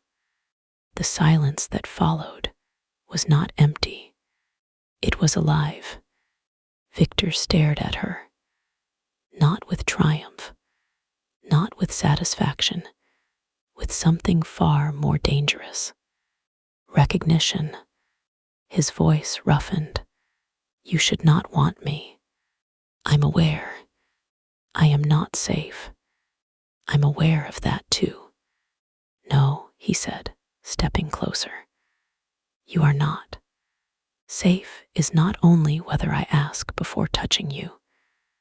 Safe is the world that comes with me. Blood, men with old loyalties, enemies who will use your face to sharpen knives. There is no clean way to stand beside me. Alina stood, favoring her good leg. I didn't ask for clean. You should. Don't tell me what I should want. His eyes burned. Then tell me what you do want. The same question. Different room. Different stakes. The first time, she had asked for a kiss because she needed one thing that had not been taken from her. Now everything had been taken again. Her trust, her father's memory, her professional life, her sense of the floor beneath her. But she still had choice, and he was still asking. Alina stepped closer, her pulse hammering. I want the truth. I have given you ugly pieces of it. All of it, Victor. No more deciding what I can survive. His jaw tightened. Agreed. I want to go to the club for Martin's copy. I know. I want you to stop saying no when you mean I'm afraid. His expression flinched. Good. And right now, she said, voice lowering despite the thunder in her chest. I want you to kiss me again. Victor did not move. Alina. No, don't say my name like an objection. Ask me. His breath left slowly. He moved closer by one step, then stopped. Near enough now that she could feel the warmth of him. Not touching. Do you want this because you are hurting? He asked. Yes. His eyes darkened. And because I'm angry, she continued. And because I'm scared. And because I want to feel something that belongs to me. All of that is true. That is not enough. I'm not finished. She reached out and touched the front of his shirt, fingers resting above his heart. It beat hard beneath her palm. I want this because when I told you no, you stopped. Because when I called, you came. Because when I asked you not to kill Martin, you listened.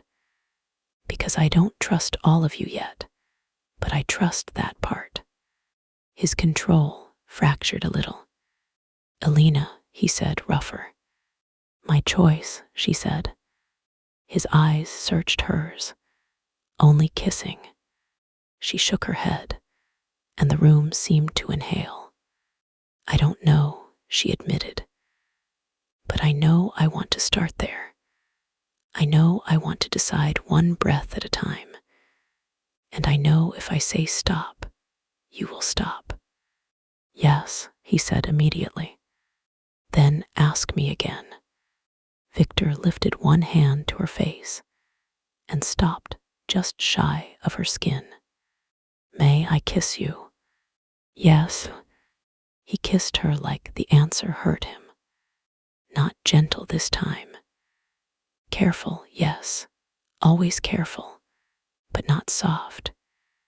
His mouth came down on hers with all the control he had be, and strangling since the alley, since the ring, since she asked him to remember his promises in a stairwell full of blood.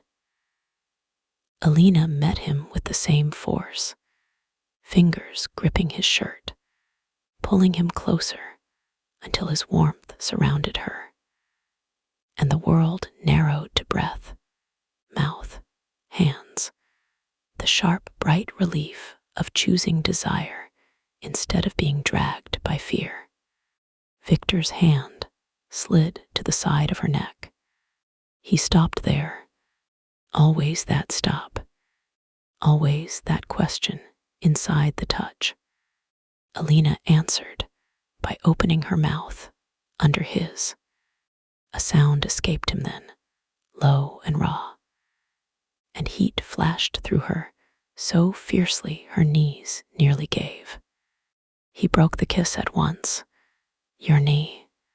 My knee is not in charge. His mouth twitched against hers. It may disagree. Victor. Yes. More. The word changed him. His hand tightened slightly at her neck. Not enough to hold her. Enough to show her he had heard. Enough to make heat curl down her spine. Tell me if anything feels wrong, he said. I will. Promise. She pulled back enough to meet his eyes. I promise. Only then did his other arm come around her waist, slow enough that she could refuse, firm enough that when she leaned into him, he took her weight without making her feel weak. His mouth found hers again. Deeper, hungrier, still measured against every breath she gave him. Alina had expected passion from him, to feel like being consumed. It did not. It felt like being met by something powerful enough to consume her, and disciplined enough to wait for invitation. That was worse. That could ruin her. She slid her hands up his chest to his shoulders, feeling muscle tense beneath fabric. He was so controlled that every reaction became confession. The way his breath changed when her nails pressed lightly into him. The way his fingers flexed at her waist when she shifted closer. The way he angled his body to keep pressure off her injured knee without breaking the kiss. She almost laughed into his mouth. Even his desire was strategic. He drew back. What? You're managing my knee while kissing me. It is injured. I'm aware. I am capable of caring about multiple things.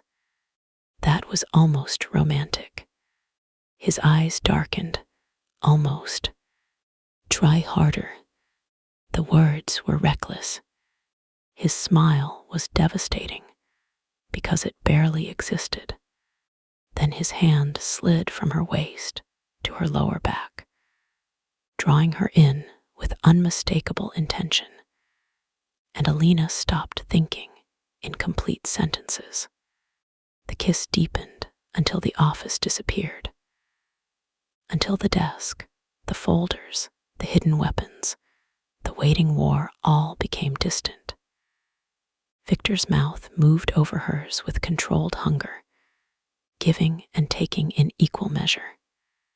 He tasted like coffee and danger, and restraint finally allowed a narrow door. Alina answered with every furious, frightened part of herself that refused to be only a witness, only evidence, only a daughter shaped by old sins. His fingers brushed the edge of her blazer. He stopped. May I? Yes. He slid the blazer from her shoulders and let it fall over the back of the couch. His eyes dropped to the armored vest beneath her blouse, and the heat in his expression shifted into something darker. Not desire, fury. Alina understood. Armor under a blouse. Evidence against her heart. A body dressed for intimacy and bullets at once. Don't look at it like that, she whispered. His gaze returned to hers. Like what? Like the world personally offended you by making me wear it. It did. She touched his jaw. I'm here. For now. For now is what anyone gets. His eyes closed briefly, as if the words struck somewhere old. When he opened them, his voice was low. I want to touch you. The directness stole her breath. Her body answered before she did. Still, she made herself speak. Where? His gaze did not leave hers. Your face, your hair, your waist, your back. Nowhere you have not invited. The precision of it made her ache. Yes, she said, all of that. And if I want more, I'll tell you. His hand lifted to her hair first. Not her body, her hair. He removed the pins one by one, placing them on the desk with absurd care, until her dark hair loosened around her shoulders. Alina felt every pin leave like another small surrender she had chosen. Victor watched the fall of it with an expression so raw she forgot to breathe. What? She asked. His fingers brushed a strand near her collarbone. You looked like a weapon before. And now, his eyes met hers, still a weapon less sheathed. The laugh that escaped her turned into a gasp when his mouth moved to the corner of her jaw. Okay, he murmured against her skin. Yes. He kissed her jaw, then the sensitive place beneath her ear, then paused again when her fingers tightened in his shirt. More, he asked. Yes. The word came softer now. His mouth found her neck, and Alina's world narrowed to heat and breath. He did not rush, did not take advantage of the way she trembled. He let every reaction guide him, every small sound a map, every pause an opening for refusal. That care should have cooled the fire. Instead, it made her burn hotter, because nothing was assumed. Every inch of wanting had to be chosen. She pushed his jacket from his shoulders. He let it fall. Her hands went to his shirt buttons. He caught her wrists lightly. Elena. She froze. Do you want to stop? He asked. No, do you? No. Then why? Because I need you to know. I am not expecting anything. The words landed hard. She looked at him, at the dangerous restraint etched into every line of him, and something inside her softened so suddenly it was almost painful. I know, she said. His thumbs brushed once over the inside of her wrists. Not seduction, reassurance. She undid the first button, then the next, slowly, because his breathing changed, and she liked that. Because he had been so careful with her choices, and she wanted to discover what happened when his control became something he gave her instead of something he kept from himself. When his shirt opened enough for her hands to touch warm skin, he went utterly still. Scars crossed him, some old and pale, some rougher, a body written over by violence and survival. Elena traced one near his ribs. Who? My father. The answer was quiet. Her finger stopped. Victor covered her hand with his, not to move it away, to keep it there. Old, he said. That doesn't mean gone. No. She stepped closer and pressed her mouth lightly to the scar. His breath broke. Elena. It sounded like warning, prayer, hunger, pain. She looked up. Okay. A faint, disbelieving smile touched his mouth. Yes. She kissed another scar. His hand slid into her hair. Not gripping, holding. The tenderness of it nearly undid them both. Then the phone on Victor's desk vibrated. Once, twice, they froze. Reality returned like cold water. Victor closed his eyes, jaw tight. Elena leaned her forehead against his chest and laughed once, breathless and bitter. I hate your life. I am not fond of it at this moment. The phone vibrated again. Could be Anya, Elena said. It is. You should answer. I know. Neither moved. The phone vibrated a fourth time. Elena stepped back first, though it took more strength than she wanted to admit. Victor buttoned his shirt with the composure of a man rebuilding armor piece by piece.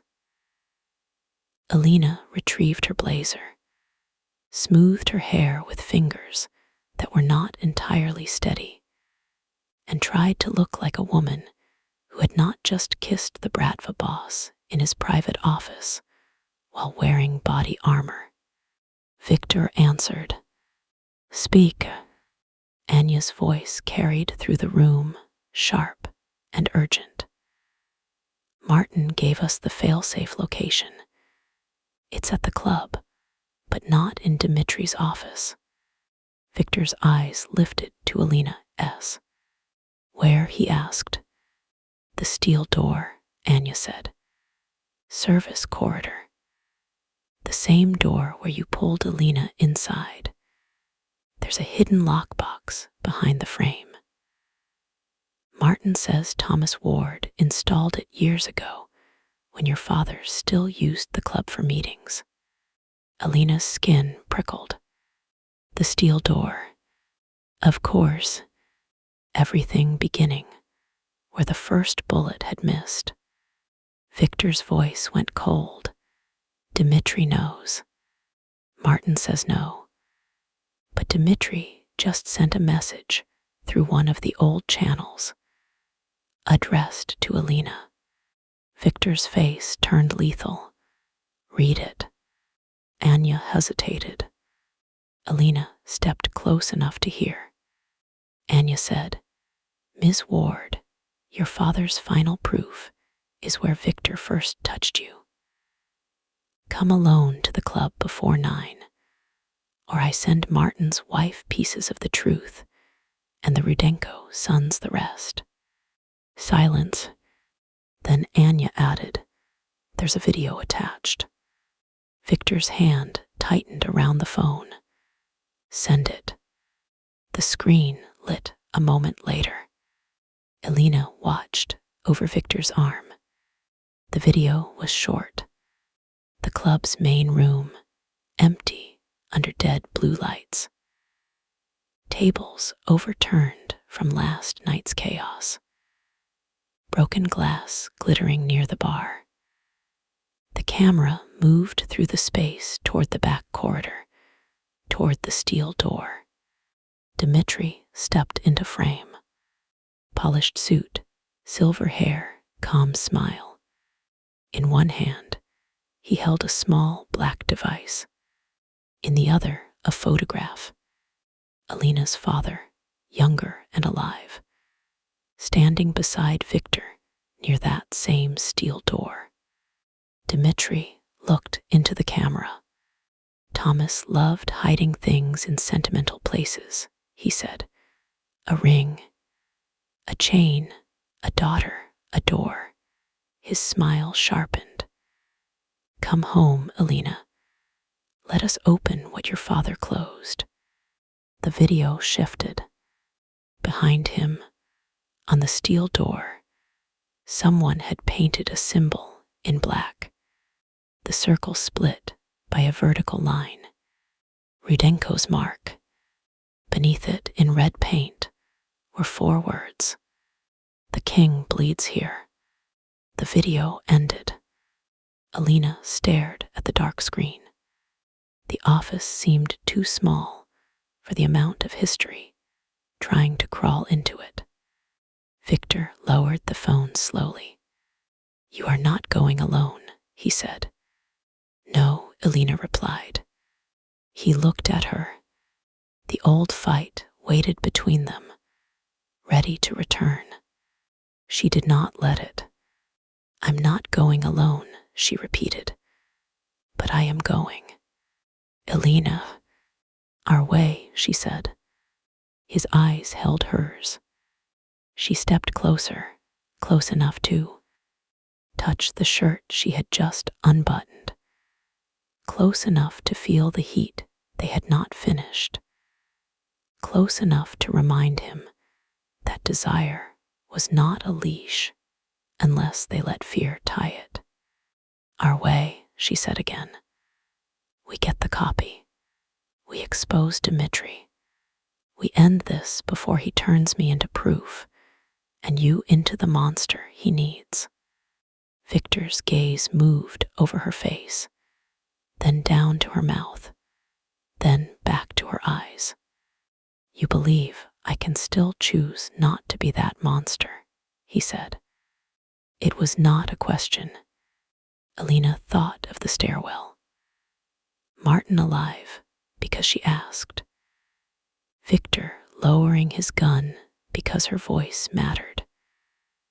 The way he had checked in before every touch, as if consent were not a performance, but a line he had sworn himself to honor. "Yes," she said, "but I'm not doing the choosing for you." His expression changed. The words had landed exactly where they needed to. He nodded once.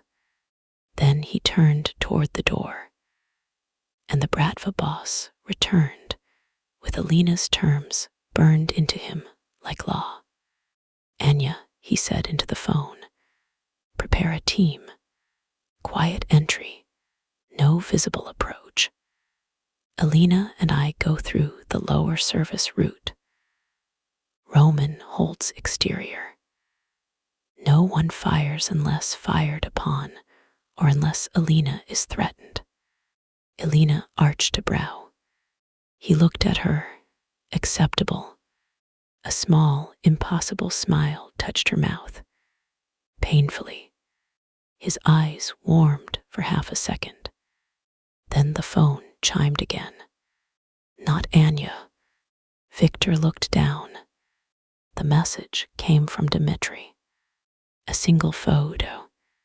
The steel door, closer now. The hidden lockbox, already open. Empty. Alina's stomach dropped. A second message followed. Too late. Then a third. If you want your father's last recording, come to the club and watch Victor choose between peace and blood. Victor's face went utterly still.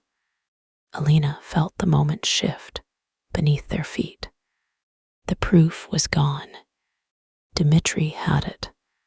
And now the club was no longer a location. It was a stage, a trap built from blood oaths, beautiful lies, and the one question Viktor Sokolov might not survive answering. Would he choose vengeance or her? Chapter 5. The Traitor in the Club. The club looked dead in daylight.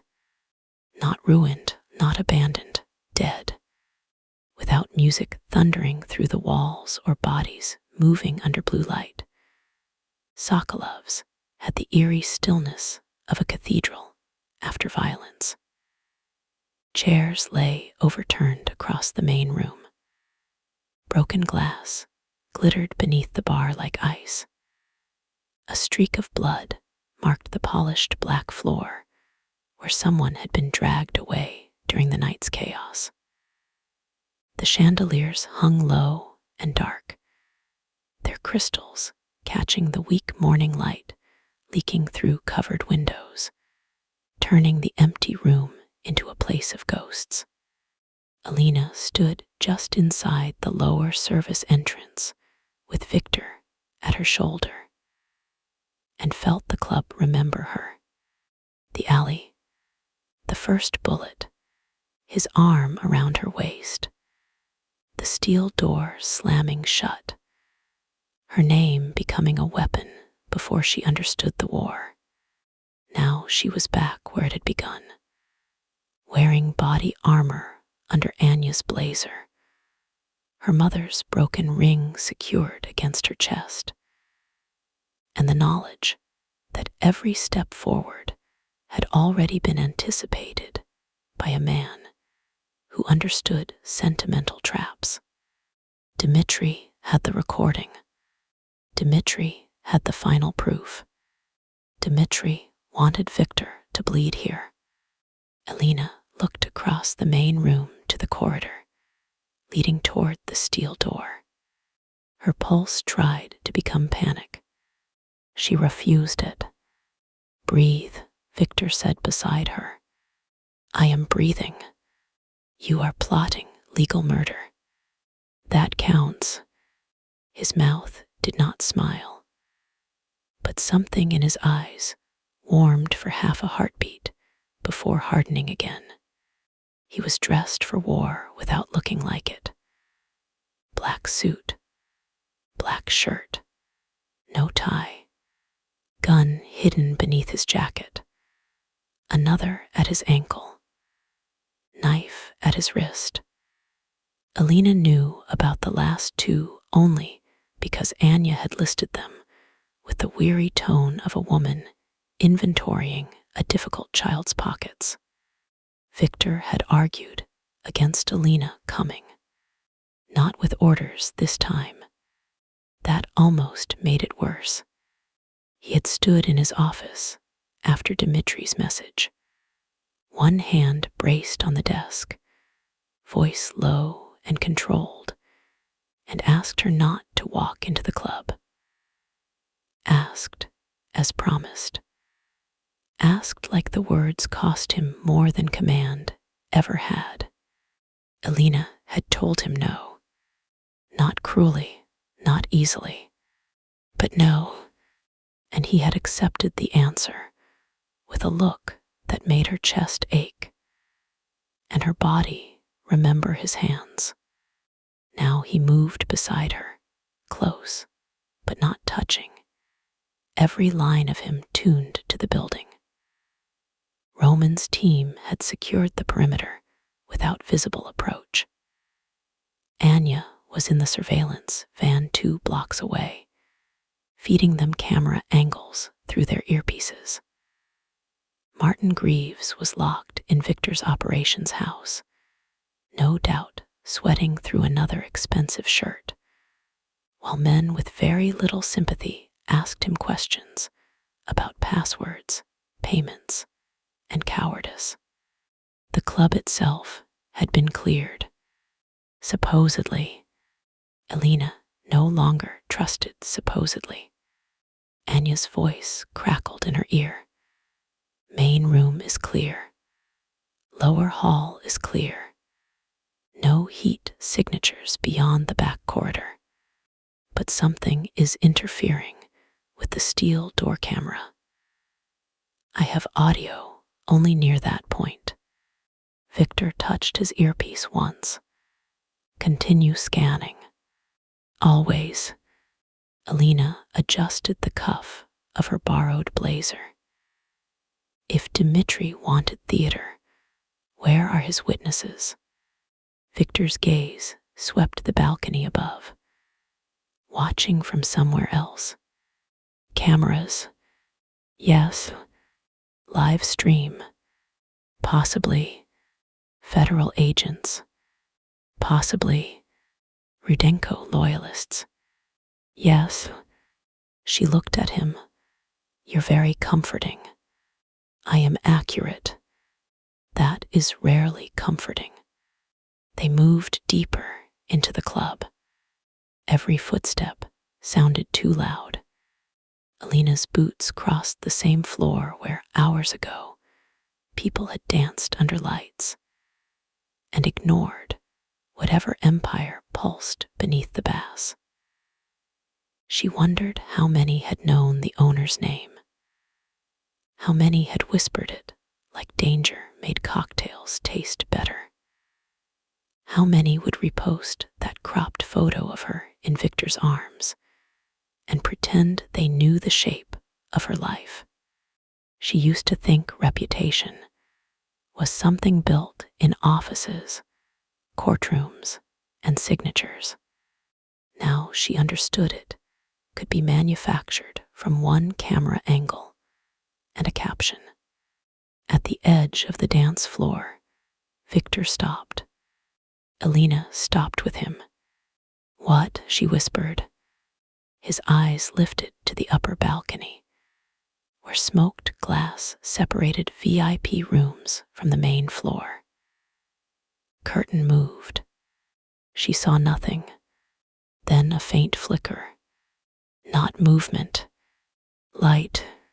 A lens. Victor shifted slightly in front of her. Elena caught his sleeve. He looked down. No, she murmured.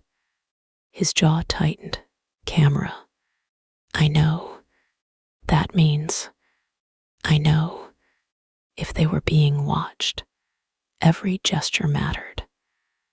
Every instinct Dmitri expected from Victor had to be managed. The shield, the possessive movement, the Bratva Boss putting his body in front of the woman everyone had been told was his weakness. Elena loosened her grip on his sleeve and stepped beside him instead of behind him. Victor's eyes flashed with refusal. She held his gaze. Beside me, she thought, not in front. He heard it somehow. Or maybe he was finally learning her language. He remained where he was, shoulder aligned with hers. A slow smile moved through the darkness above. Not visible, felt. Elena Ward, Dmitri's voice purred through the club speakers. She did not flinch. Victor did not move, but the air around him tightened. The sound system crackled softly. Dmitri laughed, intimate and poisonous, his voice echoing from every corner of the dead club. Thomas's daughter returns to the door. There is poetry in that. Your father would have appreciated it. He was sentimental when it made him dangerous. Elena looked toward the DJ booth. Empty. He also hated men who hid behind microphones, she said. Silence. Then Dmitri laughed again. Yes, same mouth. Victor's voice was quiet. Show yourself. Impatient brother. I have no brothers. A pause. That one hit. Alina felt it in the space between them, in the old blood beneath the new betrayal. Dmitri had been family once, not by blood, but by survival, which could be worse. He had stood beside Victor after Nikolai died, helped him build the story, helped him carry the weight. Then he had waited years to turn that weight into a blade. You wound me, Dmitri said. No, Victor replied. Not yet. The speakers hummed. Alina stepped forward before the exchange could become exactly what Dmitri wanted. Two dangerous men speaking in threats, while she stood between them as prize and proof. Where is the recording? She asked. Direct, I like that. I'm not here to be liked. No, you are here because your father left you with more courage than sense. My father left me with a ring, a transmitter, and a lifetime of unpaid emotional invoices. Let's not over-romanticize him. This time, the silence lasted longer. When Dmitri spoke again, the silk had thinned. Thomas was a coward. Alina's fingers curled at her sides. Victor's presence shifted beside her, not touching, but there. Steady, waiting, letting her answer. He was complicated, Alina said. Cowardice was part of it. So was love. So was guilt. So was bravery. People can be more than the worst thing they did. Dmitri's laugh turned cold. Is that what Sokolov tells you after kissing you with blood on his hands? Heat moved through her face. Not shame, anger. The camera was watching. Dmitri wanted reaction, wanted the frame, wanted proof that intimacy could be used to discredit truth. Alina smiled toward the empty balcony. It was not a kind smile. Victor asked before he kissed me, she said. That already makes him better company than most powerful men I've met. Beside her, Victor went utterly still. A different silence filled the club. Anya's voice whispered in Alina's ear. That will play well with some audiences and terrify others. Nicely done. Dmitri's voice sharpened. You think consent makes him clean? No, Alina said. But your obsession with implying I don't have agency makes you predictable. A soft crackle came through the speaker. Then suddenly, the monitors above the bar flickered on. All of them. Alina turned toward them. The first screen showed the cropped alley photo. Victor's arm around her waist, her body against his. The caption naming her his weakness. The second screen showed the original footage. Muzzle flash, bullet impact, Victor pulling her out of the line of fire. The third screen showed the stairwell footage Anya had leaked. Alina pushing Victor, walking away, furious. The fourth screen showed a live feed. Alina and Victor standing side by side in the empty club. Dmitri was layering the story in real time, cropping, uncropping, twisting, proving that truth itself could be made dizzy if enough versions appeared at once. Your mistake, Dmitri said, was thinking the full image saves you. People do not want truth, Alina. They want sequence. They want to be told what emotion comes next. The monitors changed again. Now they showed a photo Alina had never seen. Her father, younger, thinner, standing beside Victor near the steel door. Thomas Ward looked exhausted. Victor looked younger, blood at his temple. One hand braced against the wall as if standing cost him. Between them, the steel door was open. Then the audio began. Static first, then voices. Thomas Ward's voice came through the speakers, and Alina's body reacted before her mind could stop it. Her father's voice, alive in the dead club, rough and tired and too real. You have to leave it buried, Victor. A younger Victor answered, voice colder, less controlled around the edges. He was my brother. He was going to kill me. I know. You think that makes it easier. No. Then listen to me. If this comes out tonight, the docks burn. Rudenko wins either way. The route opens again under another name, and everyone we saved gets replaced by new victims with new paperwork. A hard silence. Then young Victor, what do you want? Thomas, I want you to become better than the men who made you. Alina could not breathe. Victor's face had gone pale beneath the ruthless mask. The recording continued. Thomas coughed. And if I die before I can finish cleaning the files, you are not dying.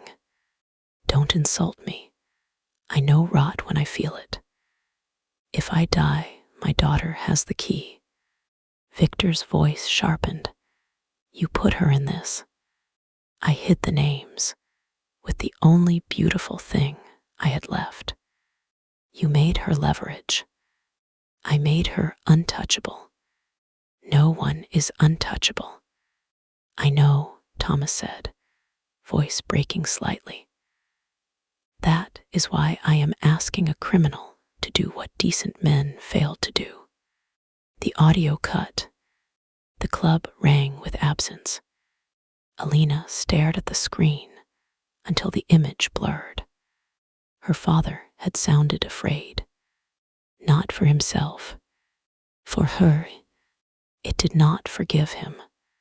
It hurt worse because it made forgiveness imaginable. Victor shifted beside her, barely. Alina, he said quietly. She did not look at him. If she did, she might break, and she refused to break in front of Dmitri's cameras. Dmitri's voice returned, softer now, almost tender. You hear it, don't you? Your father chose him, not you, not the law, not truth.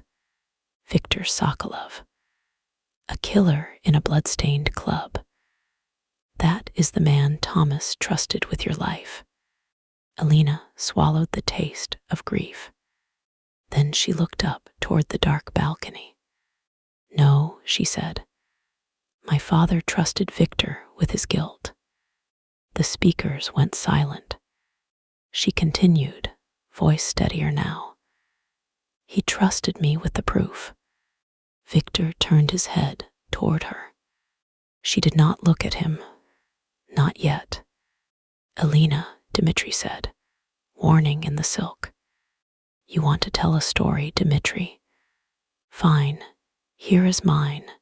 She stepped forward. My father made mistakes. Victor made mistakes. Martin made mistakes and sold me to cover them. You made choices. That is different. A faint sound came through the speakers. A breath, not laughter now. She had found him. Not physically, but somewhere more useful. You could have brought the file forward, she said. You could have exposed Victor, Martin, the doc payments, all of it. You could have taken the moral high ground if you ever cared about truth. But you didn't. You staged gunfire, cropped footage, activated a transmitter, paid a lawyer, sent Rudenko men after me, and tried to reopen the dock route while pretending justice required a bloodbath. Victor's eyes had not left her. The monitors still showed the live feed. Good. Let them see. Truth isn't what you want, Alina said. Control is. Dmitri's voice lowered. You are very brave in his shadow. Alina smiled. Then she stepped away from Victor. Not far. Enough that the camera caught it. Enough that anyone watching saw space between them. Chosen and clear. I'm not in his shadow, she said. I'm standing in your trap, and I'm still talking. The sound system clicked off. Anya's voice cut through Alina's earpiece. He didn't like that. Movement on the upper balcony. 3 heat signatures, possibly 4. I'm tracing the broadcast. Keep him talking if you can. Victor said softly, he is not here. Alina GL. Answered at him, you're sure. Dmitri likes proximity to power, not risk. Then who's upstairs? Men he considers replaceable. The words chilled her. A shot cracked from above. Victor moved before Alina heard the impact. His hand closed around her arm, pulling her behind the bar as bullets struck the floor where she had stood. This time, she did not fight being moved. Not because he commanded, because he was right. They hit the ground behind the bar in a crash of bottles and broken glass. Alina's shoulder slammed against a cabinet. Pain flashed bright. Victor crouched over her, not on her. One hand braced against the counter, the other already holding a gun. Hit, he demanded. No. Sure. Yes. Another shot shattered a row of bottles above them. Liquor rained down in sharp, expensive bursts. Alina ducked, cursing. Victor's eyes flicked over her face. Stay low. That one I accept. Anya's voice came fast. 2 shooters' balcony left. One moving toward east stairs. Roman is entering from rear lower. I have law enforcement chatter increasing 3 blocks out. Dmitri may have tipped them. Of course he did, Alina muttered. Victor fired once over the bar without looking reckless, just precise. A shout came from above. Federal agents arrive. They find you armed in a shot-up club with me, he said, and a live broadcast showing us being shot at. assuming Dmitri lets that version survive. Elena looked at the monitors above the bar. One had gone dark. The live feed still played on another, but the angle was wrong now, showing mostly broken glass and the edge of the bar. A thought snapped into place. "Anya," Elena said into the earpiece, "can you hijack the live feed?" A pause. "Define hijack." "Make sure it records everything from now on." "Off-site. Immutable. Whatever that means in your language." Anya's voice sharpened with interest. "Already working. Give me 30 seconds." Victor glanced at Elena. "Plan. Dmitri wants narrative. We take it." "That is not a plan. That is a thesis. You married to details now." His eyes flashed despite gunfire. "Not married." The word hit with ridiculous force. Elena glared, because it was safer than blushing in a bullet storm. "Focus. I am." Another shot punched through the bar's upper shelf. Victor fired back twice. A body hit the balcony railing, then disappeared from view. Elena grabbed a shard of mirror from the broken bar display and angled it carefully upward. She caught a blurred reflection. A man moving along the balcony toward the stairs. Another crouched near the VIP glass. "Two still active," she said. Victor's gaze flicked to the mirror, then her. "You are alarmingly useful. I'm invoicing everyone." Anya cut in. "Feed captured. Uploading to 3 dead drops. Also, Elena, your cloned phone just received another message. From Dmitri." "Yes," it says. "Ask Victor what peace costs." Elena's skin prickled. "What does that mean?" she asked Victor. His expression tightened. The east stairwell door opened above. A canister rolled down onto the main floor. Smoke hissed out. "Move," Victor said. This time, he did not grab her until she reached for him first. Their hands locked. They ran crouched along the bar, smoke spilling over the floor behind them. A shooter fired blind through the haze. Victor turned, pulled Elena against the side of a support column, and returned fire with one hand while keeping his body angled away from her line of movement. Controlled, efficient, terrifying. But he did not shield her from everything. When Elena pointed toward a service panel beneath the DJ booth, he followed her gesture instead of dismissing it. "There," she said, "maintenance crawl space. I saw it on the map. It leads where?" "Back corridor, steel door." His jaw tightened. "Dmitri wants us there. Then we go carefully." "That is still going." "Your objection is noted." The smoke thickened. Roman's voice came through Victor's earpiece now, low and clipped enough that Elena heard only fragments.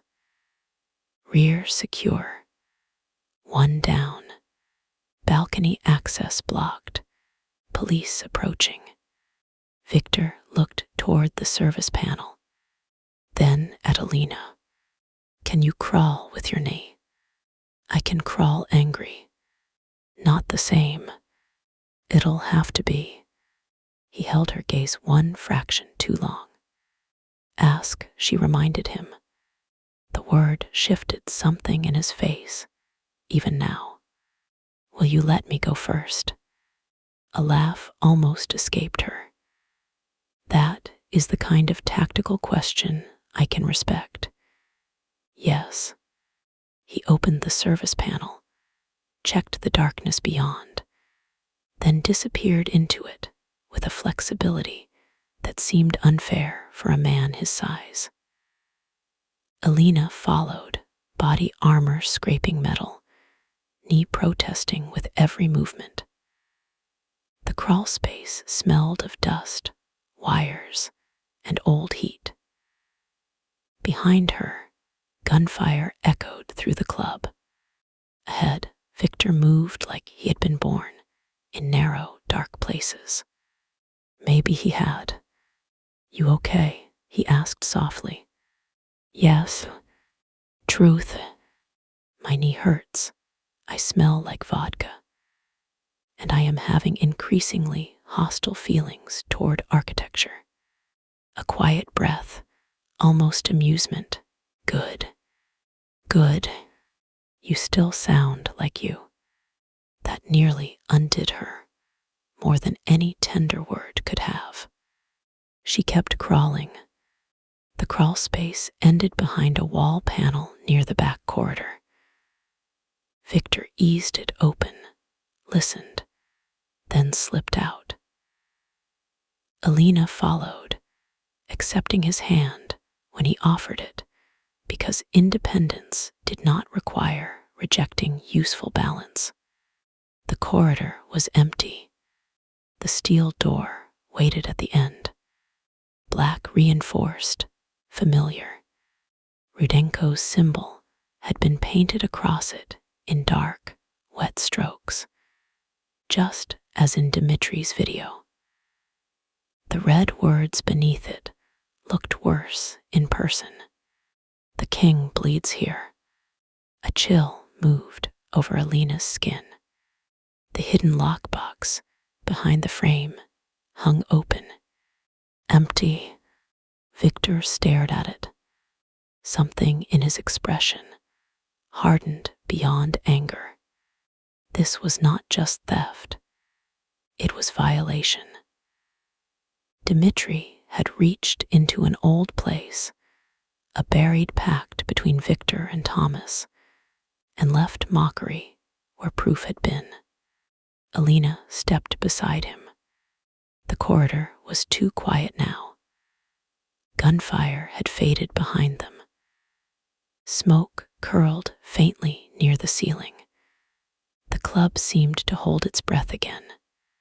"Alina," Anya said in her ear, "I've traced the broadcast relay. It's not inside the club. It's coming from the courthouse district." "The courthouse text," Alina whispered. Victor looked at her. "He sent the courthouse bait because he's there," she said. "Or near there." Anya continued, "Not exactly. Signal is bouncing from the old municipal records building across from the courthouse. Closed for renovation. Perfect line of sight to the federal building and main courthouse steps. Dimitri wants witnesses," Victor said. "And distance," Alina added. The steel door speaker crackled. Not the club system this time. This came from something mounted behind the frame. Dimitri's voice filled the corridor, intimate and close. "Very good. I wondered how long it would take you to find the real stage."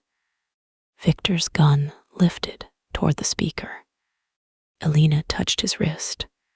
"No, let him talk." Victor's hand stilled. Dimitri sighed softly. "She trains you quickly, brother." Victor's voice turned lethal. "You are not my brother. No, your brother is dead at your feet forever. And you have spent 11 years pretending principle makes murder taste clean." Alina stepped toward the door. "Why the municipal records building?"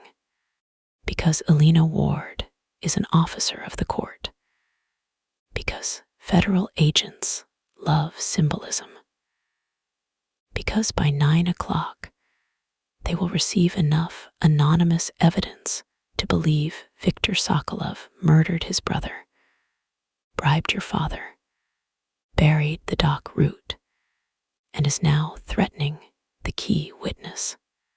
The key witness being me, Elena said. Yes, and the Rudenko sons. They will receive the same evidence with a different emphasis. That Viktor killed Nikolai to steal the root and hid the proof with your father.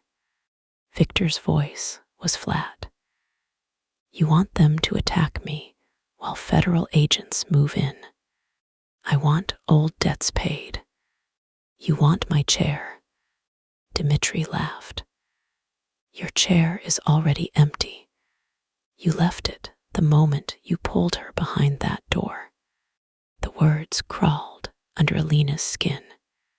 Viktor's face did not move, but she felt the impact.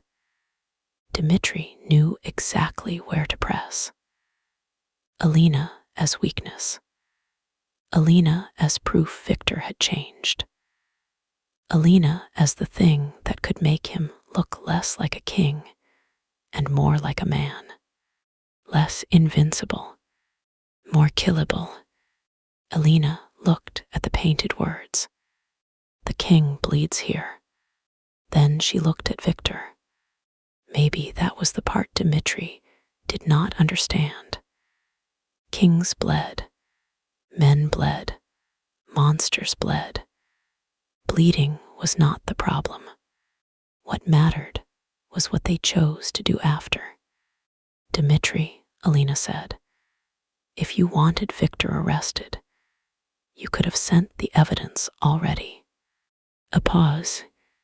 Viktor turned slightly toward her. Good, he heard it too. You need something else, Alina continued. Something from him. Something public. Something violent. The evidence alone isn't enough. Dmitri's silence was answer enough. Alina stepped closer to the speaker. You need Viktor to prove your story by reacting, by killing someone on camera. Maybe you, maybe Martin, maybe a Rudenko son, maybe one of his own men. That's why the message said ask Viktor what peace costs. Viktor's jaw tightened. Dmitri's voice returned, colder now. Peace always costs blood. No, Alina said. That's what men like you say when they want someone else to pay. Anya's voice whispered, Alina, keep going. His signal is stabilizing when he talks. Alina's heart hammered, but her voice remained steady. You don't need truth. You need Viktor to become the monster in your script. If he chooses blood, federal agents come down, Rudenko moves, his own men fracture, and you step in as the reasonable survivor with clean hands and dirty ledgers.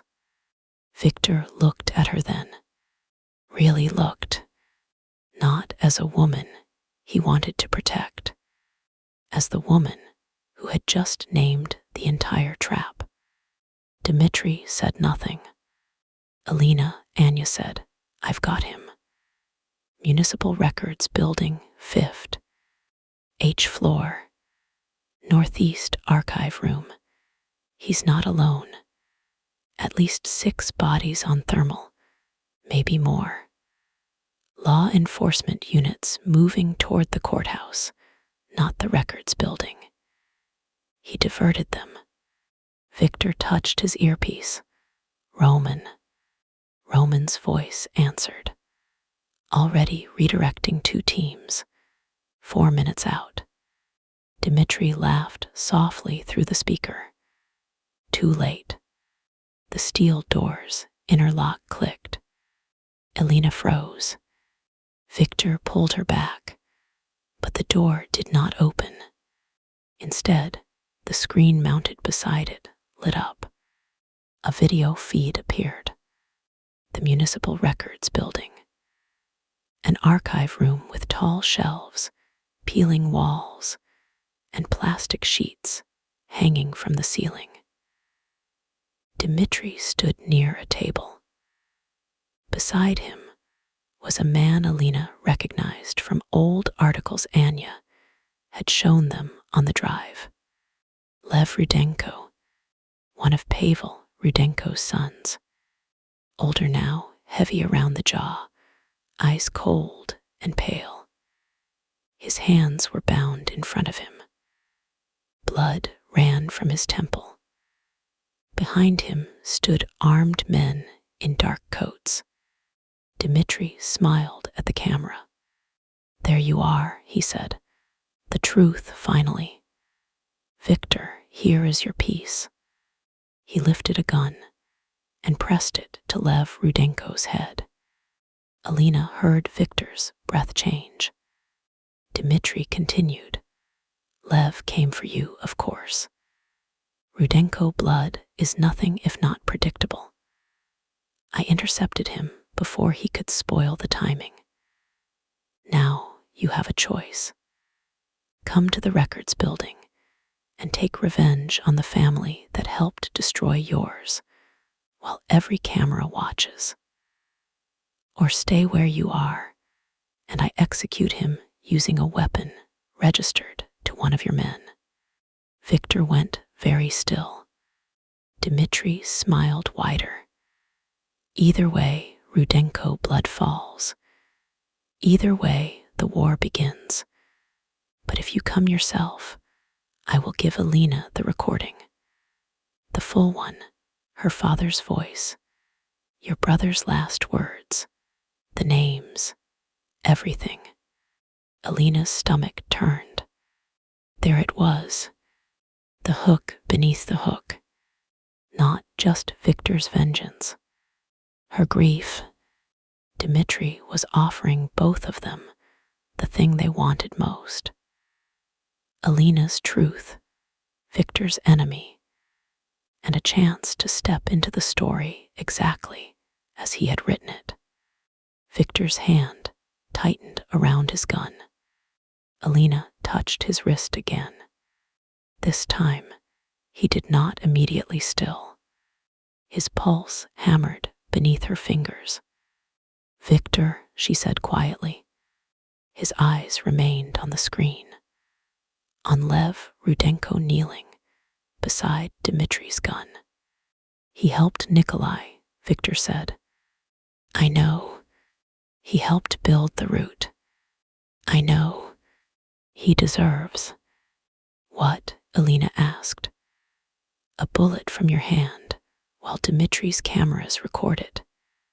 Victor's jaw clenched so hard she saw the muscle jump. Dmitri tilted his head on screen. Tick-tock. Anya's voice came in, urgent. "Federal units are 2 minutes from courthouse steps. If Dmitri sends them the wrong clip, they'll move on Victor's locations fast.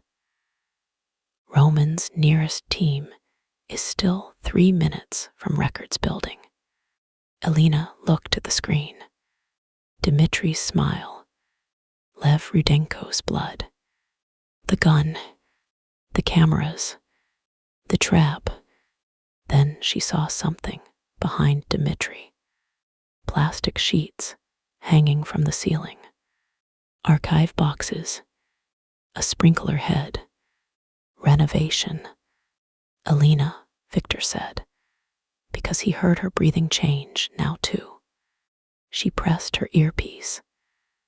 "Anya, does the records building have fire suppression?" "Yes, but it's offline for renovation."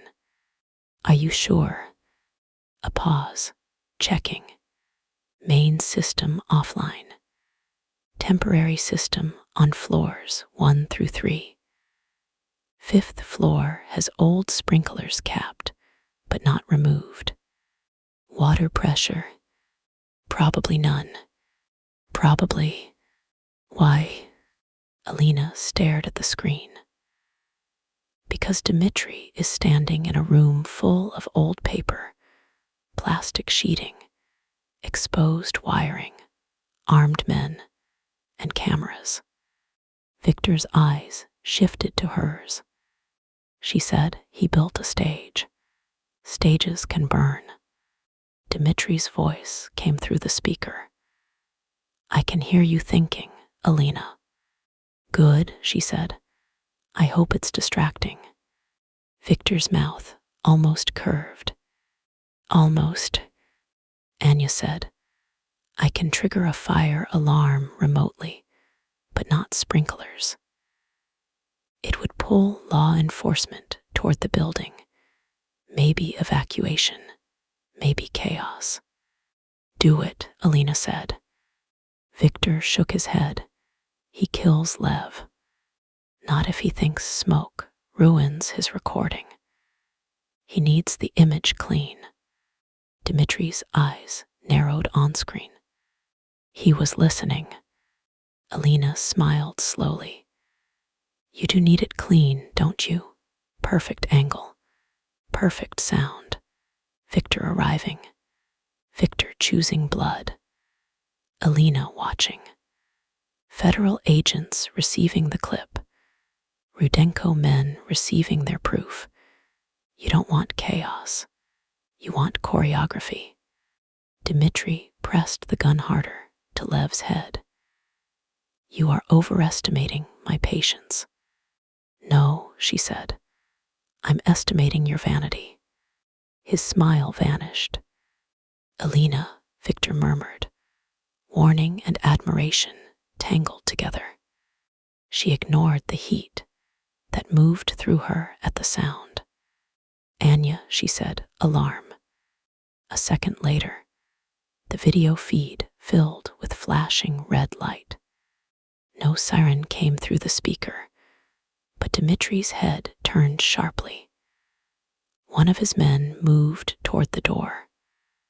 Another looked up at the ceiling. Lev, Rudenko flinched.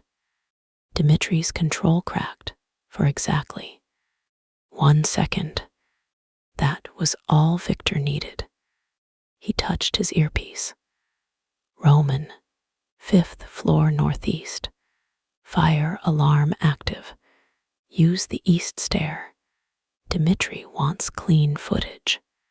Destroy cameras first. Roman answered, moving. The screen flickered. Dmitri turned back to the camera. Furious now, in a way he could not fully hide. You think alarms change blood? No, Alina said, but they change witnesses. His eyes burned into the camera. Then he smiled.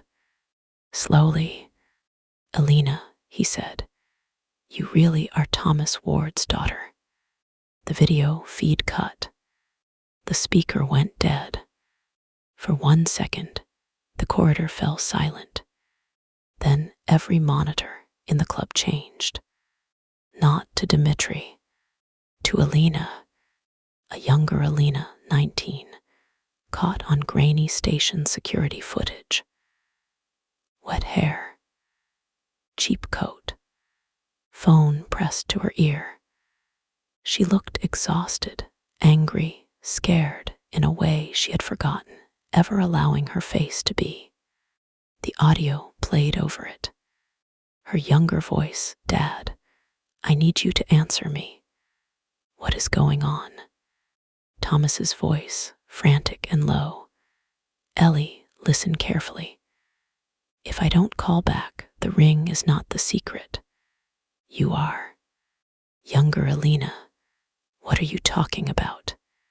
A crash, a shout in the background. Another voice, younger, furious, speaking Russian. Then Thomas again, don't hang up. Let the phone hear it. Let it hear everything. Alina's heart stopped. The recording continued. A gunshot. A man shouted in pain. Thomas, Victor, no. Young Victor's voice, raw with rage. He fired first. Another voice, choking, slurred. Nikolai. Alina knew, without knowing how. The dying man spoke in Russian. The monitors began auto-translating captions across the bottom. Nikolai. Dmitri said Ward had the ledger.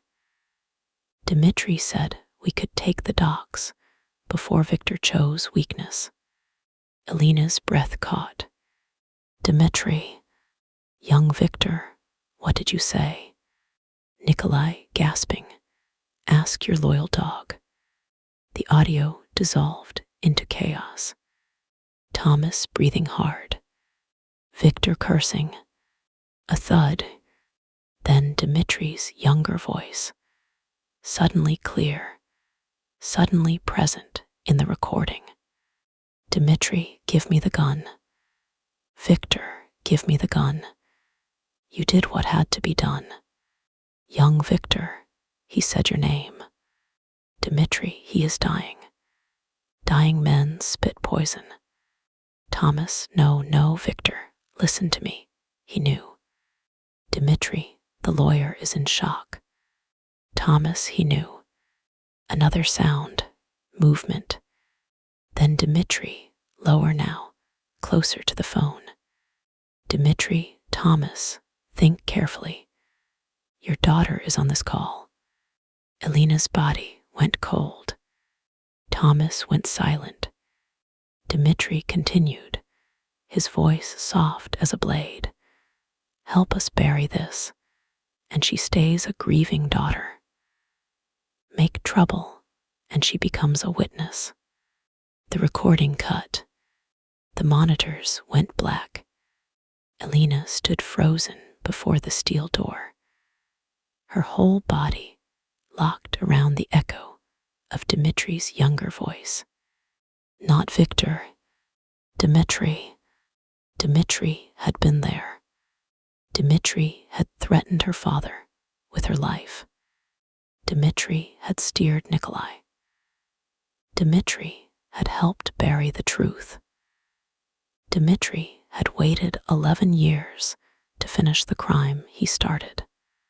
Victor's face had changed utterly. Not anger now. Recognition.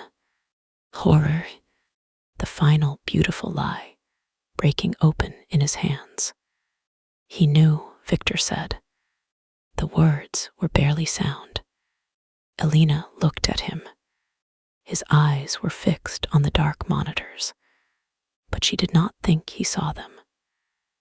He was seeing a dock at night, his brother dying, Dmitri's hand on his shoulder, Dmitri saying dying men spit poison, while Thomas Ward went silent to keep Alina safe. Victor had built 11 years of guilt on a story Dmitri helped write, and now that story was burning. Anya's voice burst through the earpiece. I captured it. Alina, I captured all of it. Upload complete. Dmitri just exposed himself on the original audio. Relief hit so sharply Alina's knees nearly weakened. Then Anya added, but he also blasted it to Federal and Rudenko channels. Everyone has it now. Every faction. Every agency. It's out. Victor closed his eyes. For one heartbeat, he looked almost peaceful. Not happy. Never that. But free in a terrible way. Then Roman's voice came through harsh. Contact at Records Building. Dmitri fleeing through North Stair. Lev Rudenko alive. Repeat, alive. We destroyed 2 cameras. Federal units converging. Victor touched his earpiece. Take Dmitri alive. Roman paused. Boss. Alive. Alina looked at Victor. He opened his eyes and met hers. There was blood in his gaze. Old blood, fresh blood. The kind men like Victor were raised to answer with more. But his voice had been clear. Alive, peace over vengeance. Not because Dmitri deserved breath, because Dmitri wanted death on camera, because Alina had asked Victor not to become the monster in another man's script, because perhaps Victor was finally asking himself. The steel door clicked behind them. Alina turned. Too late. A panel beside the hidden lockbox slid open, and a small device lit red. Victor saw it the same second. Alina. The device exploded. Not large, not enough to tear down the corridor. A directional flash meant for the space in front of the door. Victor slammed into Alina, driving her to the ground and covering her as heat and sound tore through the hall. The blast struck his back. He grunted, a low, brutal sound that went through Alina's bones. Smoke swallowed them. For a moment, she could not hear anything. Not Anya, not Roman, not Victor, only ringing, only the weight of him above her. Too heavy now, too still. Panic broke through every wall she had built. Victor, no answer. Victor, she shoved at his shoulder. He shifted, barely, his breath harsh against her neck. Alive, thank God. Alive. Move, he rasped. I'm trying. You're built like a vault. He made a sound that might have been pain or laughter. Then another sound cut through the smoke. Footsteps, slow, approaching from the far end of the corridor. Alina's blood chilled. Victor tried to rise, but his arm buckled. Stay down, she said. His eyes sharpened despite the pain. No. Now who's bad at listening? Alina. She rolled out from under him, coughing, eyes stinging. Her ears still rang, but sound returned in fragments. Crackle of fire, distant shouts. Anya's voice in her earpiece, broken by static. The smoke shifted. A figure appeared. Dmitri Orlov stepped through the haze, wearing a long dark coat. One side of his face bloodied, gun in hand. Not at the records building. Here, another lie, another double. He smiled when he saw Alina. Roman is chasing my shadow, he said. Loyal men are so useful when they believe the first thing they see. Victor forced himself up to one knee, gun half raised.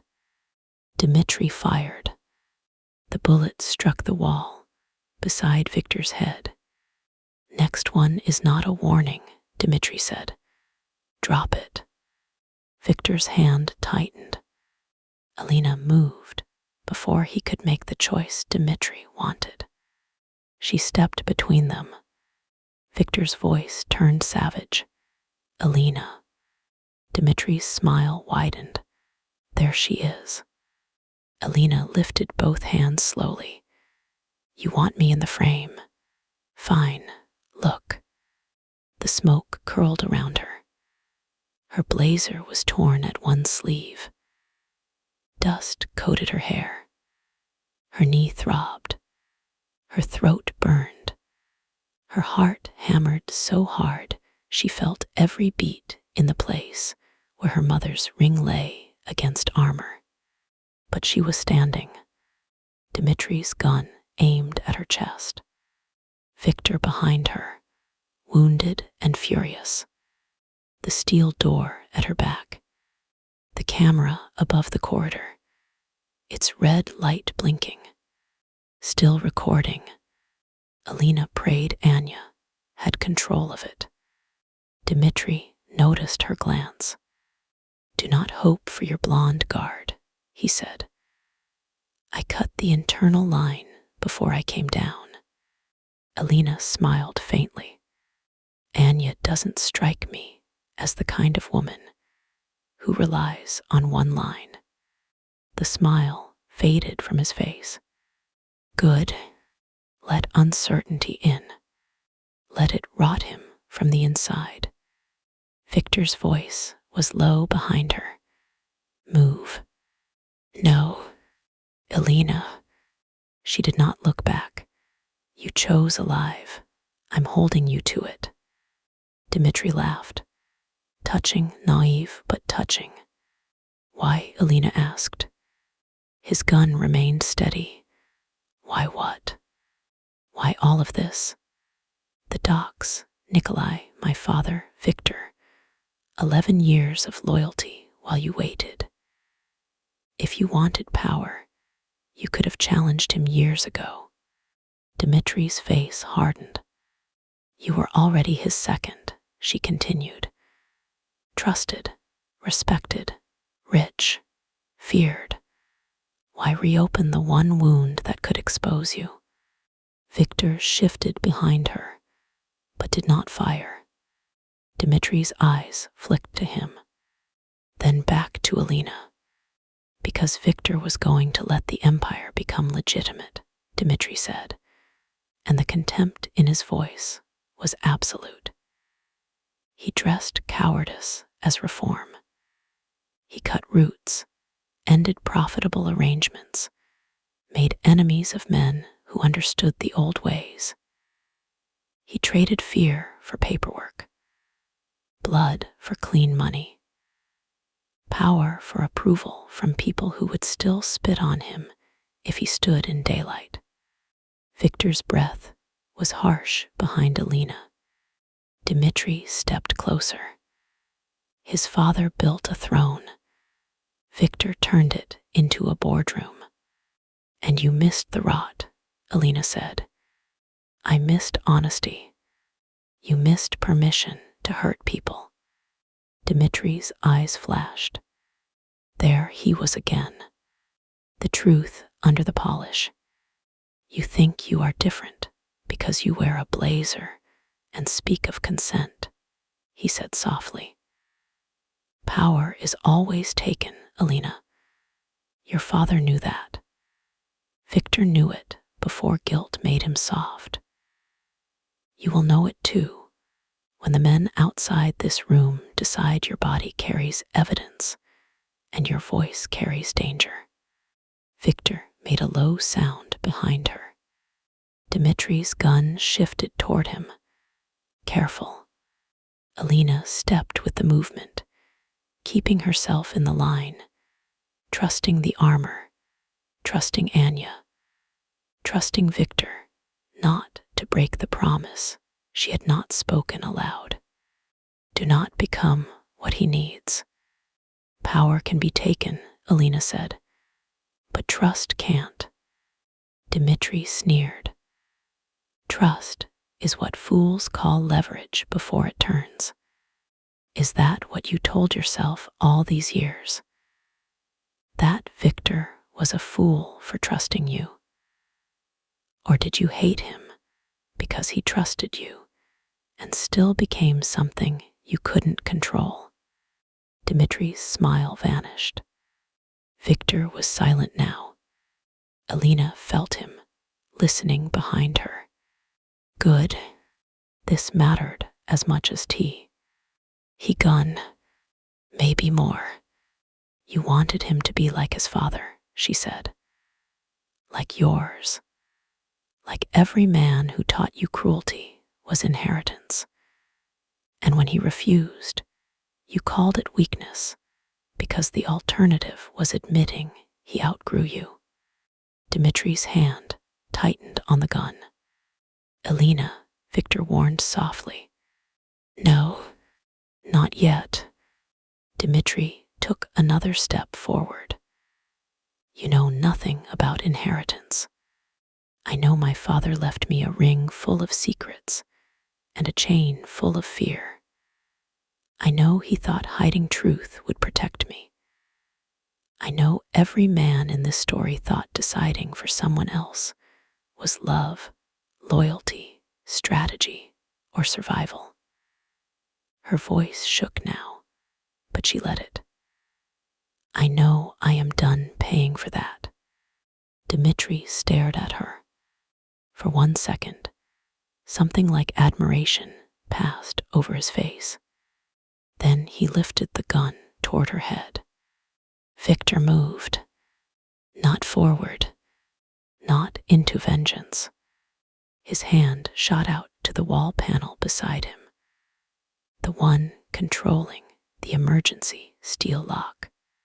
The corridor lights died. Darkness dropped like a blade. Alina threw herself sideways, exactly as Victor had taught her with every crisis since the alley. Down first, argue from the floor. The gun fired. The bullet cracked above her. Victor moved through the dark like the thing men feared in childhood. A hard impact. Dmitri grunted. Another shot fired, wild, slamming into metal. Alina crawled toward the wall, coughing through smoke, fingers searching for anything useful. Her hand closed around a piece of broken steel from the blast. Not a weapon exactly. Enough. The emergency lights came on red. Dmitri had Victor against the wall. One arm jammed beneath Victor's injured shoulder, gun hand pinned between them. Victor's face was tight with pain from the blast. Blood darkened the back of his suit. Dmitri smiled through gritted teeth. There he is, the real Victor.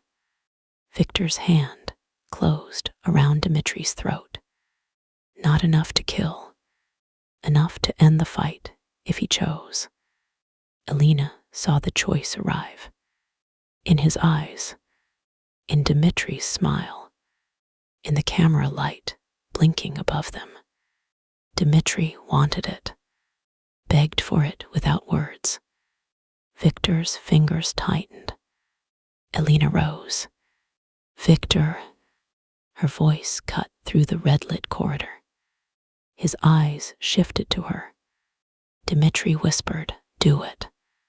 Victor looked back at him. Alina stepped closer, piece of steel still in her hand. "Not for me." Dmitri laughed, choking. "She thinks she saves you." Victor's face was carved with fury. Old grief, betrayal, blood, a dead brother, a dead father. Years of guilt turned inside out.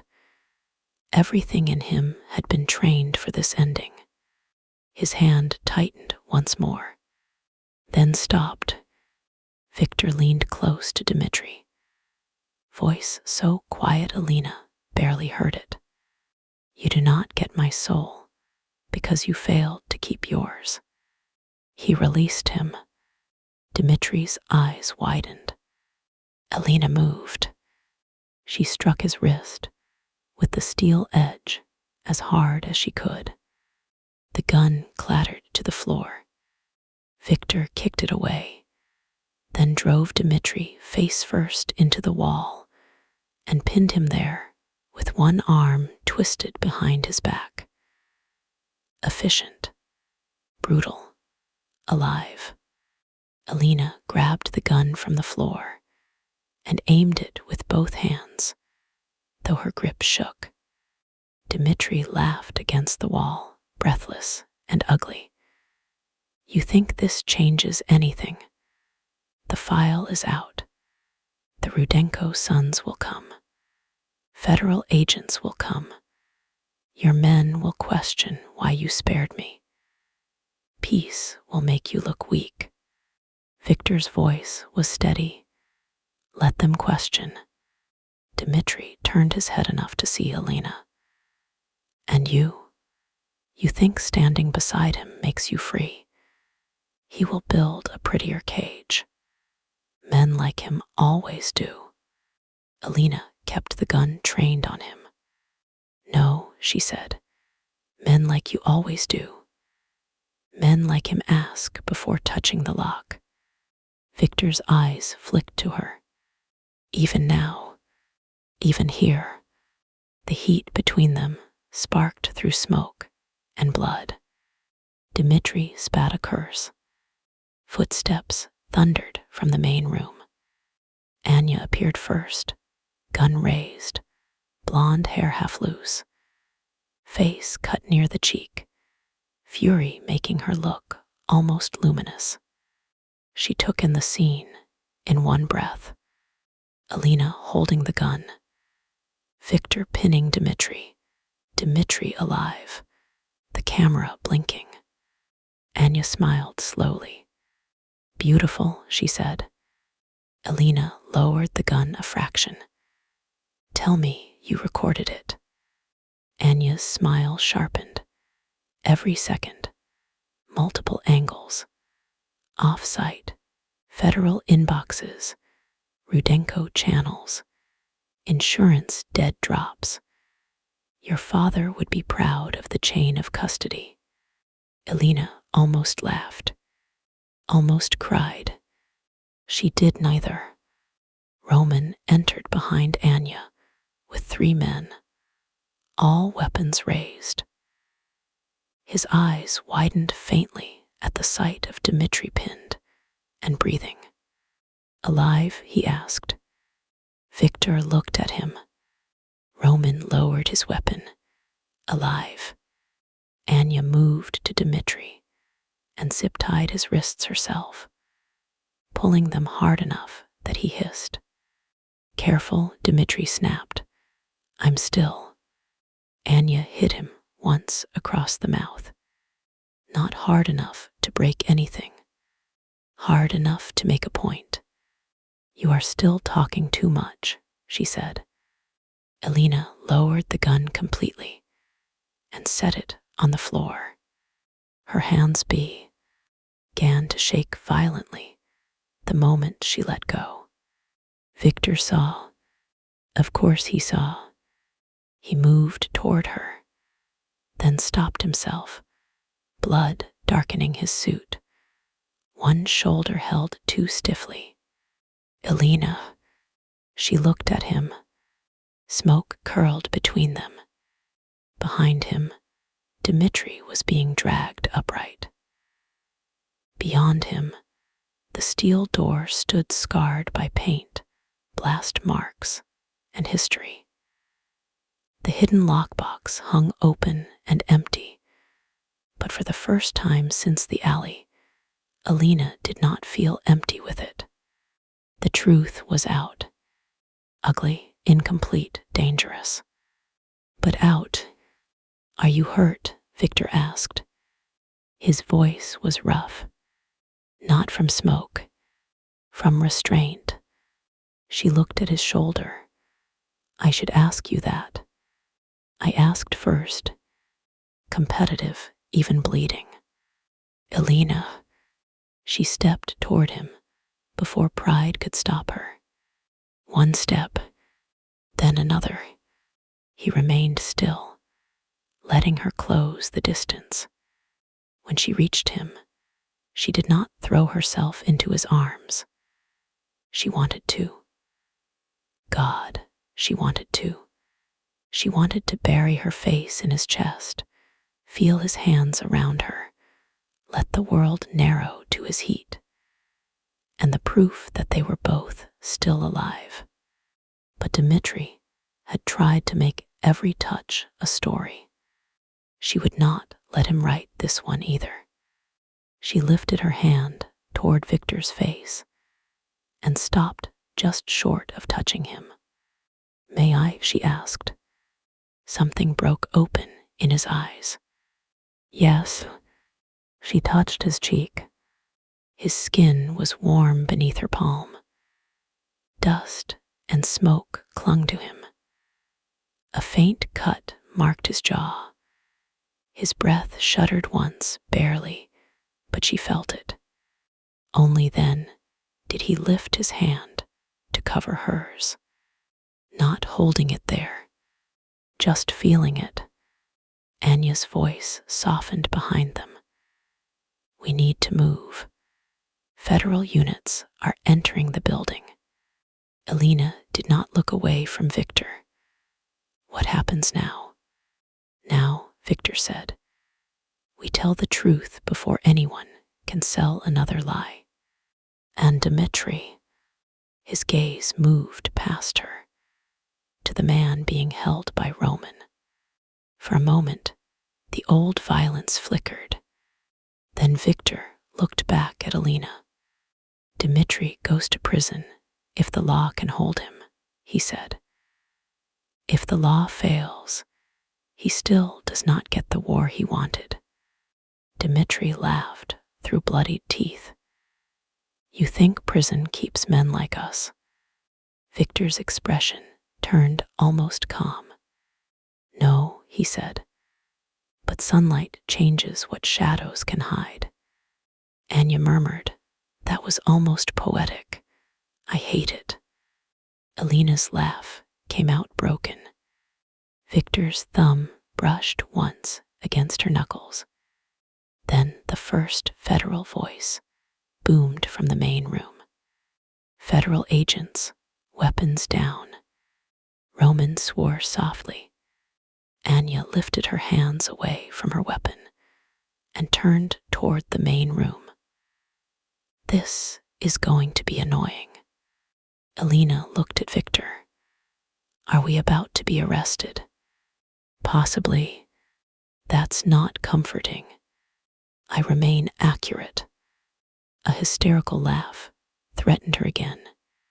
Federal agents entered the corridor in tactical vests, weapons raised, shouting overlapping orders. Alina lifted her hands slowly, stepping slightly away from Victor so no one could claim he used her as cover. Victor raised his hands too, face composed despite blood staining his back. Dmitri smiled from Roman's grip, as if even this could become useful. Alina saw the moment he prepared to speak, to twist, to accuse, to perform victimhood for badges and body cameras. So she spoke first. My name is Alina Ward, she said clearly. I'm an attorney and material witness. That man is Dmitri Orlov. The live recordings have already been transmitted to federal channels and multiple secure archives. He orchestrated last night's shooting, attempted witness manipulation, evidence tampering, and conspiracy to reopen a trafficking route through Baltic Meridian Holdings. The lead agent, a woman in her 40s with sharp eyes and no visible patience, stared at Alina. Hands where I can see them. They are, Alina said. Stop talking. I bill by the hour, so that's difficult. Victor's mouth moved. Barely. Dmitri snarled. She is compromised. She is Sokolov S. Client, Alina cut in. No, lover, not your business. Witness. Yes. And unlike you, I know what I am in this room. The agent's eyes flicked between them. Anya stepped forward slowly, hands visible. Agent Morris, I believe you received the first evidence packet 90 seconds ago. Check your secure line. Authentication key begins with Thomas Ward's bar number. The agent's expression shifted. Not trust, recognition. She touched her earpiece and listened. Dmitri went still. Victor noticed. So did Alina. Agent Morris lowered her weapon slightly, though the others did not. Secure all weapons. Cuff Orlov. Separate witnesses. Medical for Sokolov. Dmitri jerked in Roman's grip. You cannot be serious. Agent Morris looked at him. I rarely joke before 10. 2 agents took Dmitri. He fought then, not dramatically, not successfully, but enough that the polished mask finally shattered. His face twisted with rage as they forced his hands behind him. This is not over, he spat at Victor. You think choosing peace saves her. It marks her. Every enemy you have. He will know she changed you. Victor did not answer. Alina did. No, she said. They'll know I documented you. Anya coughed into her hand. Dmitri's eyes burned into Alina's as agents pulled him away. You will learn what it means to stand beside him. Alina held his gaze until he disappeared into the main room. Only then did her legs threaten mutiny. Victor moved, then stopped because federal weapons were still trained, and because she had not asked. The restraint cut through everything. Alina looked at Agent Morris. He's bleeding. So are half the people in this building. He took a blast meant for me. Agent Morris's eyes shifted to Victor's burned jacket and the blood beneath it. Medical is coming. Victor said, I am fine. Alina and Anya said together, no. Agent Morris looked between them, then at Victor. Sit down, Mr. Sokolov, the agent said. For one extraordinary second, Victor looked like he might refuse out of habit. Alina raised an eyebrow. He sat on the floor with immense displeasure. Anya looked delighted. Treasure this, she whispered. It may never happen again. Alina lowered herself beside him carefully, knee protesting. Victor's eyes narrowed. Your knee. Your back. Worse. Probably yours. Then why are you arguing? Because you're annoying when wounded. He looked at her for a long moment.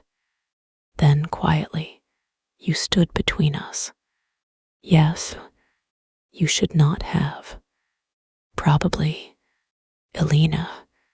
She turned her head. The corridor was full of agents. Smoke, shouted orders, broken glass, old blood, new truth. There was no privacy, no softness, no world in which this conversation belonged here. Still, his eyes held hers, as if the rest of the room had fallen away. If he had shot you, Victor said, so low only she could hear, I would have become everything he wanted. I know. His face tightened. I didn't stand there because I thought I was invincible, she said.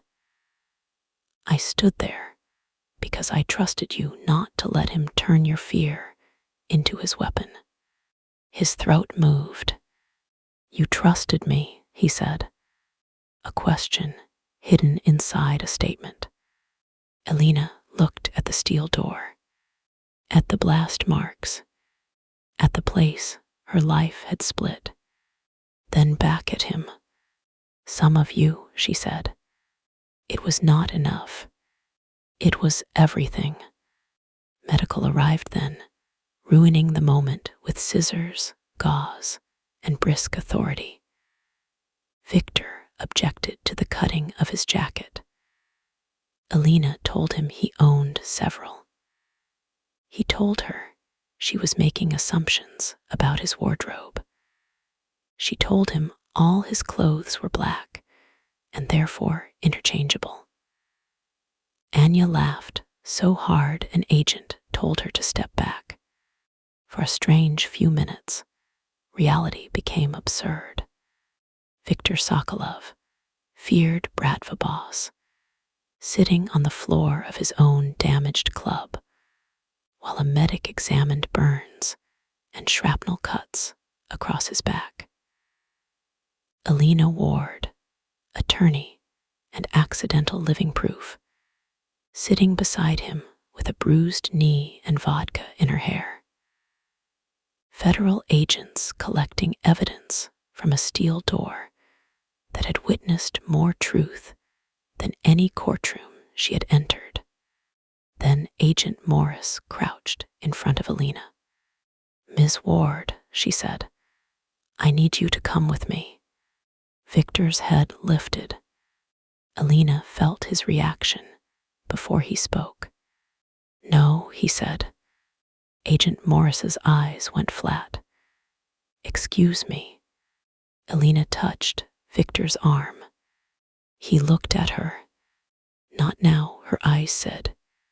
He held her gaze for a hard second, then forced himself silent. Agent Morris noticed. Her expression gave away nothing, but Alina suspected she missed very little. "We need your statement," the agent said. "Separately. I understand, and you may need protective custody." Victor's body tightened. Alina did not look at him this time. "Protective custody arranged by whom?" she asked. "Federal authorities. Authorities that may include names from my father's ledger." Agent Morris paused. Alina smiled without warmth. "I'll cooperate. I'll give a full statement.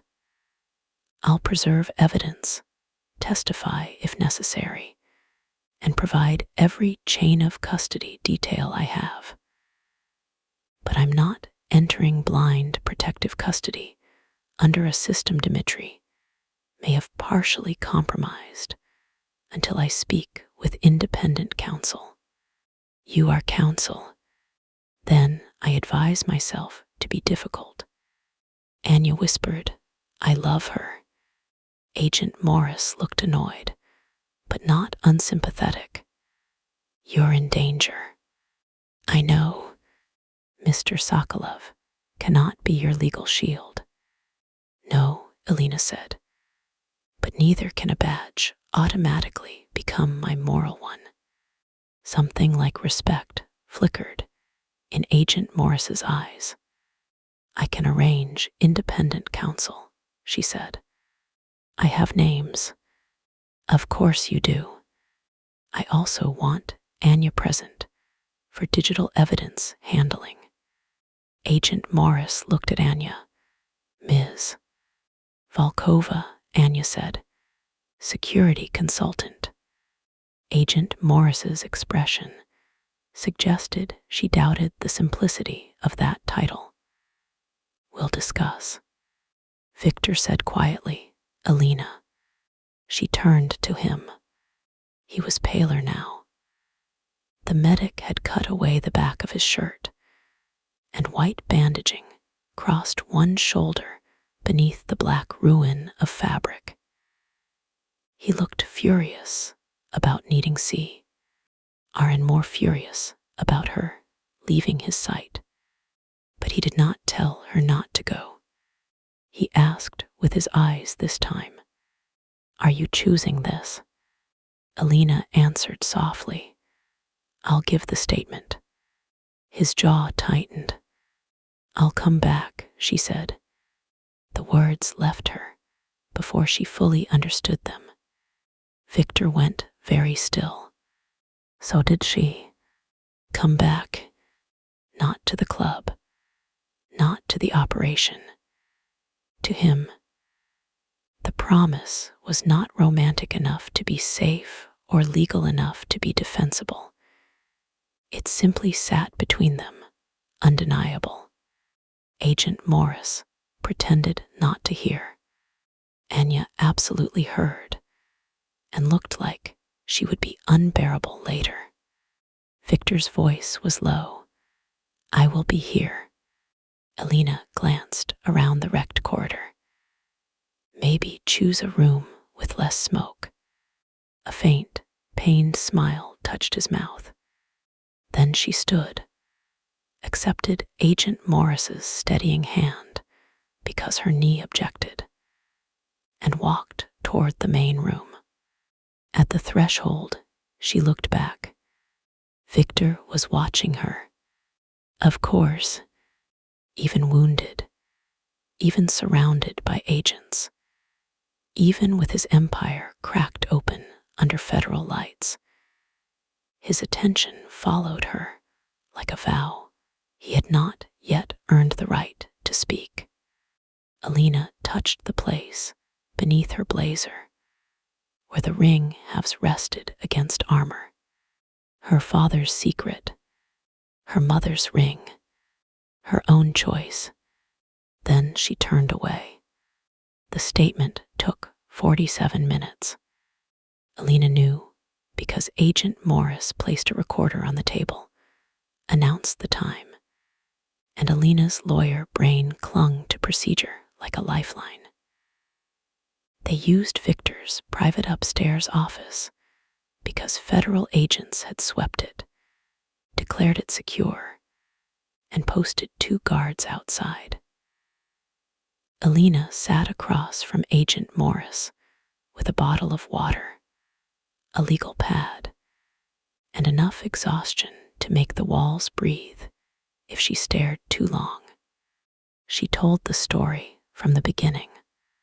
The call from Martin, the folder, the alley, Victor pulling her behind the door, the cropped photo, the federal witness alert, the ring, the microfilm, the recording, Martin's confession, Dimitri's broadcast, the steel door, the trap. She did not omit the kiss. Agent Morris looked up at that. Alina met her eyes. It was consensual and irrelevant to the evidence, except insofar as Dimitri attempted to use implications of intimacy to discredit my agency. Agent Morris wrote something down. Alina decided she liked her. A little. When the statement ended, Agent Morris turned off the recorder and studied her. "You understand this is going to get messy," she said. Alina laughed softly. "Agent Morris, I am sitting in a Bratva club wearing body armor under a borrowed blazer, discussing a microfilm hidden in my mother's wedding ring after my senior partner sold me to a criminal conspiracy. Messy has arrived. This will go public. I know your career was already being used as a leash." Alina looked down at her hands.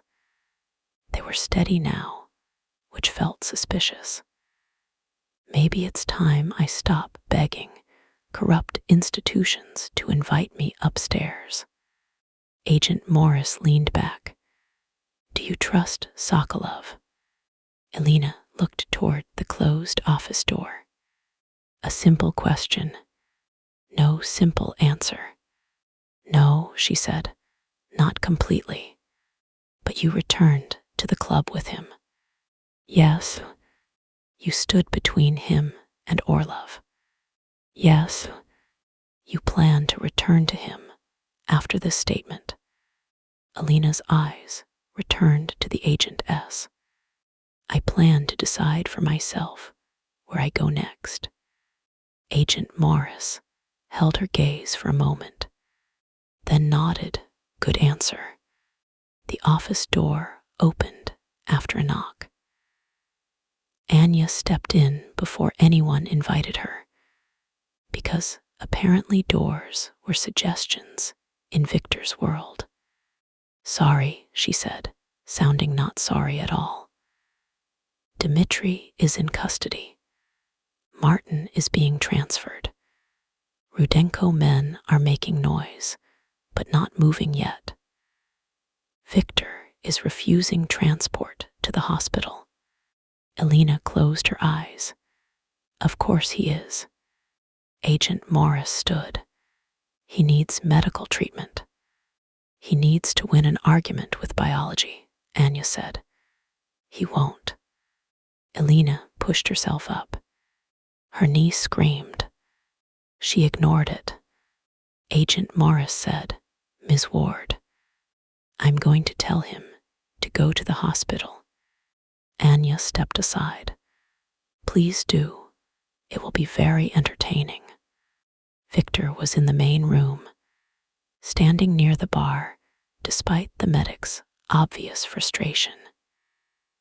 His jacket was gone, his shirt ruined, bandage visible beneath a fresh black coat someone had draped over his shoulders.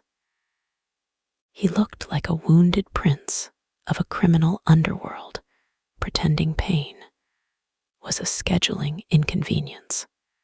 Roman stood nearby, expression grim. A cluster of Victor's men occupied one side of the room, watched by federal agents who looked as if they were reconsidering many career choices. The club was no longer dead. It was worse. It was alive with aftermath. Victor saw Elena and immediately started toward her. The medic swore. Elena pointed at him. "Stop." He stopped. Everyone noticed. Anya's smile became a thing of beauty. Elena limped across the room until she stood in front of him. "Hospital." "No." "Victor." "Elena, you have burns and possible shrapnel injuries. I have had worse. That is not a medical clearance. I have a doctor." "Where?" "On call." "Is he real or mafia real?" Anya said, "Real, but ethically flexible." Elena did not look away from Victor. "Hospital or doctor, here within 15 minutes. Your choice." His eyes narrowed. "My choice." Yes, notice the concept. A few of his men looked down very quickly. Victor's mouth almost curved. "Doctor here." "Good. Your knee also needs examination." "My knee is not deflecting. Neither is my back." "You are impossible." "You returned." The words landed quietly. Elena's anger faltered. Around them, the room continued moving. Agents collecting evidence. Men speaking low. Glass being swept. The world refusing to pause for the fragile thing forming between them. "I said I would," she said. "Yes, you sound surprised." "I am learning not to be." Her chest tightened. Anya coughed dramatically. "Doctor is 12 minutes out. Federal agents are pretending not to listen. Rudenko channels are very upset, but temporarily confused. And the entire criminal internet is debating whether Elena Ward is the bravest lawyer alive or Victor's secret queen." Elena blinked. "His what?" Victor closed his eyes briefly. Anya looked delighted. "Should I not have mentioned that?" "No," Elena said. Victor said, "Definitely not."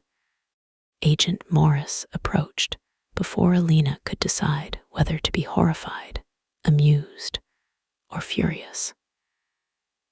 Mr. Sokolov, I strongly suggest you cooperate with medical care and remain available for further questioning.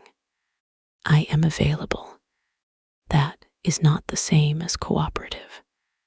Alina murmured, she understands you. Victor gave her a sideways look. Agent Morris continued, Ms. Ward will arrange secure transport when you're ready. Independent counsel will meet you at the federal building. Victor's face hardened. Alina saw it. So did Agent Morris. Before Victor could speak, Alina said, Not yet. Agent Morris frowned. Ms. Ward, I will come in today. I will not disappear, refuse cooperation, or obstruct. But I need 30 minutes. For what? Alina looked at Victor. His eyes held hers. For what? For the conversation that had been waiting since the alley, since the ring opened, since he admitted to killing Nikolai, since he said he would ask, since she told him she wanted him and hated that wanting felt like betrayal, since he chose alive when every old ghost demanded blood. For a decision, Alina said. Agent Morris studied her, then Victor. 30 minutes, she said, with agents outside the room. Fine. Victor's gaze sharpened. Alina. My choice. He went silent. Good man. Some traitorous part of her thought. Not good. Trying.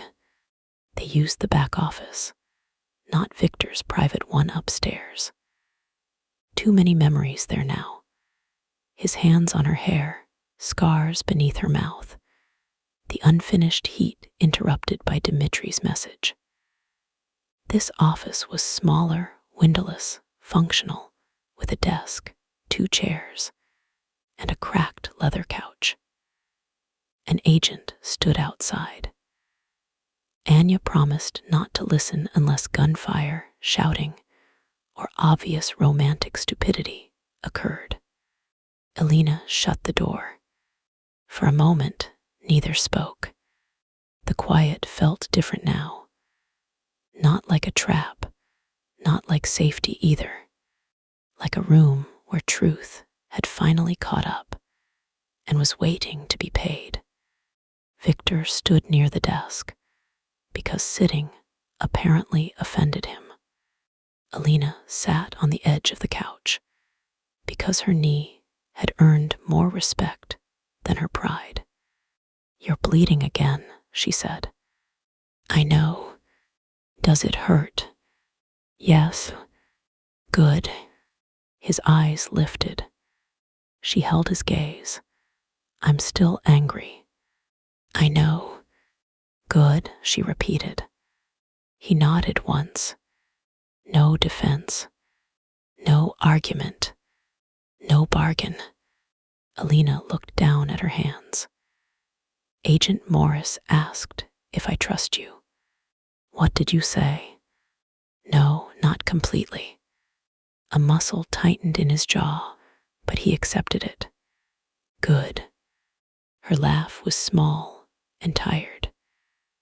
That is not the response most men prefer. Most men prefer comfortable lies.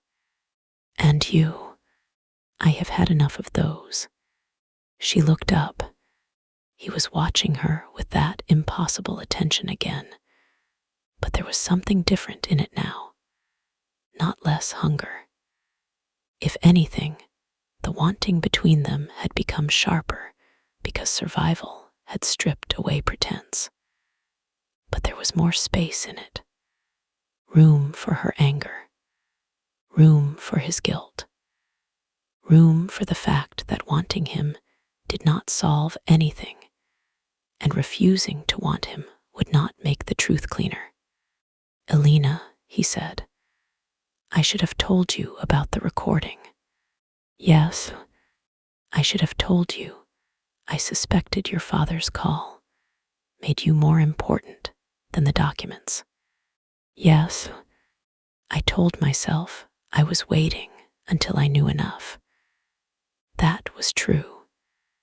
It was also convenient. I wanted time with you before you looked at me and saw only blood.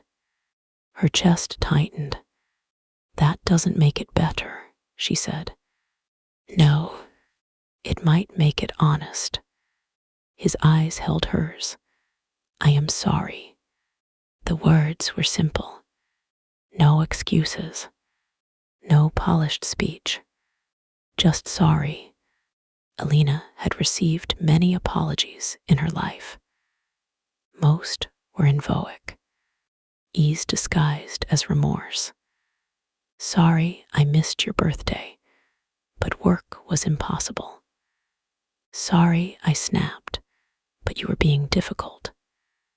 Sorry you feel that way, Alina. This was not that.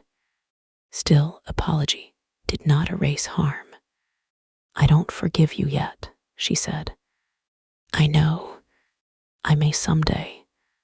A flicker of something like hope crossed his face before he buried it. He did not ask when. She appreciated that more than she wanted to. Alina reached into the inner pocket of her blazer and took out the protective case. Inside lay the two halves of her mother's ring, small and gold, and broken open by truth. She stared at them. My father thought hiding things would save me, she said. Martin thought controlling me would save himself.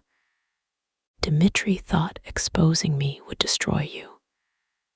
Everyone has been using my life like a document they can edit. Victor's voice was low.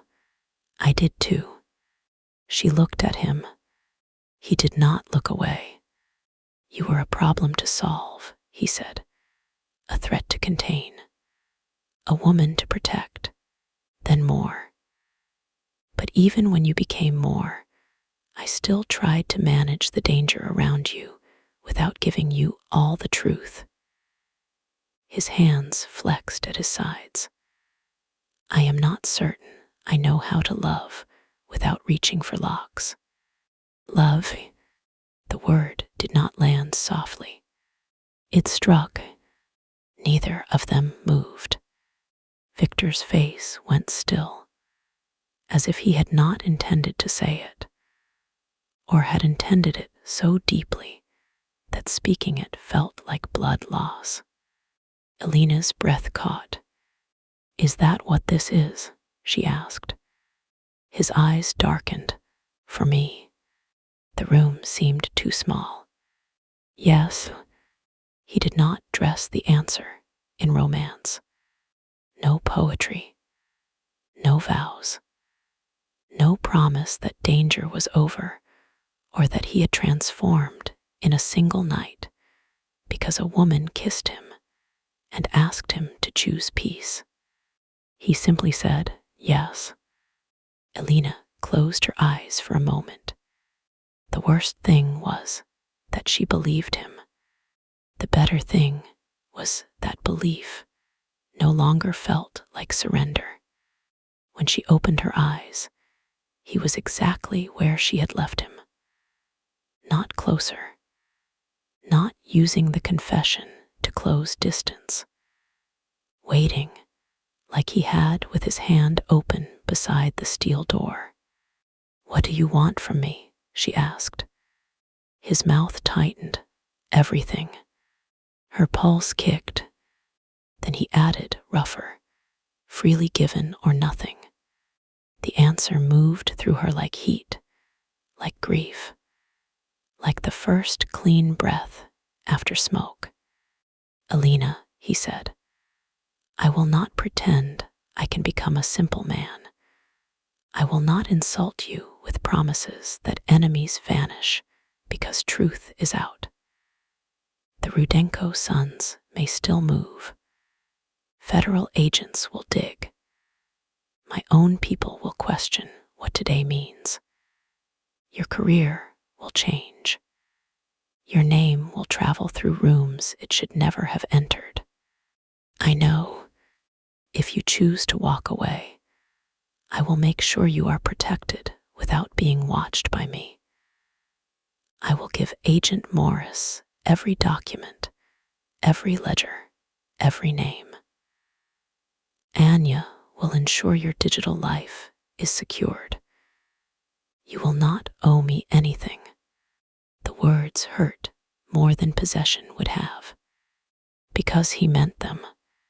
Because he was offering the door open even, though every line of him looked carved by the effort not to close it.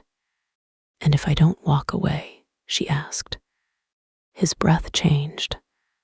If you do not, he said, then I learn. Slowly, badly at times, but I learn. I ask. I tell you the truth before I decide it is safer not to. I do not put locks where trust should be. And when I fail, you hold me accountable. Elena looked at him for a long time. Then she stood, knee protesting. Victor's hand twitched, but he did not reach. She crossed the space between them. He went utterly still. She lifted the case with the ring halves. This needs to be repaired. Yes, not hidden again. No, I'll keep the evidence chained separate. Anya can help. Agent Morris can verify. Yes, and the ring, when it's fixed, goes back to being my mother's ring. Not your proof, not my father's secret. Mine. His eyes softened. Yours. She set the case on the desk. Then she touched his chest, carefully avoiding the injured shoulder. His heart beat hard beneath her palm. May I kiss you? She asked. The question changed his face in a way she would remember for a long time. Yes, he said, please. The please nearly broke her. Elena rose onto her toes and kissed him, softly at first, not because she felt little, but because she felt too much. Anger still lived in her. Fear too. Desire, grief, exhaustion, tenderness, the unstable beginning of trust. She put all of it into the kiss, not to solve it, but to acknowledge that it could exist in the same body at the same time. Victor did not touch her immediately. He let her set the terms. When she slid her hand to the back of his neck and leaned closer, he lifted his uninjured arm around her waist, slow, careful, stopping when his palm settled at her lower back. Okay, he murmured against her mouth. Yes. His hand tightened slightly. She exhaled into the kiss. There was heat, yes, deep and immediate and dangerous. The memory of his office, his scars, his mouth at her throat. The unfinished. Hunger between them came alive again, reminding her that survival had not dulled the physical pull. If anything, truth had stripped it bare. But this kiss was not escape. It was return to her body, to her choice, to the possibility that dark things did not have to devour every tender one.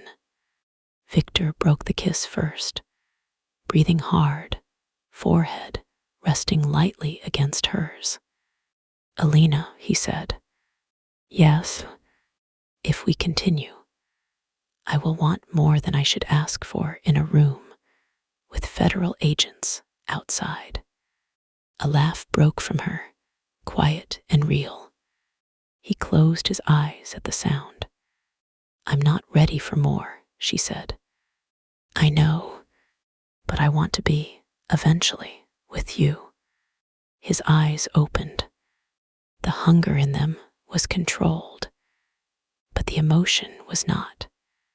"Eventually," he repeated. "Yes, I can wait. I know."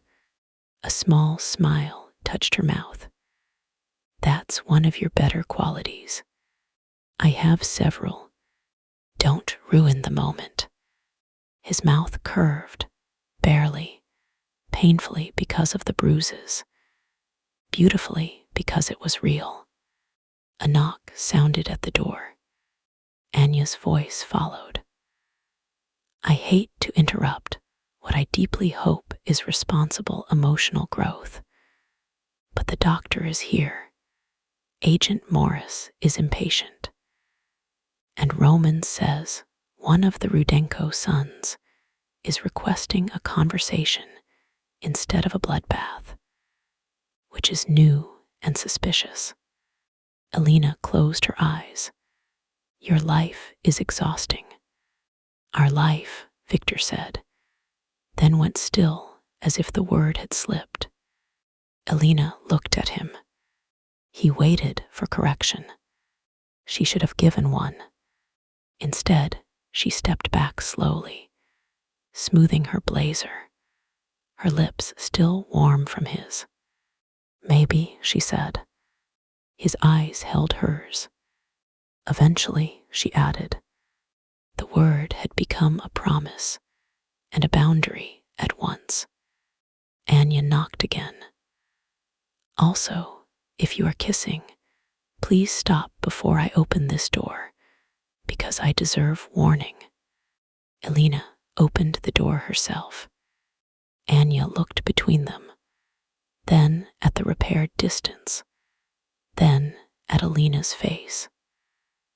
Her expression softened for half a second before mischief returned. "So," Anya said, "responsible emotional growth." Alina walked past her. "None of your business." "That means yes." Victor followed more slowly, injured pride losing to actual injury. "Anya." "Yes, boss." "Never speak." Unclear instruction, impossible to follow. Alina smiled despite herself. The main room was brighter now. Not healed, not even close. But daylight had finally pushed through one uncovered window, slicing across the black floor and catching the broken glass until it looked less like debris and more like something scattered that could be swept, sorted, cleared. Agent Morris stood near the bar, phone in hand. She looked at Alina first, then Victor. "The evidence packet is authenticated enough to delay immediate action against Ms. Ward," she said. "Not eliminate. Delay." Alina nodded, understood. Orlov is being transported under federal custody. Greaves is requesting counsel and making noises about cooperation. Lev Rudenko is alive and furious, which appears to be his baseline condition. We have enough to open several investigations, and not enough to guarantee your safety. Victor said, "Rudenko wants a conversation." Agent Morris looked irritated by the fact that she had to say yes. "Through counsel, neutral location, federal oversight." Anya murmured, "That sounds awful." "It sounds useful," Alina said. Victor looked at her. She lifted one eyebrow. "What?" "Nothing." "No, that was a face." "I am adjusting to partnership." Alina's chest warmed. Agent Morris sighed. I don't care what dynamic the two of you are developing, as long as it does not obstruct my investigation. Anya brightened. Dynamic is an excellent word. Alina, Victor said quietly, perhaps you should sit. I'm fine. You are pale. You're bleeding. Agent Morris looked between them again. Both of you sit, Anya whispered. She may be the only person alive qualified to manage this. For once, Victor did not argue. Neither did Alina. They sat at separate tables while the doctor examined Victor and another medic checked Alina's knee. Across the room, through agents and evidence markers and smoke-stained air, they kept finding each other. Not like weakness, not like possession, like a line thrown across wreckage.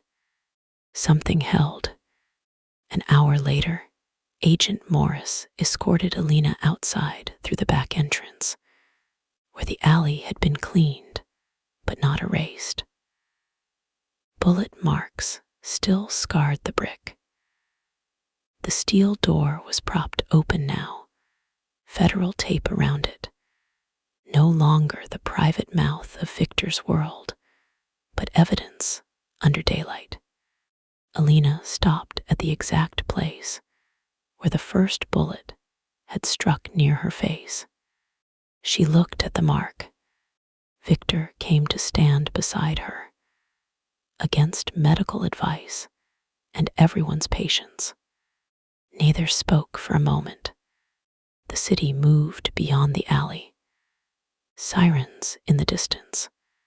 A delivery truck. Rainwater dripping from a fire escape. Ordinary life insisting on itself.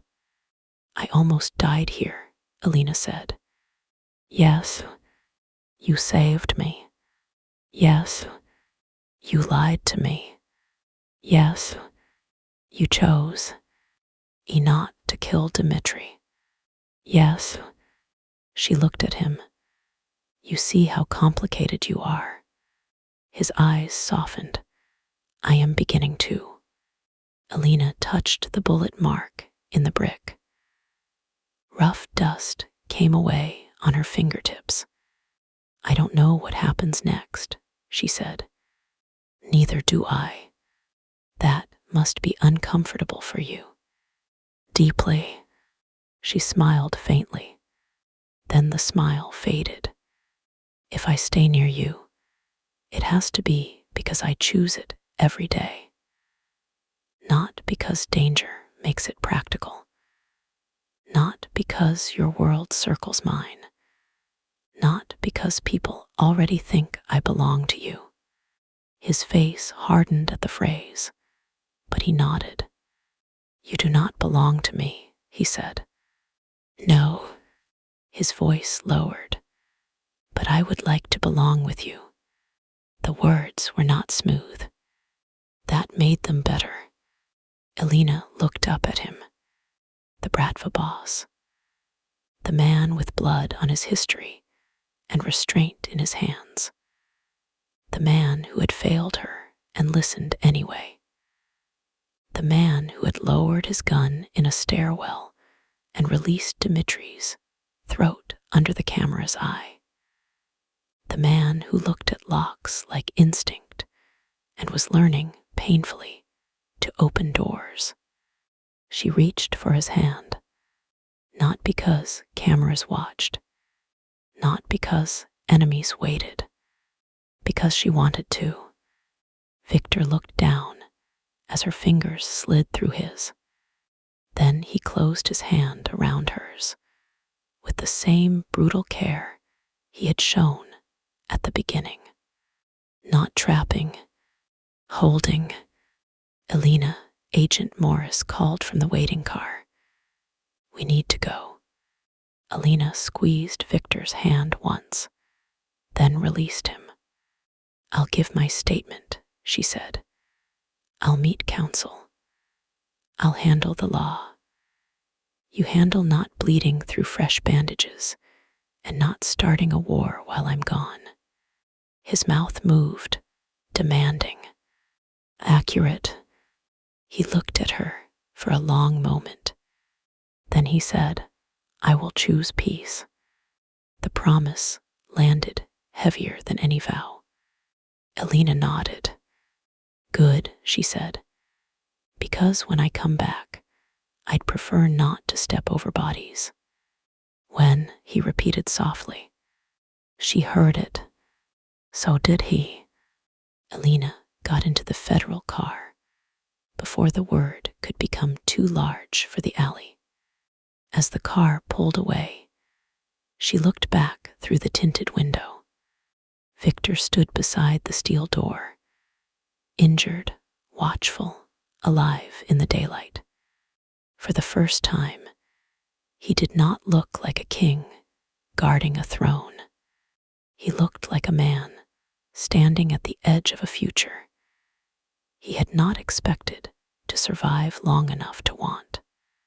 Elena touched the place over her heart where the ring halves rested.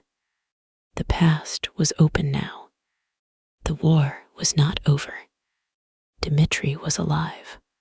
Martin was talking. Rudenko wanted a conversation. Federal agents had names, and every hidden thing her father had buried was about to drag itself into courtrooms, headlines, and blood-soaked negotiations. But for the first time since the bullet struck the alley wall, Elena knew exactly what she was not. Not bait, not weakness, not proof, not property. She was the woman who had stood in the club and taken the story back. And somewhere behind her, Viktor Sokolov was learning how to stand beside her without turning love into a locked door. Chapter 6. The Boss Who Chose Her.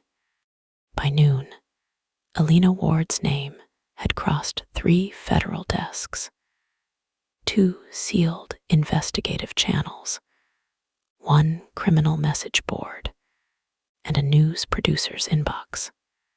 By 1, her senior partner had resigned from Voss and Mercer under what the firm called rapidly developing circumstances.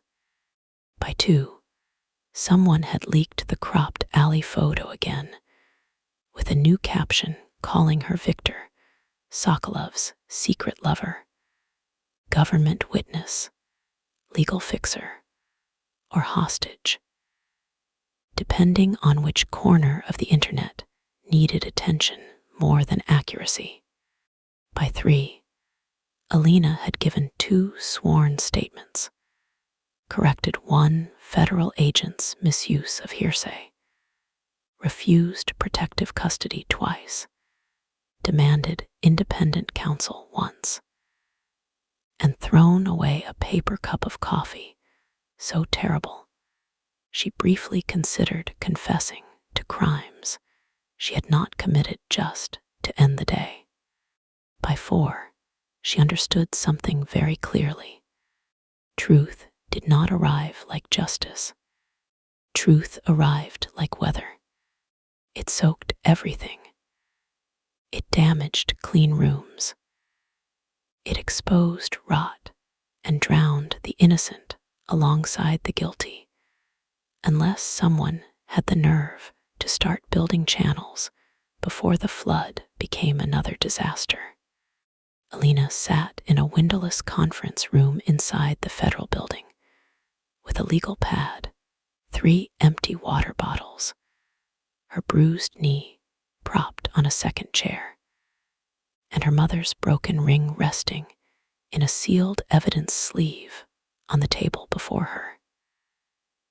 An independent attorney named Mara Linton sat to her left, sharp-eyed and calm, reviewing Agent Morris's proposed statement conditions with the kind of focus Elena trusted immediately because it left no room for charm.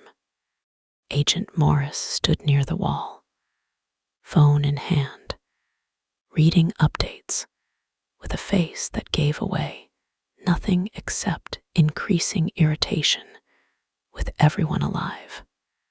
Anya sat on the other side of the table in a borrowed gray blazer, looking like a corporate consultant until she smiled. Then she looked exactly like the kind of woman who could delete someone's offshore accounts before lunch and correct their grammar afterward. Victor was not in the room. That had been Alina's decision. It had also been the hardest part of the last 3 hours, which annoyed her more than it should have.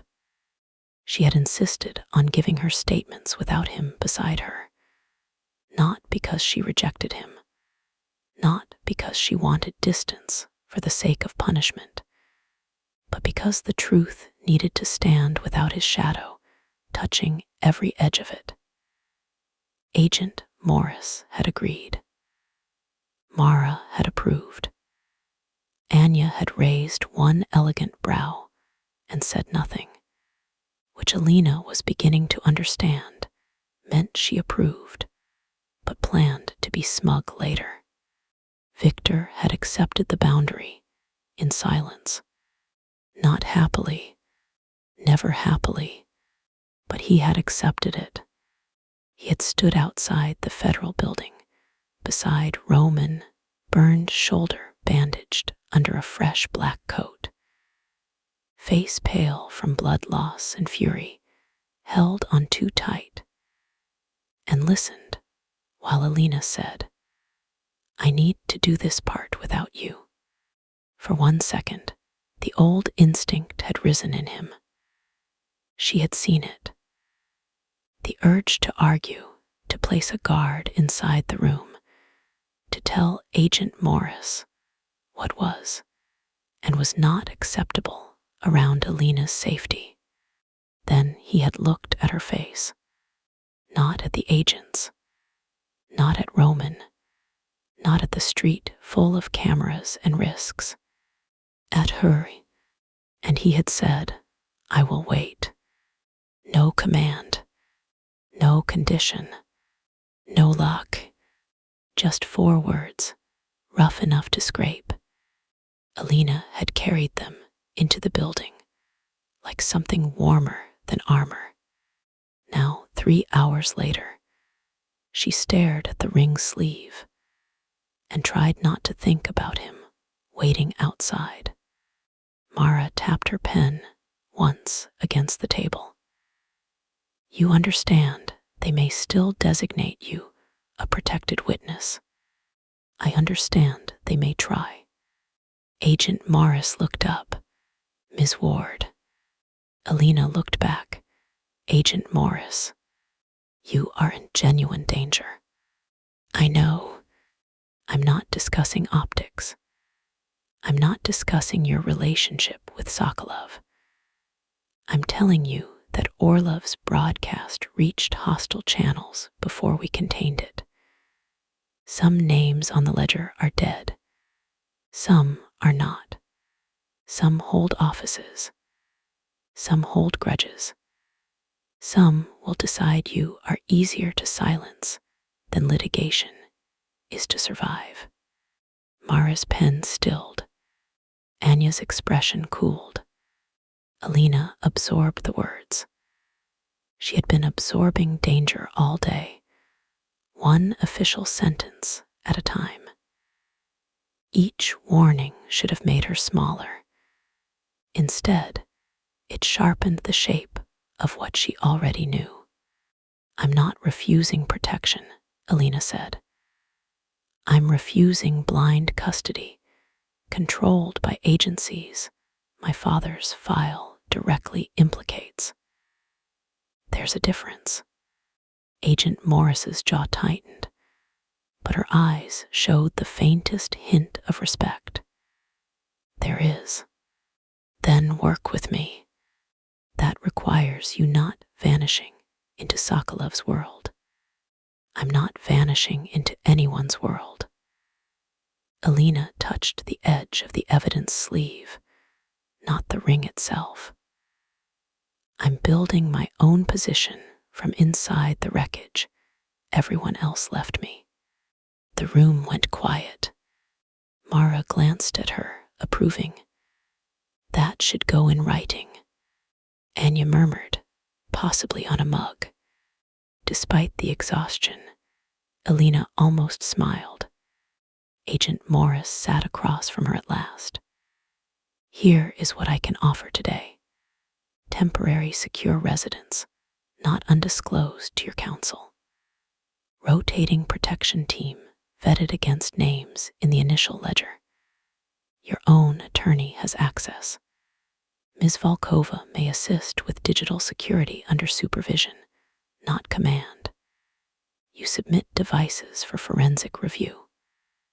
You do not contact Martin Greaves, Dmitry Orlov, any Rudenko representative, or any Voss and Mercer partner without clearance. Alina waited. Agent Morris's mouth tightened.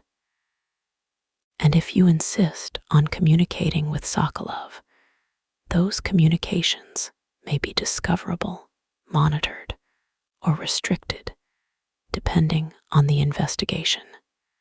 Anya went very still. Mara looked at Alina with open caution. Alina leaned back, feeling the ache in her knee pulse through the bandage. Viktor Sokolov is a material witness, potential cooperating source, likely investigative subject, and the man who kept me alive. I'm not naive about the complications. Agent Morris said nothing.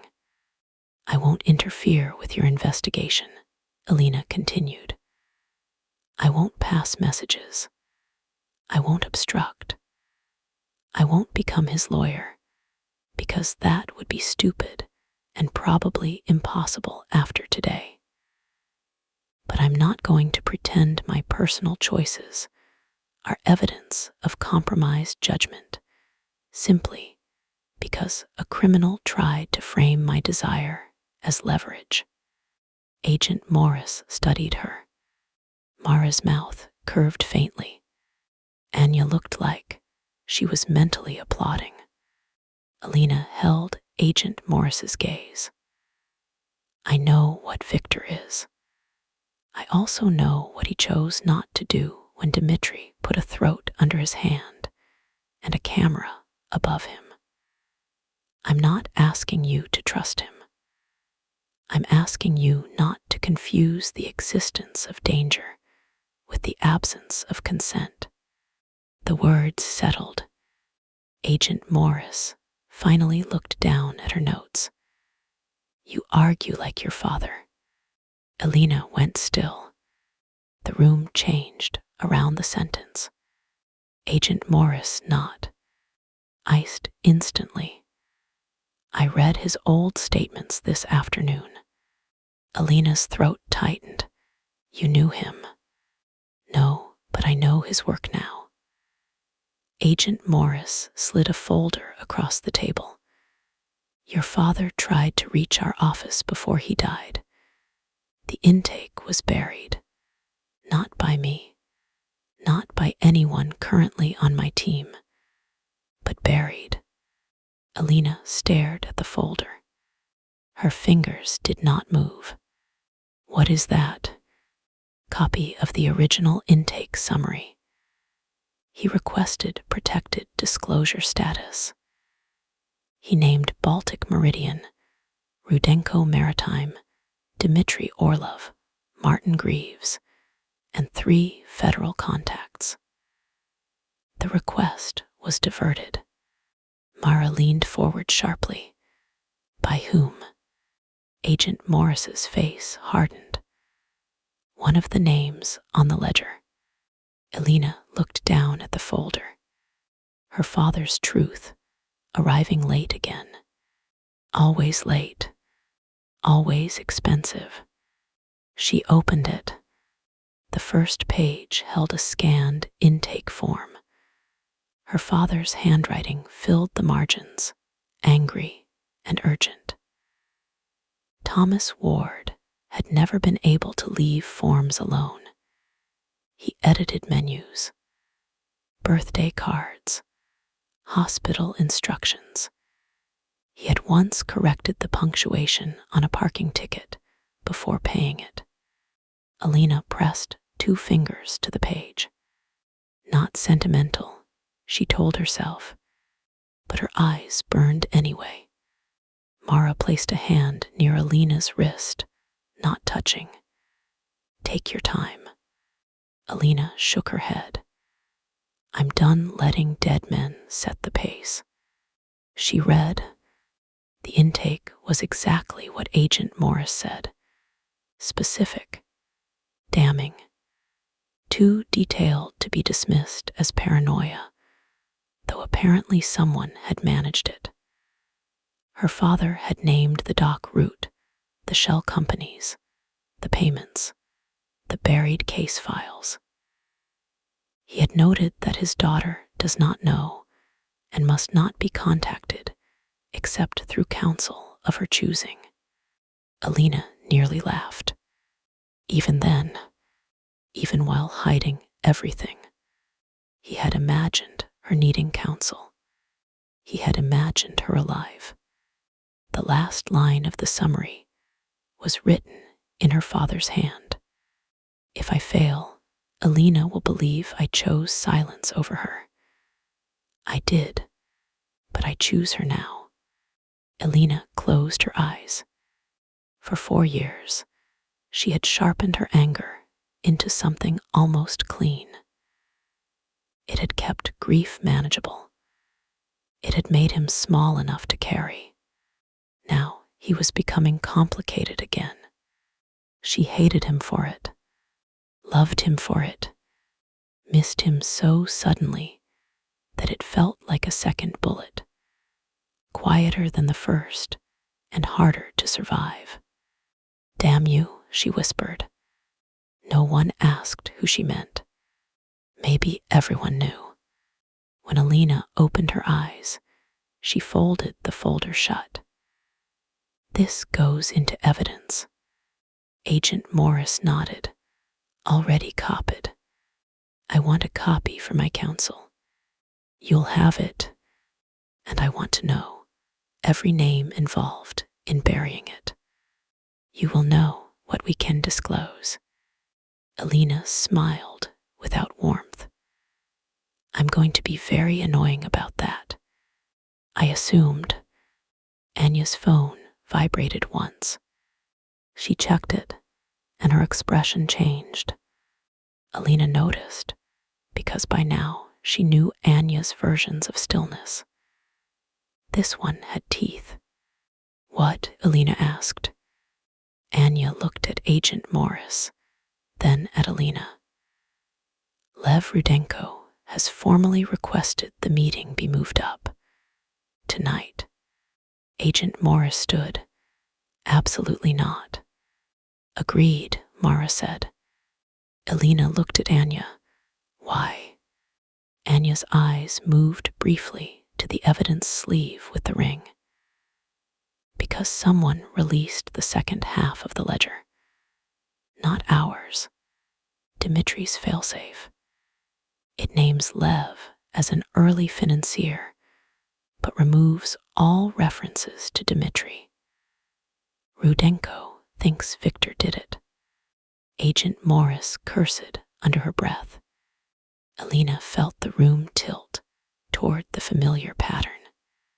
Evidence twisted, narrative weaponized, blood invited. Again, what does Lev want? Alina asked. Anya's mouth thinned. A private answer from Victor. Agent Morris said no. Mara said absolutely no. Anya said nothing. Alina understood before anyone explained. Private answer meant old world rules. Men in a room. No agents. No official record, no law. A conversation dressed as diplomacy, with violence waiting under the table. Dmitri, in custody, was still moving pieces. Or someone else was. The rot had more roots. Agent Morris's phone rang. She looked at the screen, answered, listened for 5 seconds, and went rigid. What? Alina asked. Agent Morris lowered the phone slowly.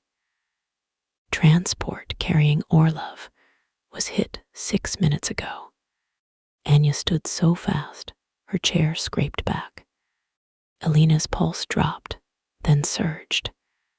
Is he dead? She asked. No, Agent Morris said, jaw tight. Escaped. The conference room seemed to contract. Myra whispered, oh my God. Anya was already typing one-handed, face turned to steel. Where? Underpass 3 miles from here. 2 agents wounded. 1 driver dead. Alina's stomach rolled. Dead? The words still had weight. It had to. If it stopped having weight, Dmitri won. Agent Morris moved toward the door. Building lockdown. Ms. Ward stays here. No, Alina said. Agent Morris turned. Alina stood carefully, ignoring her knee. Where is Victor? Anya looked down at her phone. Outside perimeter. Roman is with him. He knows. The answer should have helped. IT did not, because Alina knew exactly what Dmitri would do next. Not run, not hide. He would strike the wound still open. Lev Rudenko, Alina said. Anya looked at her. Alina continued. The moved-up meeting. The fake ledger. Dmitri escapes at the same time Lev demands a private answer from Victor. He wants Victor to go. Agent Morris said he won't be allowed. Alina almost laughed. Allowed, she repeated. Agent Morris, with respect, you have known Victor Sokolov for less than a day. Anya was already calling Roman. Alina reached for her blazer, but Mara caught her wrist gently. Alina, her attorney said, think carefully. I am. Think like counsel, not like someone in love. The word hit the table between them. In love, no one moved. Mara did not apologize. Alina appreciated that. It had not been an accusation. It had been a warning. Alina looked at the evidence sleeve. At her mother's, rings split open and sealed under numbers and signatures. Then she looked at the folder with her father's intake form. Every man in this story had treated love like a reason to hide, own, threaten, or kill. She was not going to do the same thing. I am thinking like counsel, Alina said. Dmitri wants Victor in an unrecorded room with Lev Rudenko. He wants violence without a clean evidentiary trail. So we give him a meeting he thinks is private and make sure it is not. Agent Morris stared at her. Anya slowly lowered her phone. Mara's eyes narrowed, not in disapproval now, in calculation. Alina picked up her legal pad and turned it around. She had been doodling during statement review without realizing it. Arrows, names, locations, the courthouse, the club, the federal building, Rudenko's temporary safe location, Victor's roots, patterns, Dimitri's entire method is narrative control, Alina said. He crops, he edits, he leaks partial truths and waits for everyone else's fear to fill the gaps. The only reason we survived the club was because we recorded the truth faster than he could sell the lie. Agent Morris sat slowly. And you want to repeat that? No, Alina said. I want to improve it. Mara's mouth curved slightly. Now you sound like counsel. Alina looked at Anya. Can you create a room that looks private, feels private, passes a basic sweep, and still captures everything? Anya's smile was slow and dangerous. I thought you'd never ask. Agent Morris said, This is reckless. Yes, Alina said. But so is letting Victor answer this alone while Dimitri is loose. He may not go. Anya's phone rang. She answered, listened, then looked at Alina. He's going, Anya said. Of course he was. The room went cold. Anya continued. Lev demanded Victor come without federal escort to a warehouse office near the South Dock Access Road. Roman says Victor agreed to talk if Lev comes without long guns. Agent Morris snapped. That is not happening. Alina was already moving toward the door. Mara stepped in front of her. Alina, I'm not going to stop Victor by begging. No, you're going to do something worse. Alina met her eyes. Mara held her gaze for a moment, then sighed and picked up her briefcase. I hate when clients make me admire bad judgment. Agent Morris pointed at Alina. You are not walking into a Rudenko meeting. No, Alina said. I'm walking into a legal recording strategy. That is not better. It's more admissible. Anya laughed once and headed for the door. I'll get the equipment. Agent Morris looked toward the ceiling, as if asking some higher authority for patience, and receiving none. Ms. Ward, I can detain you for your own protection. Alina stopped at the door and looked back. You could. And then Victor walks into Dimitri's setup without the one person who understands the legal trap and the emotional one. Agent Morris's jaw tightened. He will listen to me, Alina said.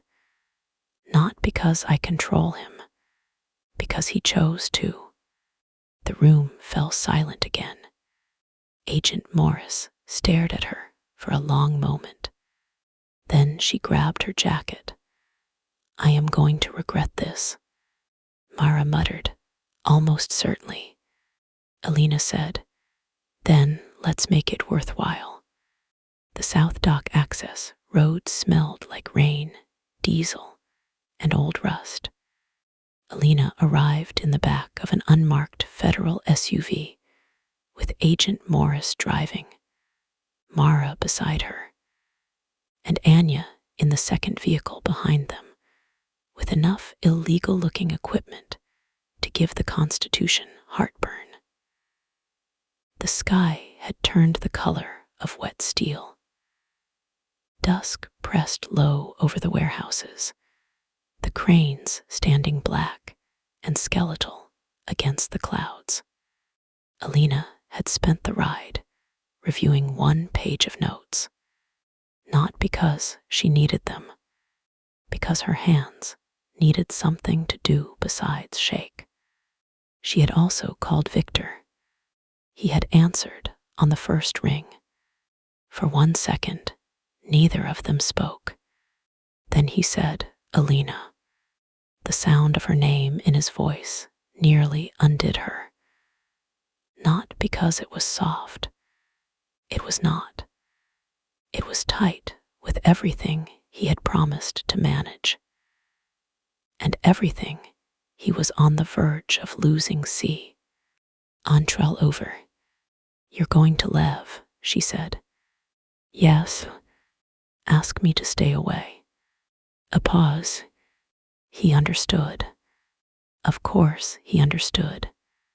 If I ask, he said, will you? No. His breath moved through the line, rough enough to hurt. Then I will not waste your choice. Her eyes burned. Good, she whispered. I do not want you near this. I know. I am afraid. There it was, the word he had fought all day. Not no, not can't, afraid.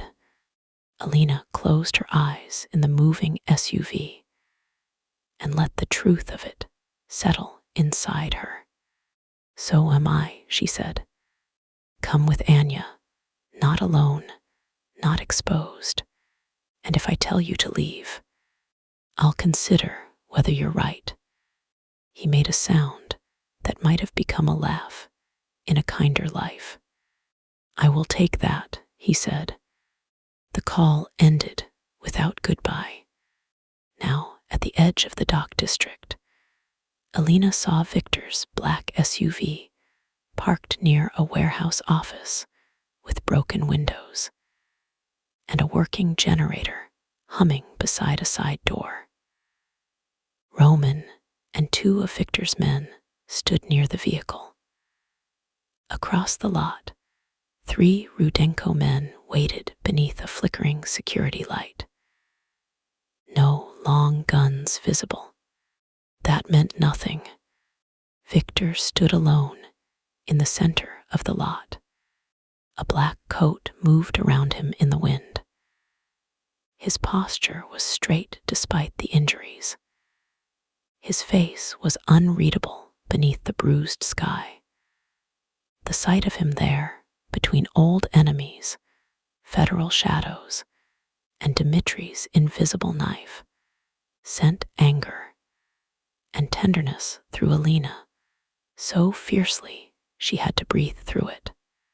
He turned before the federal SUV fully stopped, as if he had felt her arrive.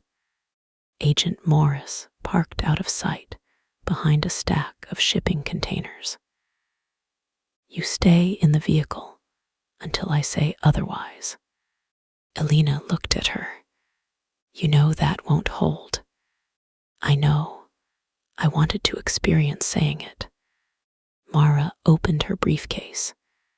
For the record, I advise caution. For the record, Alina said, I am cautious. I'm just mobile.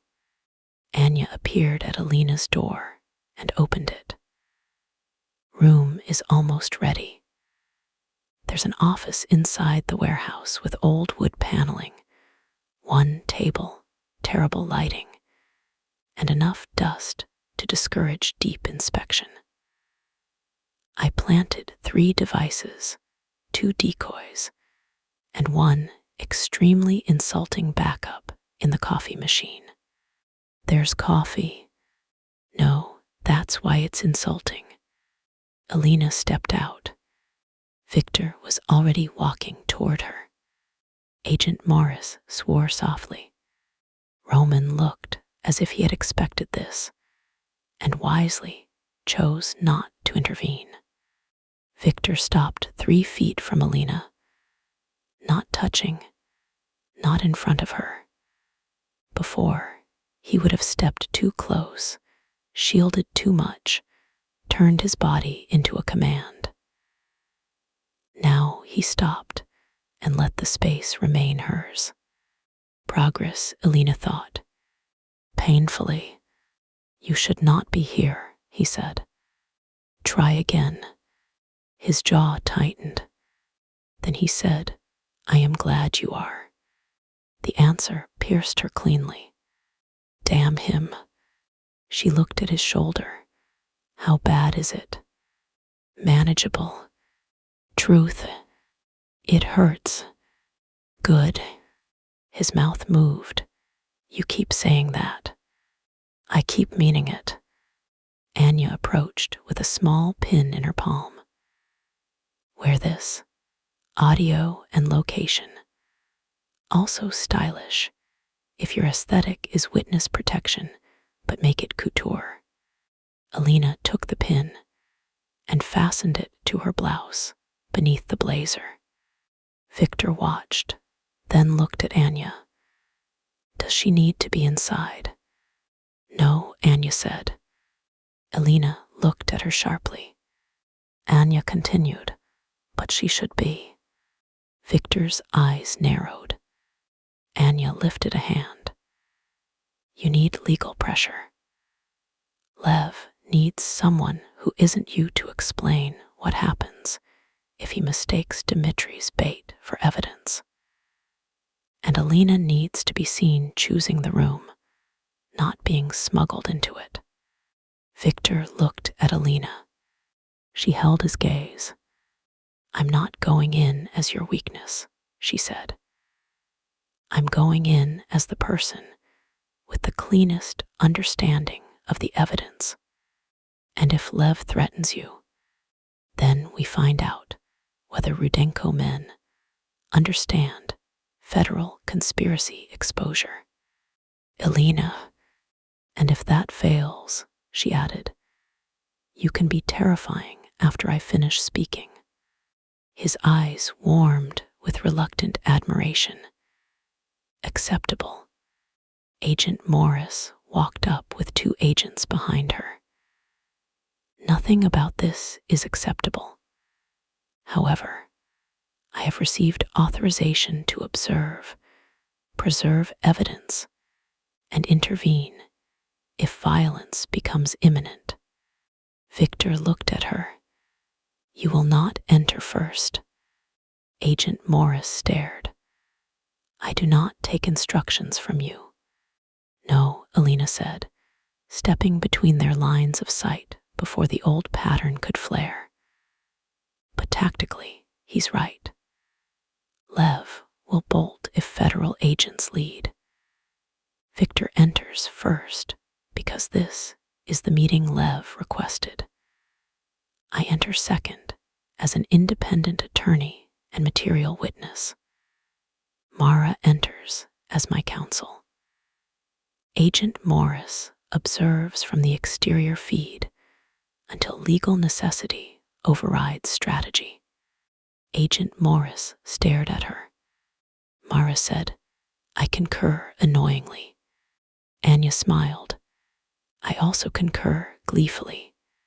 Victor did not smile, but his eyes stayed on Alina, with something like awe tucked behind the tension. She pointed at him. You do not agree to anything in that room without looking at me first. His eyebrows lifted slightly. She continued, you do not take Lev's bait. You do not promise blood. You do not trade immunity for convenience. You do not decide the law is too slow just because old men with guns make it tempting. Victor's mouth curved faintly. Anything else? Yes. She stepped closer, lowering her voice. You remember that choosing peace is not the same as surrender. His expression changed. The wind moved between them, carrying diesel and rain. I remember, he said. Lev Rudenko entered the warehouse office with 2 men and a limp. He looked older under the yellow light, but not weaker. Heavy shoulders, thick gray beard, pale eyes that had seen enough violence to consider it boring. A bandage crossed his temple where Dimitri's men had struck him. He wore no visible weapon, which meant he had at least one hidden well. Victor entered with Alina beside him, not behind him. Mara followed. Anya stayed outside the door, controlling the feed with a tablet and a smile that promised regret to anyone who underestimated her. Roman and Lev's men remained at opposite walls beyond the office windows. The room smelled like damp wood, old files, and generator fumes. A single table stood between Victor and Lev. For one long moment, neither man sat. Two old worlds, measuring how much blood the room could hold. Alina cleared her throat. Sit. Lev's eyes cut to her. Victor's mouth almost moved. Neither man sat. Alina pulled out a chair and sat herself. Mara sat beside her. The silence became awkward enough to bruise male pride. Finally, Victor sat. Lev followed a second later with a grunt. Alina looked at Mara. Progress.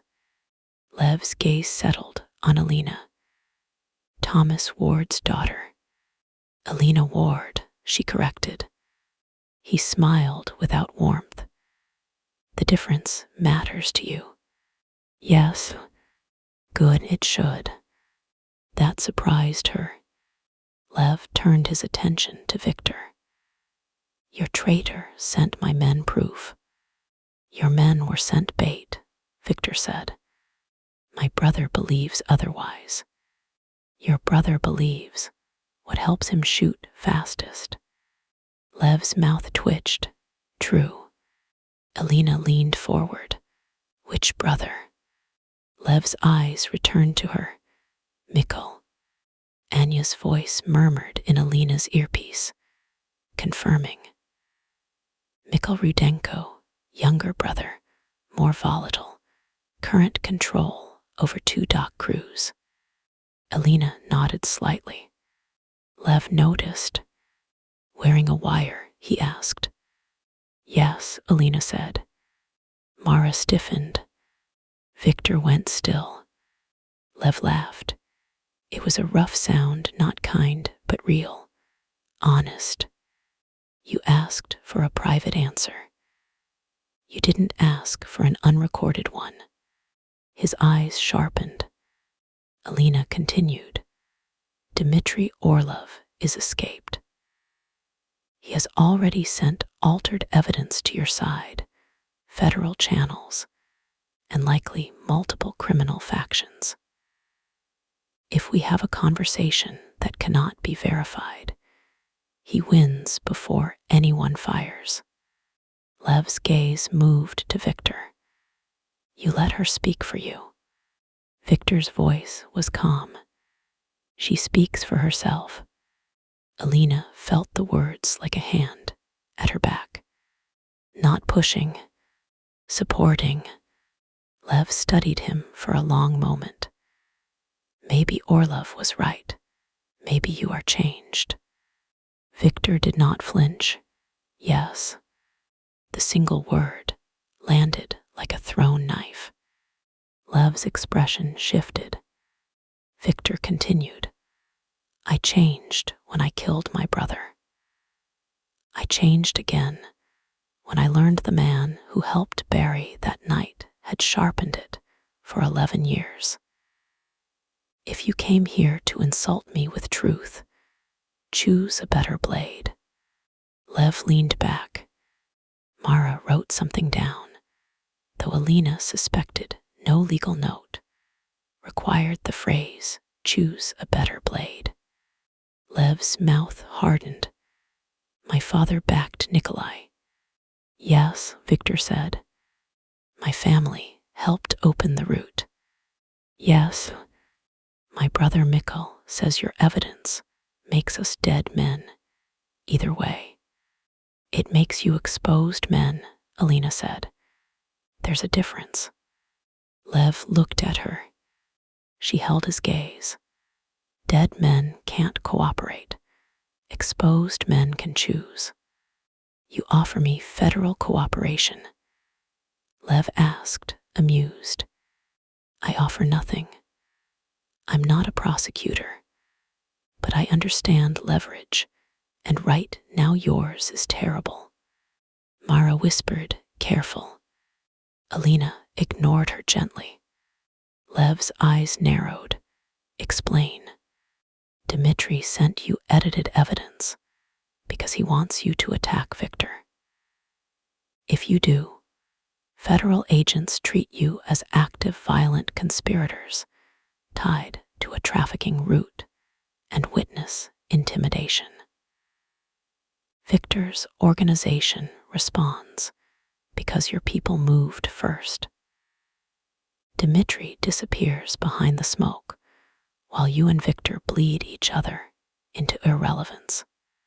Lev's fingers drummed once on the table. Alina continued.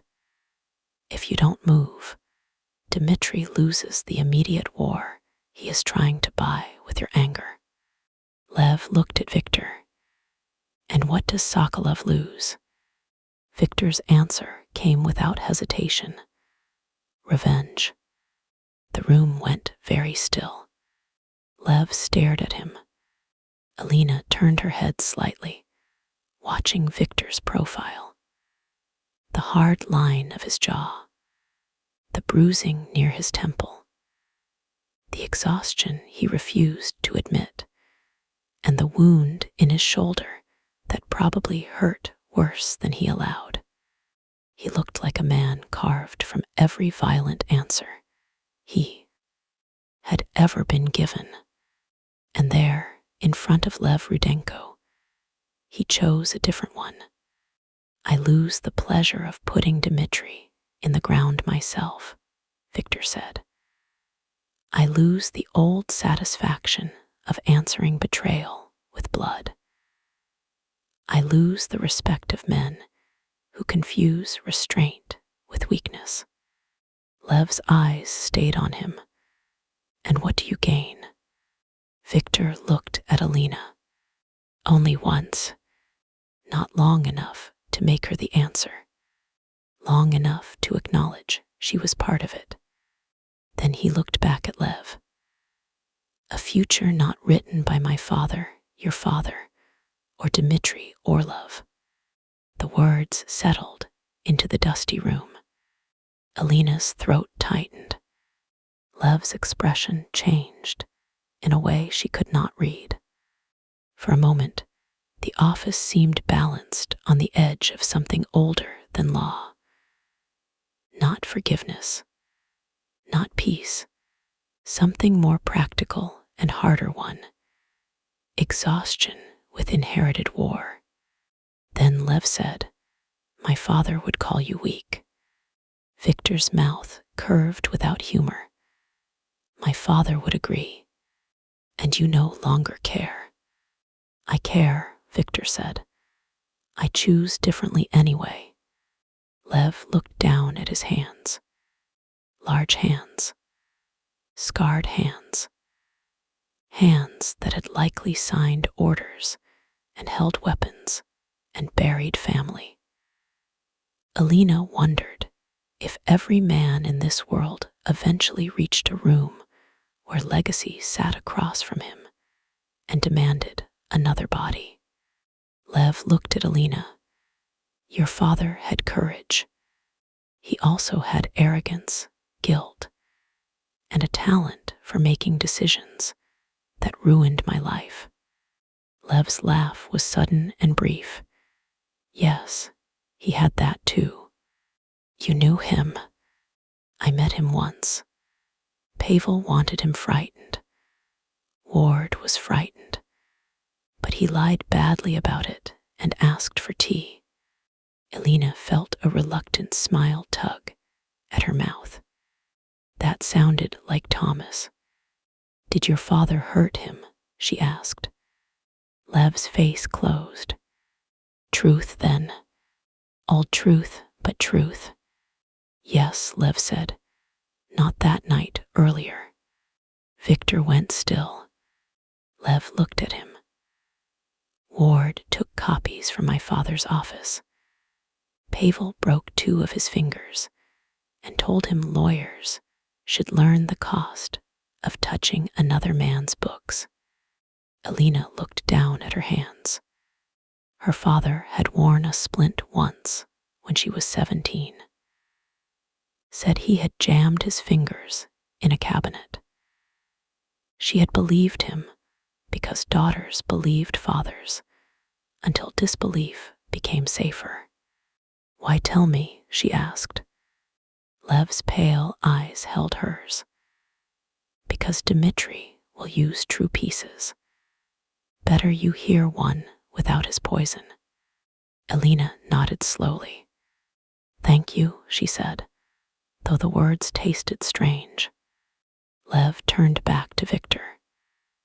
"Mikkel will not accept peace because you ask nicely." "I do not ask nicely." "No," Lev said. "You bring lawyers now." Mara muttered, "Plural, unfortunately." Alina almost smiled again. Lev leaned forward. "I can hold Mikkel for 24 hours, maybe less. He wants blood for the fake ledger." "Then give him the real one," Alina said.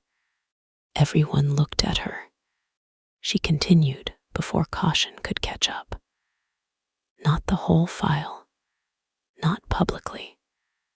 A controlled evidence share through Agent Morris with Rudenko counsel present, showing Dmitri's edits and the original audio segment where Nikolai names him.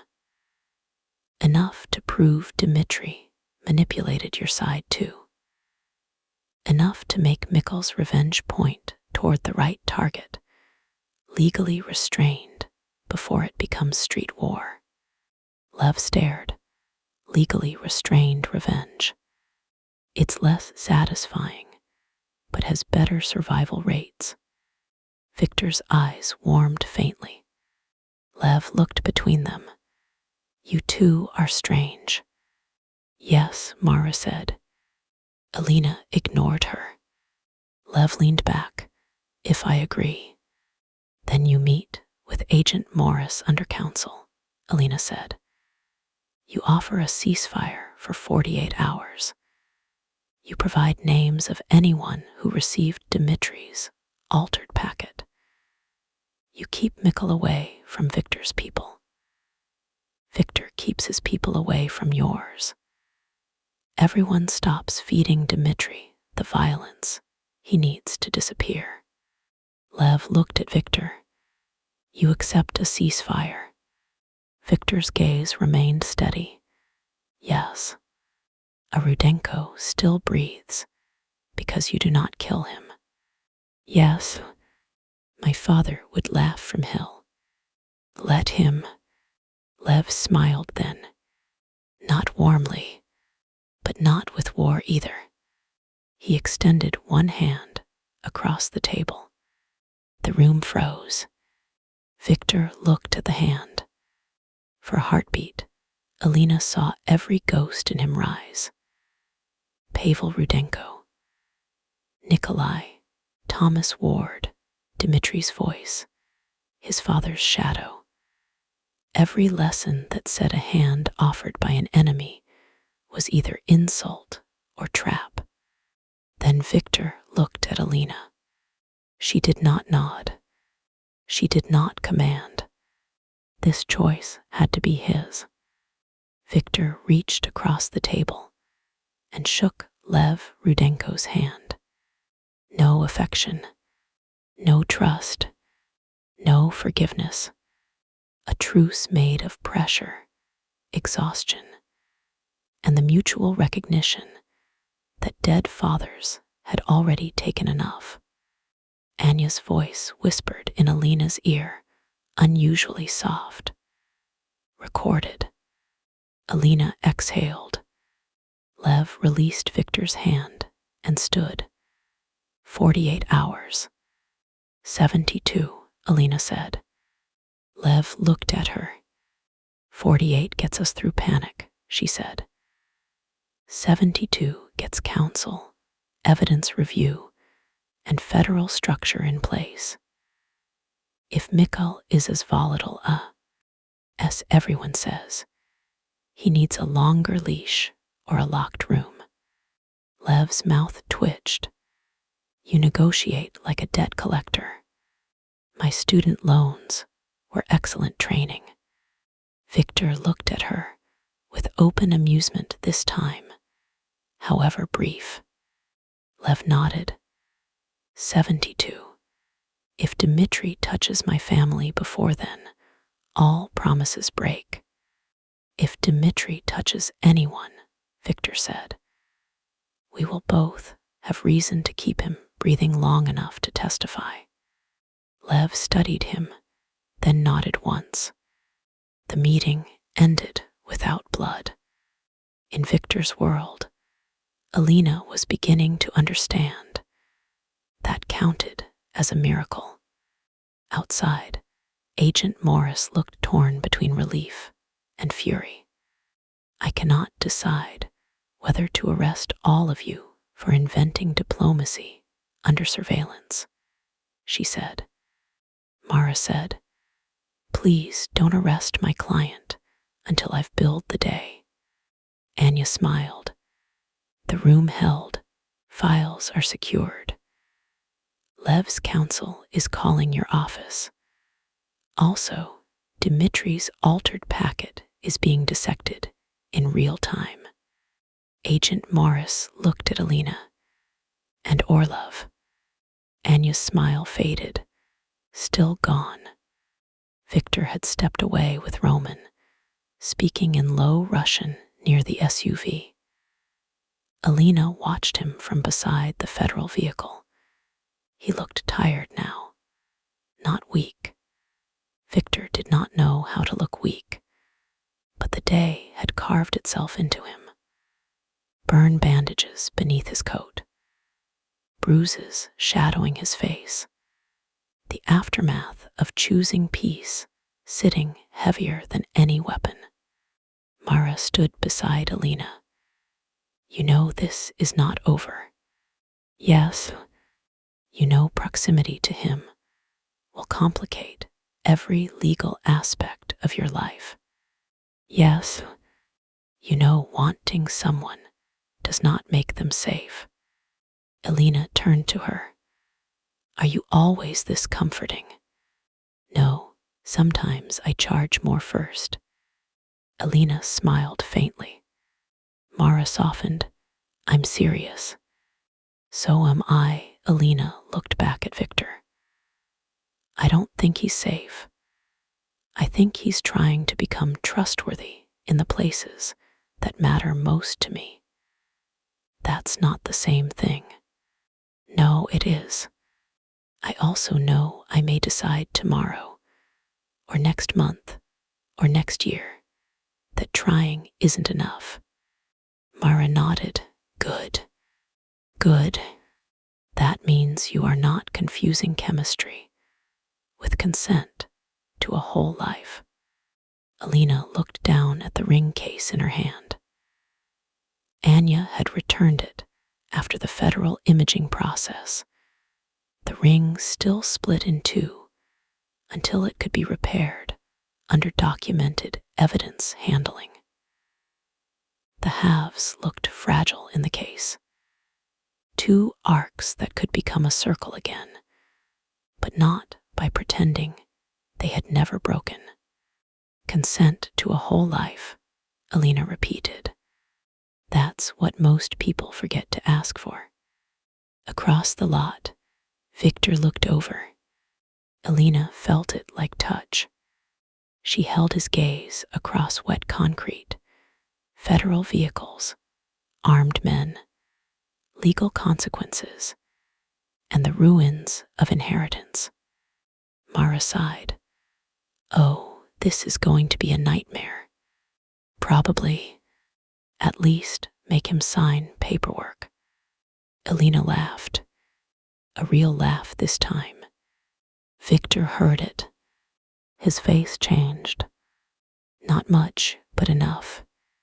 He looked like a man who had not expected to hear that sound at the docks, and might remember it for the rest of his life. Night fell before Dmitri resurfaced. Not physically. Dmitri Orlov was too disciplined for dramatic appearances after losing a staged war, a federal prisoner transport, and Lev Rudenko's immediate rage in one day. He resurfaced as a message delivered through 3 channels simultaneously: an encrypted criminal board, a burner text to Alina's cloned phone, and a file drop on the same archive he had used to spread the false ledger. The message contained no threat, only a video. Anya opened it in the operations house with Agent Morris on a secure line.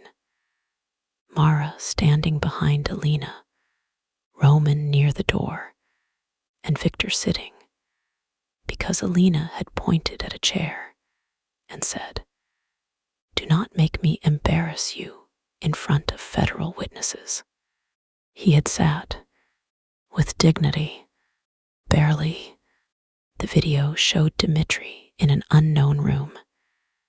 Plain wall, warm light, no visible window. His face was bruised from the fight at the club, but his suit was immaculate. Of course it was. "Alina Ward," he said softly. "You took the story back today. Enjoy that. Few people do."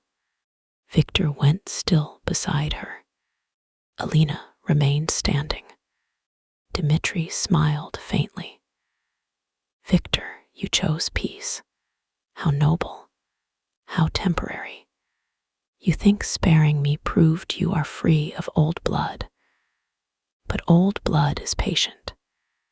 It waits in sons, brothers, ledgers, institutions, and women who love men they should fear."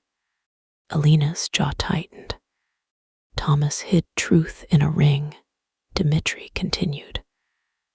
"Victor hides violence in restraint. You hide desire in principle. Everyone hides something." Anya muttered, "I hide malware in obvious phishing links, but please continue." No one laughed. Dmitri leaned closer to the camera. "I am leaving the city, not because I am defeated, because the city is now inconvenient. But before I go, one final gift." The video cut to a document. Alina's breath stopped. A will, Thomas Ward's final will, apparently unsigned in the official copy she had seen after his death. This version had a codicil. Mara step. D closer, eyes narrowing. Pause. Anya paused. Alina read the enlarged text. "To my daughter, Alina Ward, I leave all remaining personal property, including the red file, ring, related recordings, and any rights to claims arising from my cooperation with federal authorities or private entities. To Alina, I also leave my apology, which is worth less than the paper beneath it, but it is all I have left to give. She owes no man the burden of completing my work unless she chooses it." Alina's vision blurred. She did not move. Victor's hand tightened on the arm of the chair. Mara's voice softened. "This needs authentication." "Is it real?" Alina asked. Mara hesitated. "I don't know." Anya resumed the video. Dmitri reappeared. "He did try, Alina. Too late, badly, cowardly perhaps. But he tried to leave you a door. I buried it with help from your dear Martin, because doors are dangerous. Women walk through them." Alina's hands curled. Dmitri smiled. "Now you have your door. Walk carefully." The video ended. Silence held the room. Then Victor stood. Too fast. Pain crossed his face, but he buried it immediately. Alina looked at him. Sit down. No. Victor. He had this. Yes. He buried your father's will. Yes. He stripped you of choice again. Alina watched his fury gather. Old and new, and protective in a way that could still become dangerous if fed. She stepped closer. You're doing it again, she said. He stopped. The room watched. Alina did not care. You are taking my anger and wearing it like armor, she said quietly. I have my own. Victor stared at her. The words hit. She saw the impact. He closed his eyes briefly, then opened them. You are right. Anya looked like she might faint from the novelty. Alina almost smiled. Almost. Then the weight of the will returned. Her father had left her a door. Dmitri had locked it. Now it sat open in front of her. But beyond it was not peace. It was court filings, estate corrections, federal claims, ethics investigations, public scandal, and the knowledge that her life had been shaped by hidden men long before she knew their names. Alina touched the edge of the table. I need air, she said. No one tried to stop her. That, more than anything, told her the day had changed them. She walked out to the back terrace of the operations house. It overlooked a narrow industrial canal where city lights trembled in black water. Rain had stopped, leaving everything slick and reflective. The air smelled of metal and wet concrete.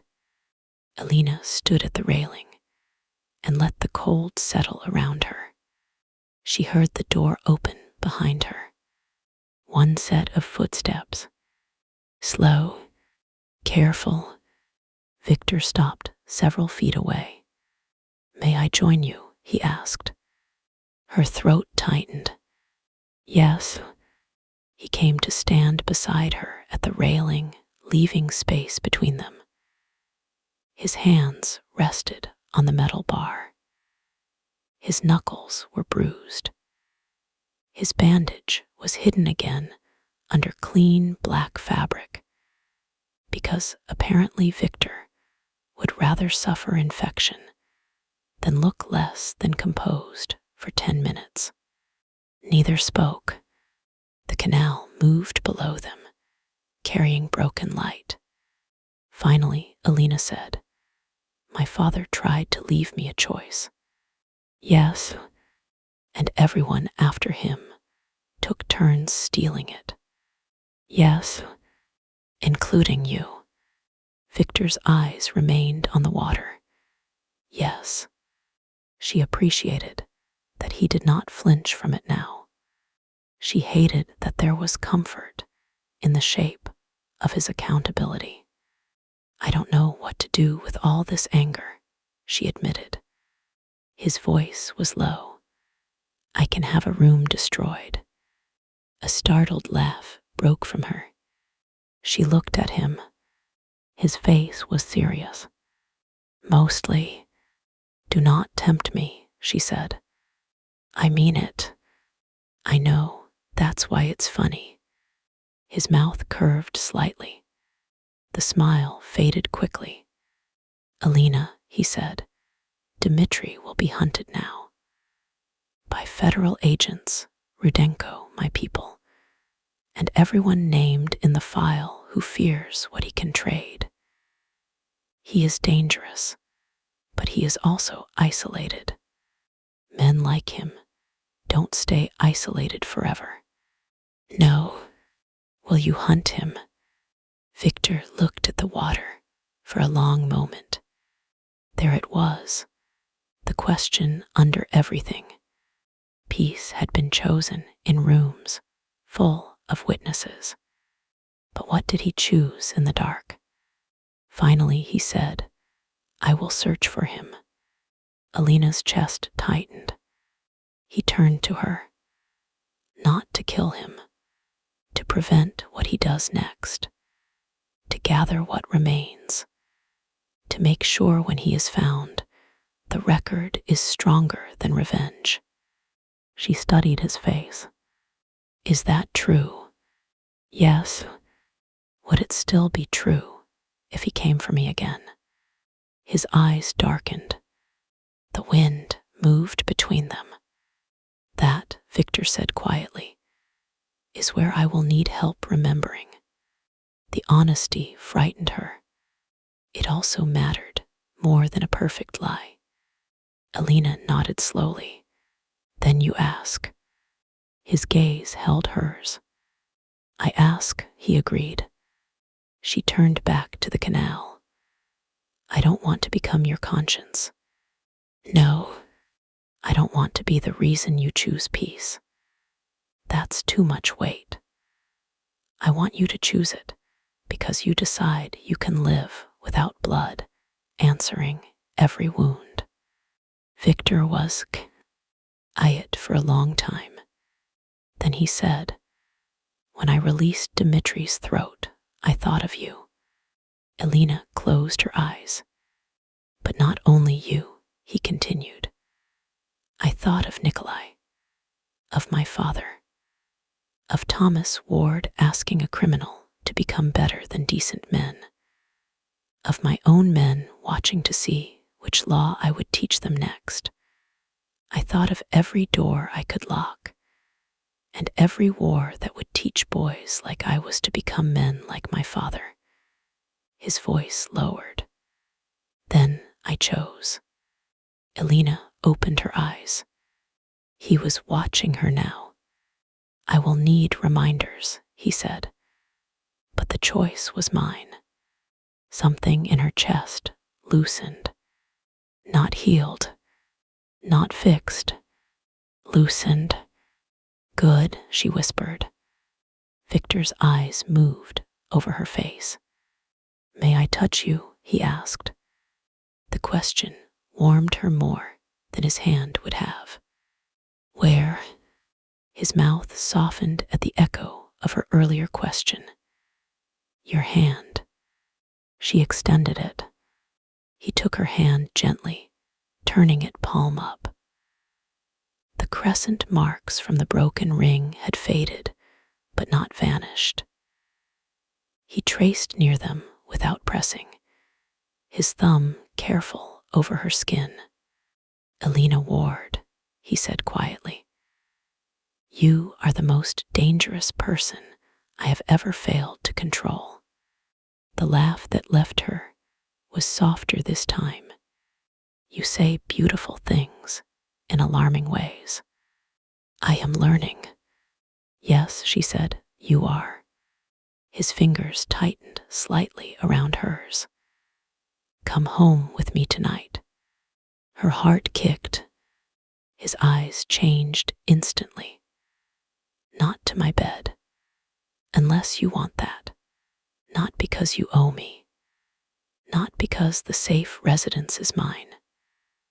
Come because there are guards, secured lines, a doctor who will not stop annoying me, Anya nearby, your counsel informed, and because I want to know you are resting somewhere no one can reach without going through many locked doors you personally approve.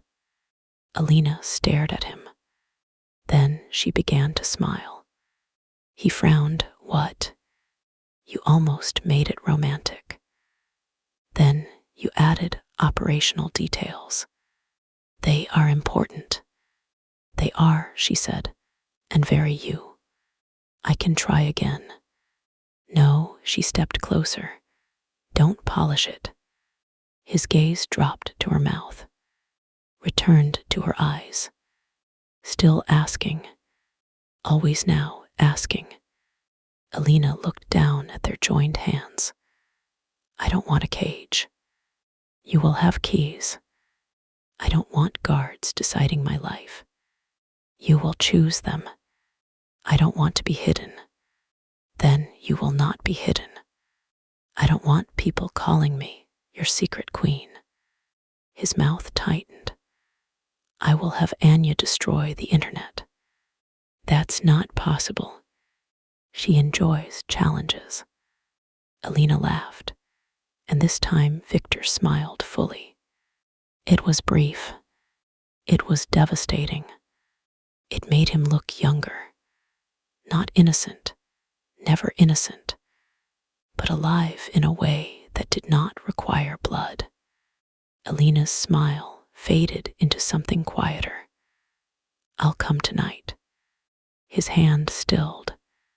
Separate room, she said. Yes. My counsel gets the address. Yes. I keep my phone, unless Anya has a medically convincing panic attack about tracking.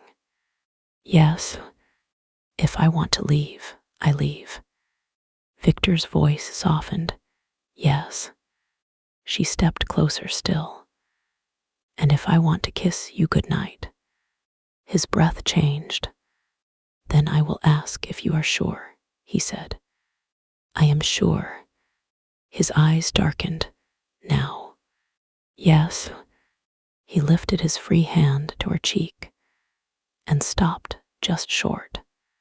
May I? He asked anyway. Alina's heart hurt. Yes. His mouth met hers under the wet dark sky, with the canal below and the city's damaged lights trembling around them. The kiss was not desperate this time, not a reaction to bullets, grief, betrayal, or fear.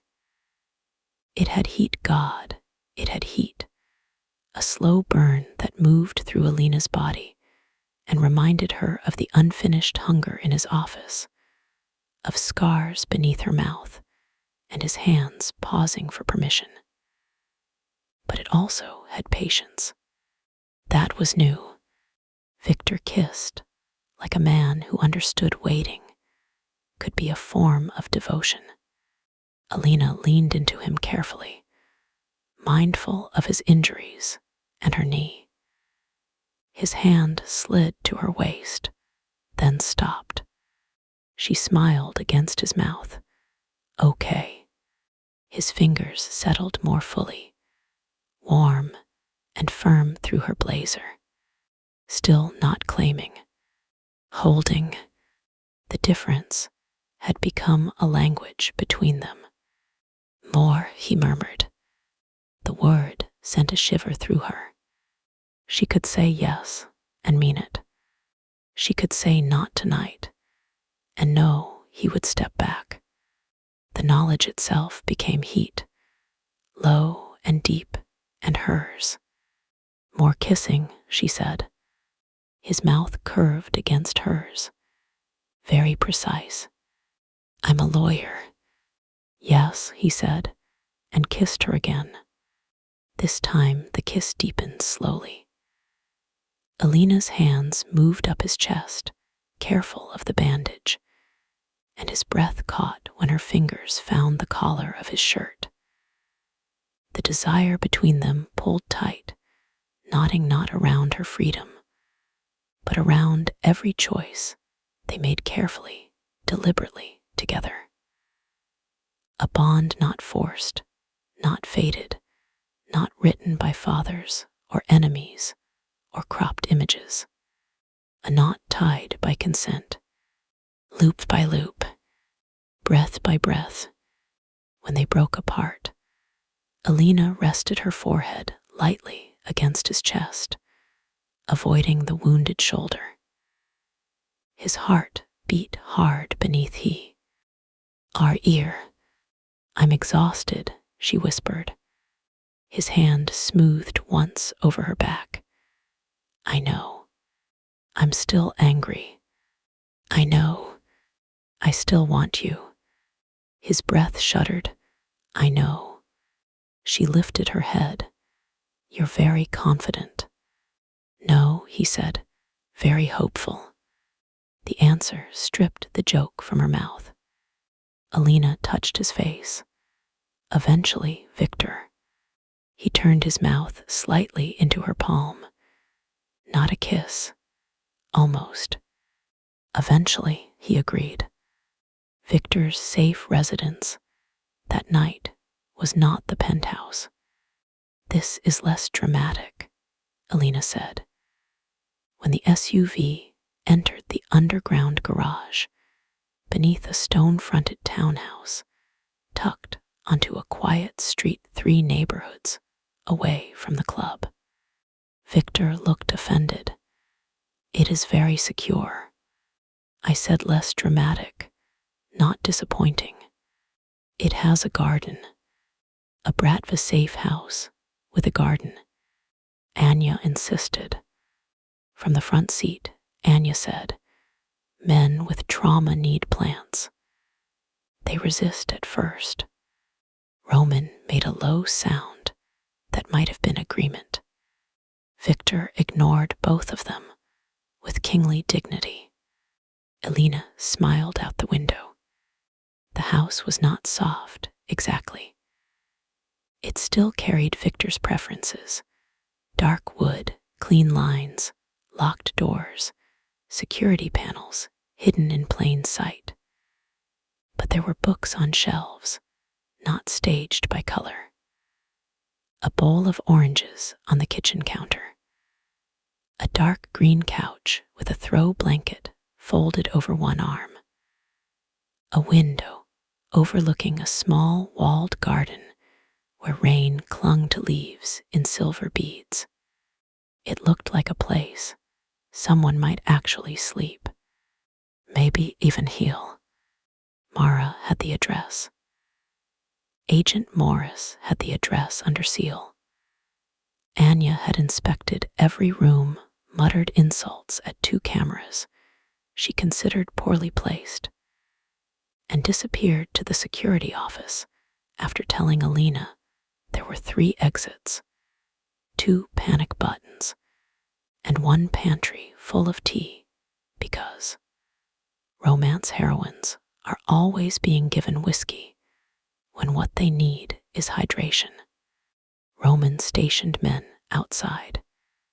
Victor's doctor arrived, rechecked his wounds, scolded him in Russian, and left after making Alina promise to make him sit down if he began performing immortality. Alina agreed. Victor objected. Everyone ignored him. By the time the house quieted, Alina's body felt like it belonged to someone else. She stood in the guest room Anya had prepared and looked at herself in the mirror. Different clothes this time. Soft gray sweatpants and a black long-sleeved shirt Anya swore was new and not Victor S., though Alina had her suspicions. Her hair was loose, her face scrubbed clean. Bruises had begun to show along one arm and near her hip. Her knee was wrapped. Her throat was bare. No chain, no ring. The absence was no longer only loss. It was space. The ring would be repaired after evidence processing. Not hidden, not worn as a secret, worn, if she chose, as memory. Alina turned away from the mirror. A soft knock sounded at the door. Victor, she knew before he spoke. Alina. She opened it. He stood in the hallway in black lounge pants and a dark shirt, bandage hidden but posture stiffer than usual. Without the suit, without the club, without the men and weapons and hard edges of his command, he still looked dangerous. But he also looked tired. Human in a way his enemies would not survive knowing. "You should be resting," she said. "So should you. I'm making better choices." His mouth curved faintly. Debatable. She leaned against the doorframe. "Did you need something?" "Yes." The honesty pulled heat through her body before she could stop it. His eyes darkened, but he did not move closer. "I came to say good night," he said. That was not what she expected. It warmed her anyway. "Good night," she said. He nodded once. Then he turned to leave. Elena's heart lurched. "Victor." He stopped immediately. She stepped into the hall. "That's it. You said separate room." "I did. I am respecting that. You can respect it less silently." His expression shifted, not quite understanding. The man could dismantle a criminal empire, survive betrayal, negotiate with Rudenko blood, and still look baffled by ordinary tenderness. Elena walked toward him slowly. "I want you to come in," she said. His entire body stilled. "To talk," she added, "and maybe kiss, maybe sleep, actual sleep. Nothing more unless I say otherwise." His voice roughened. "Are you sure?" "Yes, because I can wait." "I know." She held out her hand. "Come in anyway." He looked at her hand, then took it. The guest room seemed smaller with Victor inside.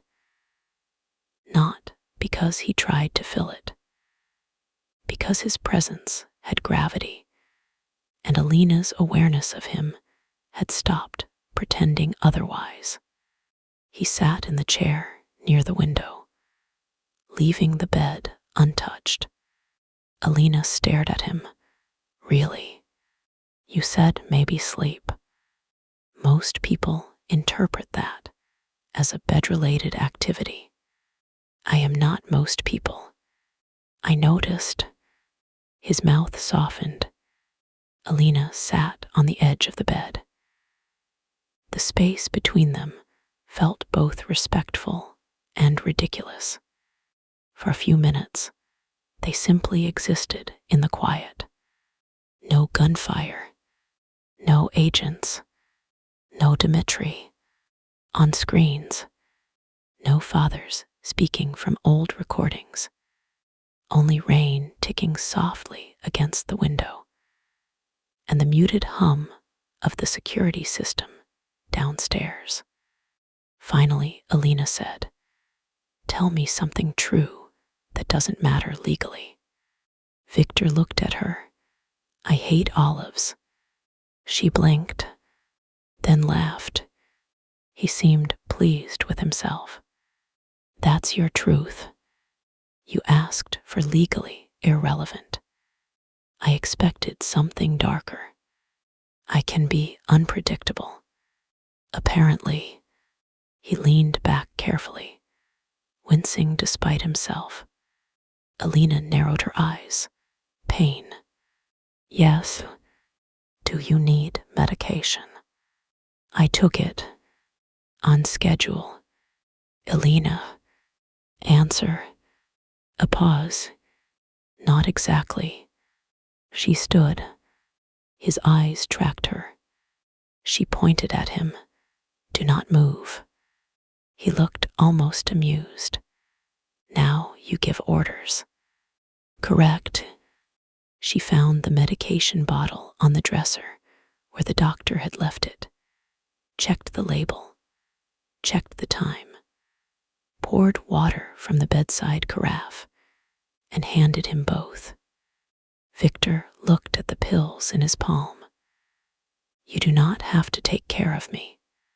I know. I am not accustomed to it. I know that too." His gaze lifted to hers. She softened. "Take the pills." He obeyed. The small domesticity of it moved through the room like a fragile animal. Alina took the empty glass from him and set it aside. When she turned back, he was watching her with an expression so open it made her look away. "What?" she asked. "I am trying not to say something too large for tonight." Her throat tightened. "Good," she said softly. "Tonight can't hold much more." "No." She returned to the bed and sat with her legs tucked carefully to avoid her knee. Victor remained in the chair, stubborn and respectful. Alina looked at the space beside her. "You may sit here." He stood slowly and crossed to the bed. "May I lie down?" The question made her heart ache. "Yes." He lay on top of the covers beside her, careful with his injuries, keeping a deliberate distance. Alina turned onto her side to face him. The lamp painted his face in warm shadows.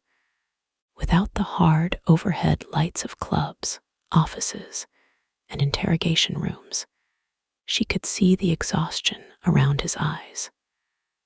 The bruising, the lines carved by years of command. She reached for him, then stopped. "May I?" she asked. His eyes warmed. "Yes." She touched the scar through his eyebrow. He closed his eyes. For a long moment, she traced only that small mark. No heat, no urgency, just proof of presence. "Tell me another true thing," she whispered.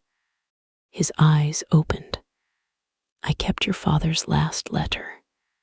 Alina's hand stilled. "That matters legally." "No, not that letter." She swallowed. "What letter?" "After he died, a package arrived. No return address. Inside was a page addressed to me. 3 sentences." Victor looked at her carefully. "I did not tell you because today already had too many ghosts." "What did it say?" He reached slowly into the pocket of the folded coat beside the bed and took out a worn envelope. Alina sat up. "You carry it." "Today, yes." He handed it to her. The envelope was old, softened at the edges from handling, but protected in a clear sleeve. Victor had kept it carefully, not like evidence, like penance. Alina opened it. Her father's handwriting waited inside. "Victor, if she ever stands in front of you, do not make her pay for my fear." Alina fights because the world taught her pleading wastes time. Respect that, or stay away from her. Alina's breath caught. She read it again, then again. Her father knew her.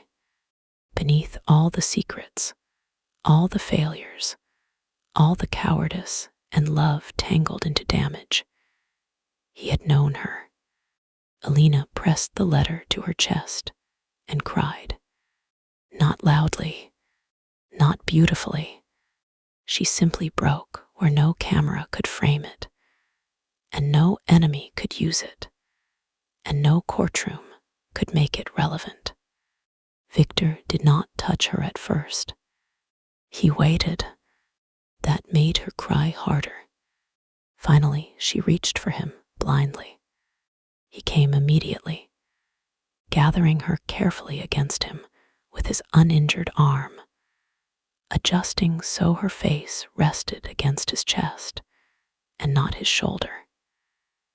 He held her as if holding were an oath with conditions. Not too tight, not too loose, every second ready to release if she needed space.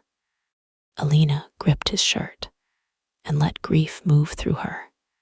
For her father, for the version of herself who had been angry because anger had been easier than missing him. For the mother whose ring had carried more secrets than memory. For the woman she had been before the alley. For the woman she was becoming after it. Victor pressed his mouth once to her hair. "Okay," he whispered. "No." His arm tightened slightly. "Truth." She laughed through tears, which made it worse and better at once. After a while, the crying passed into shaky breathing. Victor did not tell her it was all right. That would have been a lie. He did not promise the past could be fixed. It could not. He only stayed. When Alina finally lifted her head, his shirt was damp, and his face had gone tight with concern. "I'm sorry," she said automatically. His expression darkened. "Do not apologize for grief. You apologize for pain all the time by pretending you don't feel it. I am a poor example." "Yes." His mouth curved faintly. Alina looked down at the letter. "Thank you for keeping this. I did not know if I kept it for you or against myself. That sounds like you." "Yes." She set the letter carefully on the bedside table. No more hidden letters. No more deciding a truth is too heavy for me. No more locked doors unless I have the key. His eyes held hers. "Every key I have." She believed he meant it. That did not mean he would never fail. That did not mean love. If that was what this became, would be simple. But simple had never saved anyone in the story. Honest might. Alina shifted closer. "I want another kiss." Victor's gaze dropped to her mouth. "Are you asking," he said, "or informing me of a legal right?" "Both." His smile touched his eyes this time. "May I kiss you?" "Yes." He kissed her in the quiet guest room with the rain against the window and her father's letter on the table beside them. It began softly, a closing of distance rather than an escape from it. Alina's hand slid to the back of his neck. His fingers spread carefully over her waist.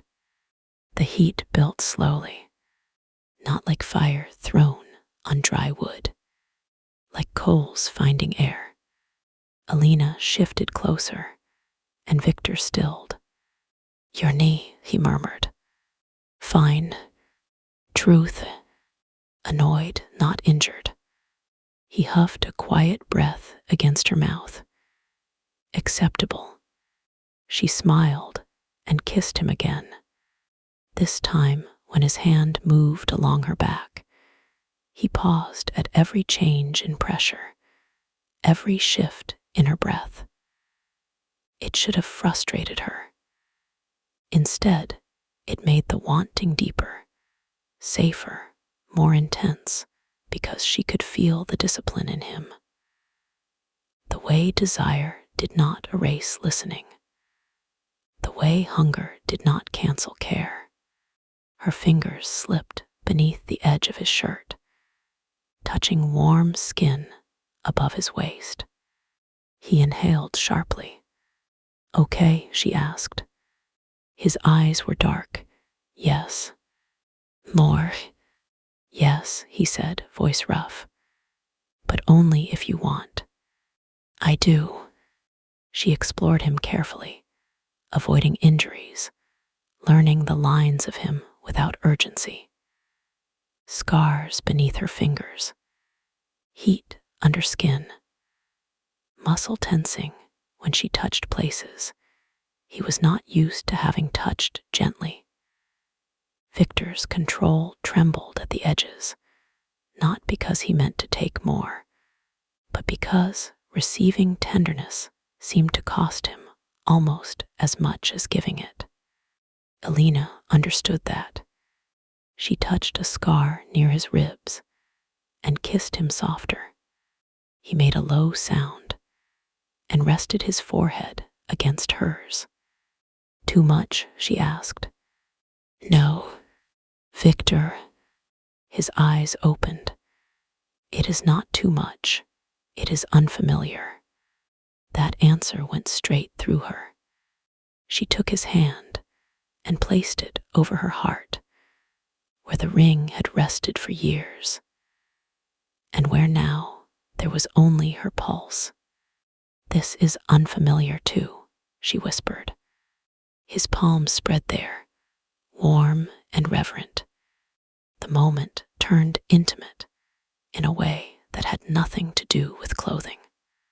Alina felt seen all the way through, not as evidence, not as weakness, not as Thomas Ward's daughter or Victor's almost queen, or the woman in the alley photograph. Herself. "Alina," he said, voice almost broken. "Yes, I love you." This time, the words did not strike like a weapon. They arrived like something he had set down between them, with both hands open. No demand, no expectation, no debt. Alina's heart twisted. She was not ready to answer the same way. Not yet. Maybe soon. Maybe sooner than was wise. But she would not lie to comfort him, and Victor, finally, deserved truth. "I know," she said softly. "I'm not there yet." His eyes closed briefly. When they opened, there was pain, but no resentment. "I know. I might be on the road there." His breath caught. She touched his face. "But I need to walk it, not be carried." His hand remained over her heart. "Then I will walk beside you." The answer was imperfect, beautifully imperfect. Alina kissed him again, longer this time, slower. The room warmed around them, and the kiss deepened until both of them were breathing harder, until Alina's body ached with wanting and fatigue in equal measure. Victor's hand slid to her hip, then stopped. His thumb made one careful stroke through the fabric of her shirt. "Still okay?" he asked. "Yes. More." Alina considered the word honestly. Her body wanted more. The day had left her raw, alive, hungry for closeness that belonged to her. But exhaustion sat heavy in her bones, grief close beneath her skin. She wanted heat, but not haste. Wanting did not have to be spent all at once. "Not tonight," she whispered. Victor's hand stilled immediately. He kissed her once, soft and final. Not tonight. No disappointment pressed against her. No persuasion. No wounded pride. Just acceptance. That, more than anything, made her want him fiercely. She tucked herself against him carefully. "Stay. If you want." "I do. Then I stay." They lay on top of the covers, fully clothed, body armor and guns, and federal. Statements replaced by rain, lamplight, and the fragile permission to rest. Victor's arm held her carefully. Alina's hand rested over his heart. Neither slept quickly. The world beyond, the guest room, remained dangerous. Dmitri was gone. Martin was talking. Lev Rudenko held a ceasefire by will and leverage, not trust. Federal investigations would crawl through Victor's empire and Alina's old firm alike, dragging hidden names into daylight. Her career would not return to what it had been. Neither would her grief. Neither would Victor's throne. But that night, in the quiet, Alina felt the first possible shape of a future. Not clean, not safe in any simple sense, not free from consequences, but chosen. Morning arrived pale and silver. Alina woke to Victor already awake beside her, because of course he was. He had not moved away. His arm remained around her waist, loose enough that she could leave without waking him if she wanted, close enough that she knew he had stayed exactly as promised. She lifted her head. He looked down at her. "Did you sleep?" she asked. "Some, liar, a little, better." His mouth curved faintly. Her body felt stiff, bruised, and strangely calm.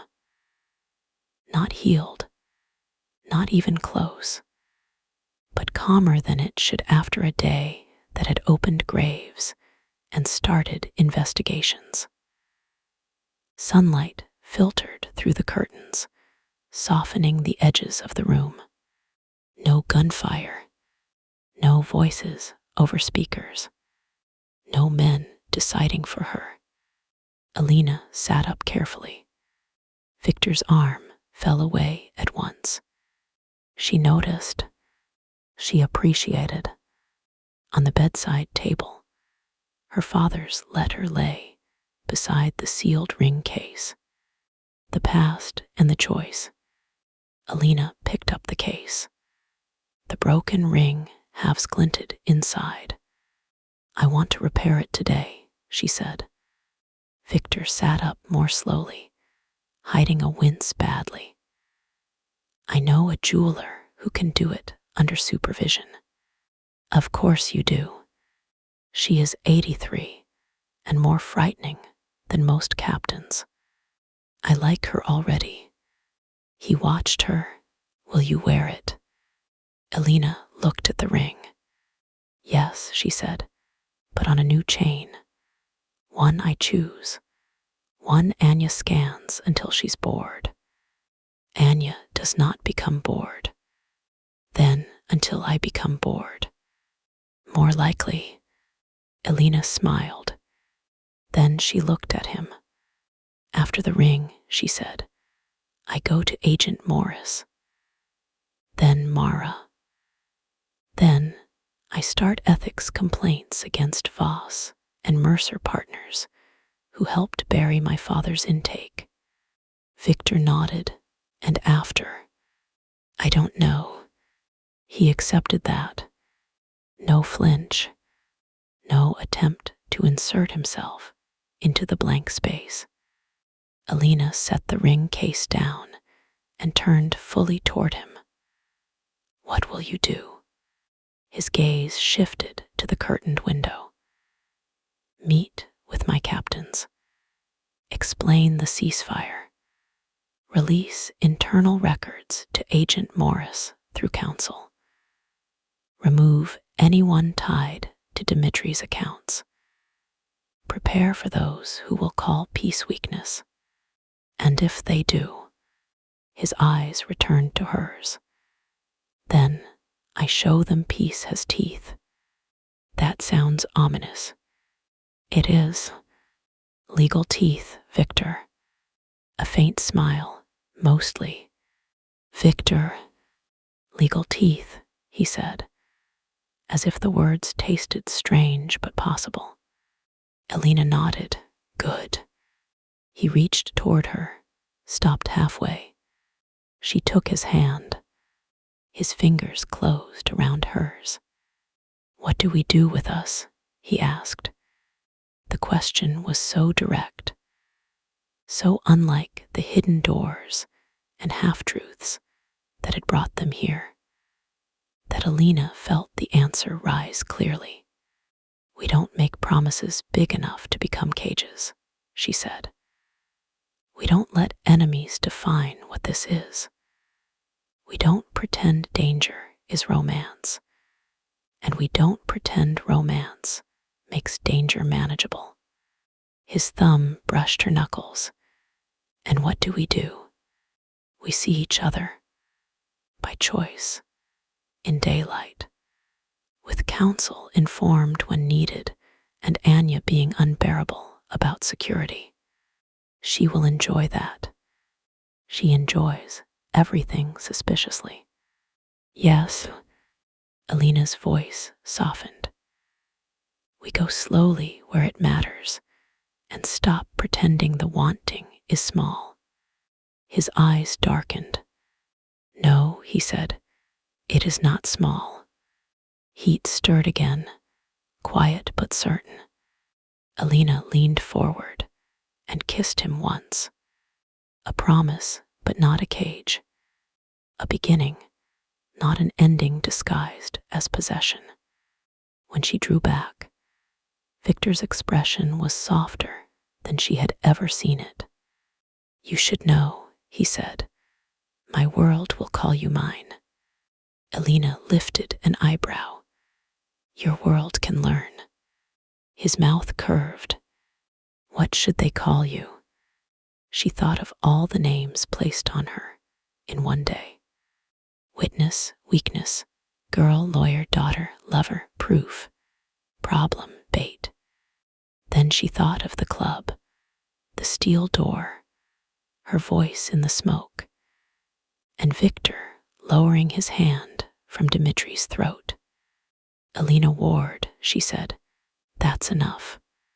Victor nodded once. Alina Ward, he repeated, like a vow he had no right to own, and every intention to honor. Later, when they went downstairs, Anya was in the kitchen making tea and looking smug enough to be criminal. Good morning, she said. I did not listen at the door. Alina poured herself coffee. That sounds like something someone who listened at the door would say. I monitored hallway. Why threats? Entirely different. Victor looked at her. Anya. Yes, boss. No. To which of my many talents are you objecting? Oh. Anya smiled into her tea. Roman entered from the security room. Lev confirmed 72 hours. Agent Morris requests documents by 11. The doctor requests you not behave like an idiot. His words, translated. Victor took the coffee Alina handed him. He exaggerates. Alina said, he underestimates. Roman's face remained solemn, but his eyes shifted with something like amusement. Victor looked around the kitchen, at Anya with her tea, Roman with his tablet. Alina barefoot near the counter, with bruises visible at her wrist, and her chin lifted as if the world had not nearly broken her.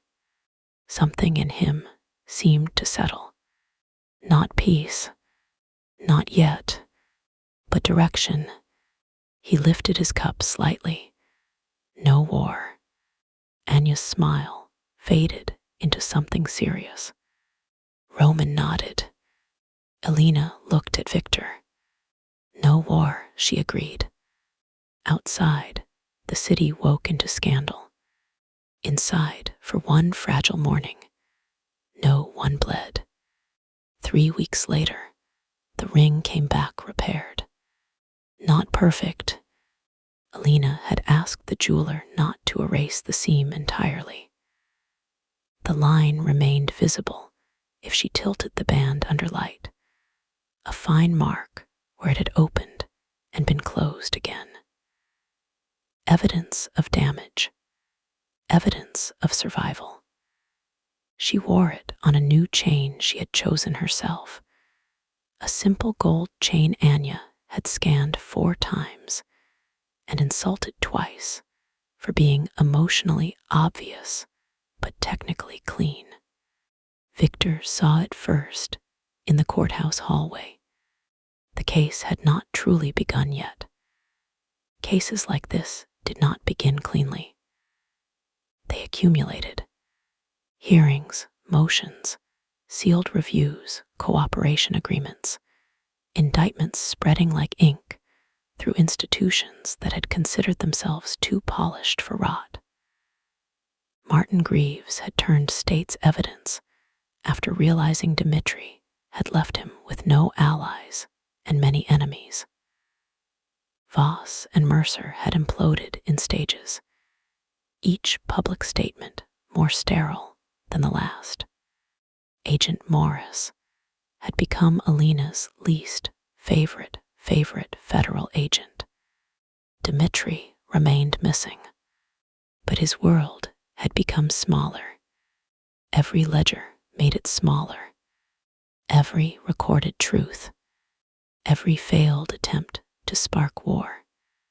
Lev Rudenko kept the ceasefire barely. Mikkel tested it twice and was pulled back both times by a combination of federal pressure, Rudenko family discipline, and one private meeting with Anya that no one described afterward. Victor's captains grumbled, but none moved. Some because they respected him, some because they feared him, some because Alina suspected Roman had made the consequences very clear in a windowless room. Peace, she had learned, did not always look gentle. Sometimes it looked like hundreds of violent men being persuaded that restraint was the only profitable option left. Alina stood outside the sealed hearing room in a navy suit she had bought with her own money after leaving Voss and Mercer behind. Mara stood nearby. Agent Morris argued with a clerk. Anya typed on her phone. Victor arrived with Roman, black suit impeccable, face calm, danger banked beneath the surface. His eyes found the ring at her throat, then her face. "You repaired it," he said. "I did. It suits you. It always did." His mouth softened. "Yes." They stood in the courthouse hallway, not touching. Cameras waited outside the building. Lawyers moved around them. Federal agents watched from measured distances. The world had opinions about them now, most of them wrong. Alina did not care. Victor looked at her hand. She offered it. He took it briefly. There in the hallway, in daylight, in front of anyone who cared to see. Not a claim, a choice. Mara pretended to review papers. Anya did not even pretend. She smiled openly. Agent Morris looked over and sighed. "Please do not create an evidentiary issue in my hallway." Alina released Victor's hand. "Wouldn't dream of it." Victor murmured, "That is not true." "No," Alina said, but it was polite. The hearing room doors opened. Names were called. Statements would be given. Records entered. Men who had lived in shadows would hear their own words played back under oath. Thomas Ward's hidden work would finally reach the room he had tried and failed to enter. Alina would speak not as a daughter carrying a dead man's burden, but as herself. Before she stepped inside, Victor leaned close enough to be heard only by her. After this, he asked. She looked at him. The question held dinner, documents, guards, grief, kisses, danger, future. It held everything and demanded nothing. Alina touched the ring at her throat. After this, she said, we get coffee somewhere that has never had a shootout. His mouth curved, difficult. Try. For you, he said, yes. She believed him. Not blindly, not completely, but enough for today. And today was what they had promised each other. Choice by choice, truth by truth, door by open door. Alina walked into the hearing room with her own name, her own voice, and the man who had chosen peace, S, standing behind her only, until she turned and gestured him forward, beside her, where he belonged if he wanted to stay. Victor understood. He came to stand at her side, and together, under oath, under scrutiny, under the long shadow of everything their fathers had broken, and everything they had refused to let Dmitri destroy, they faced the truth in daylight.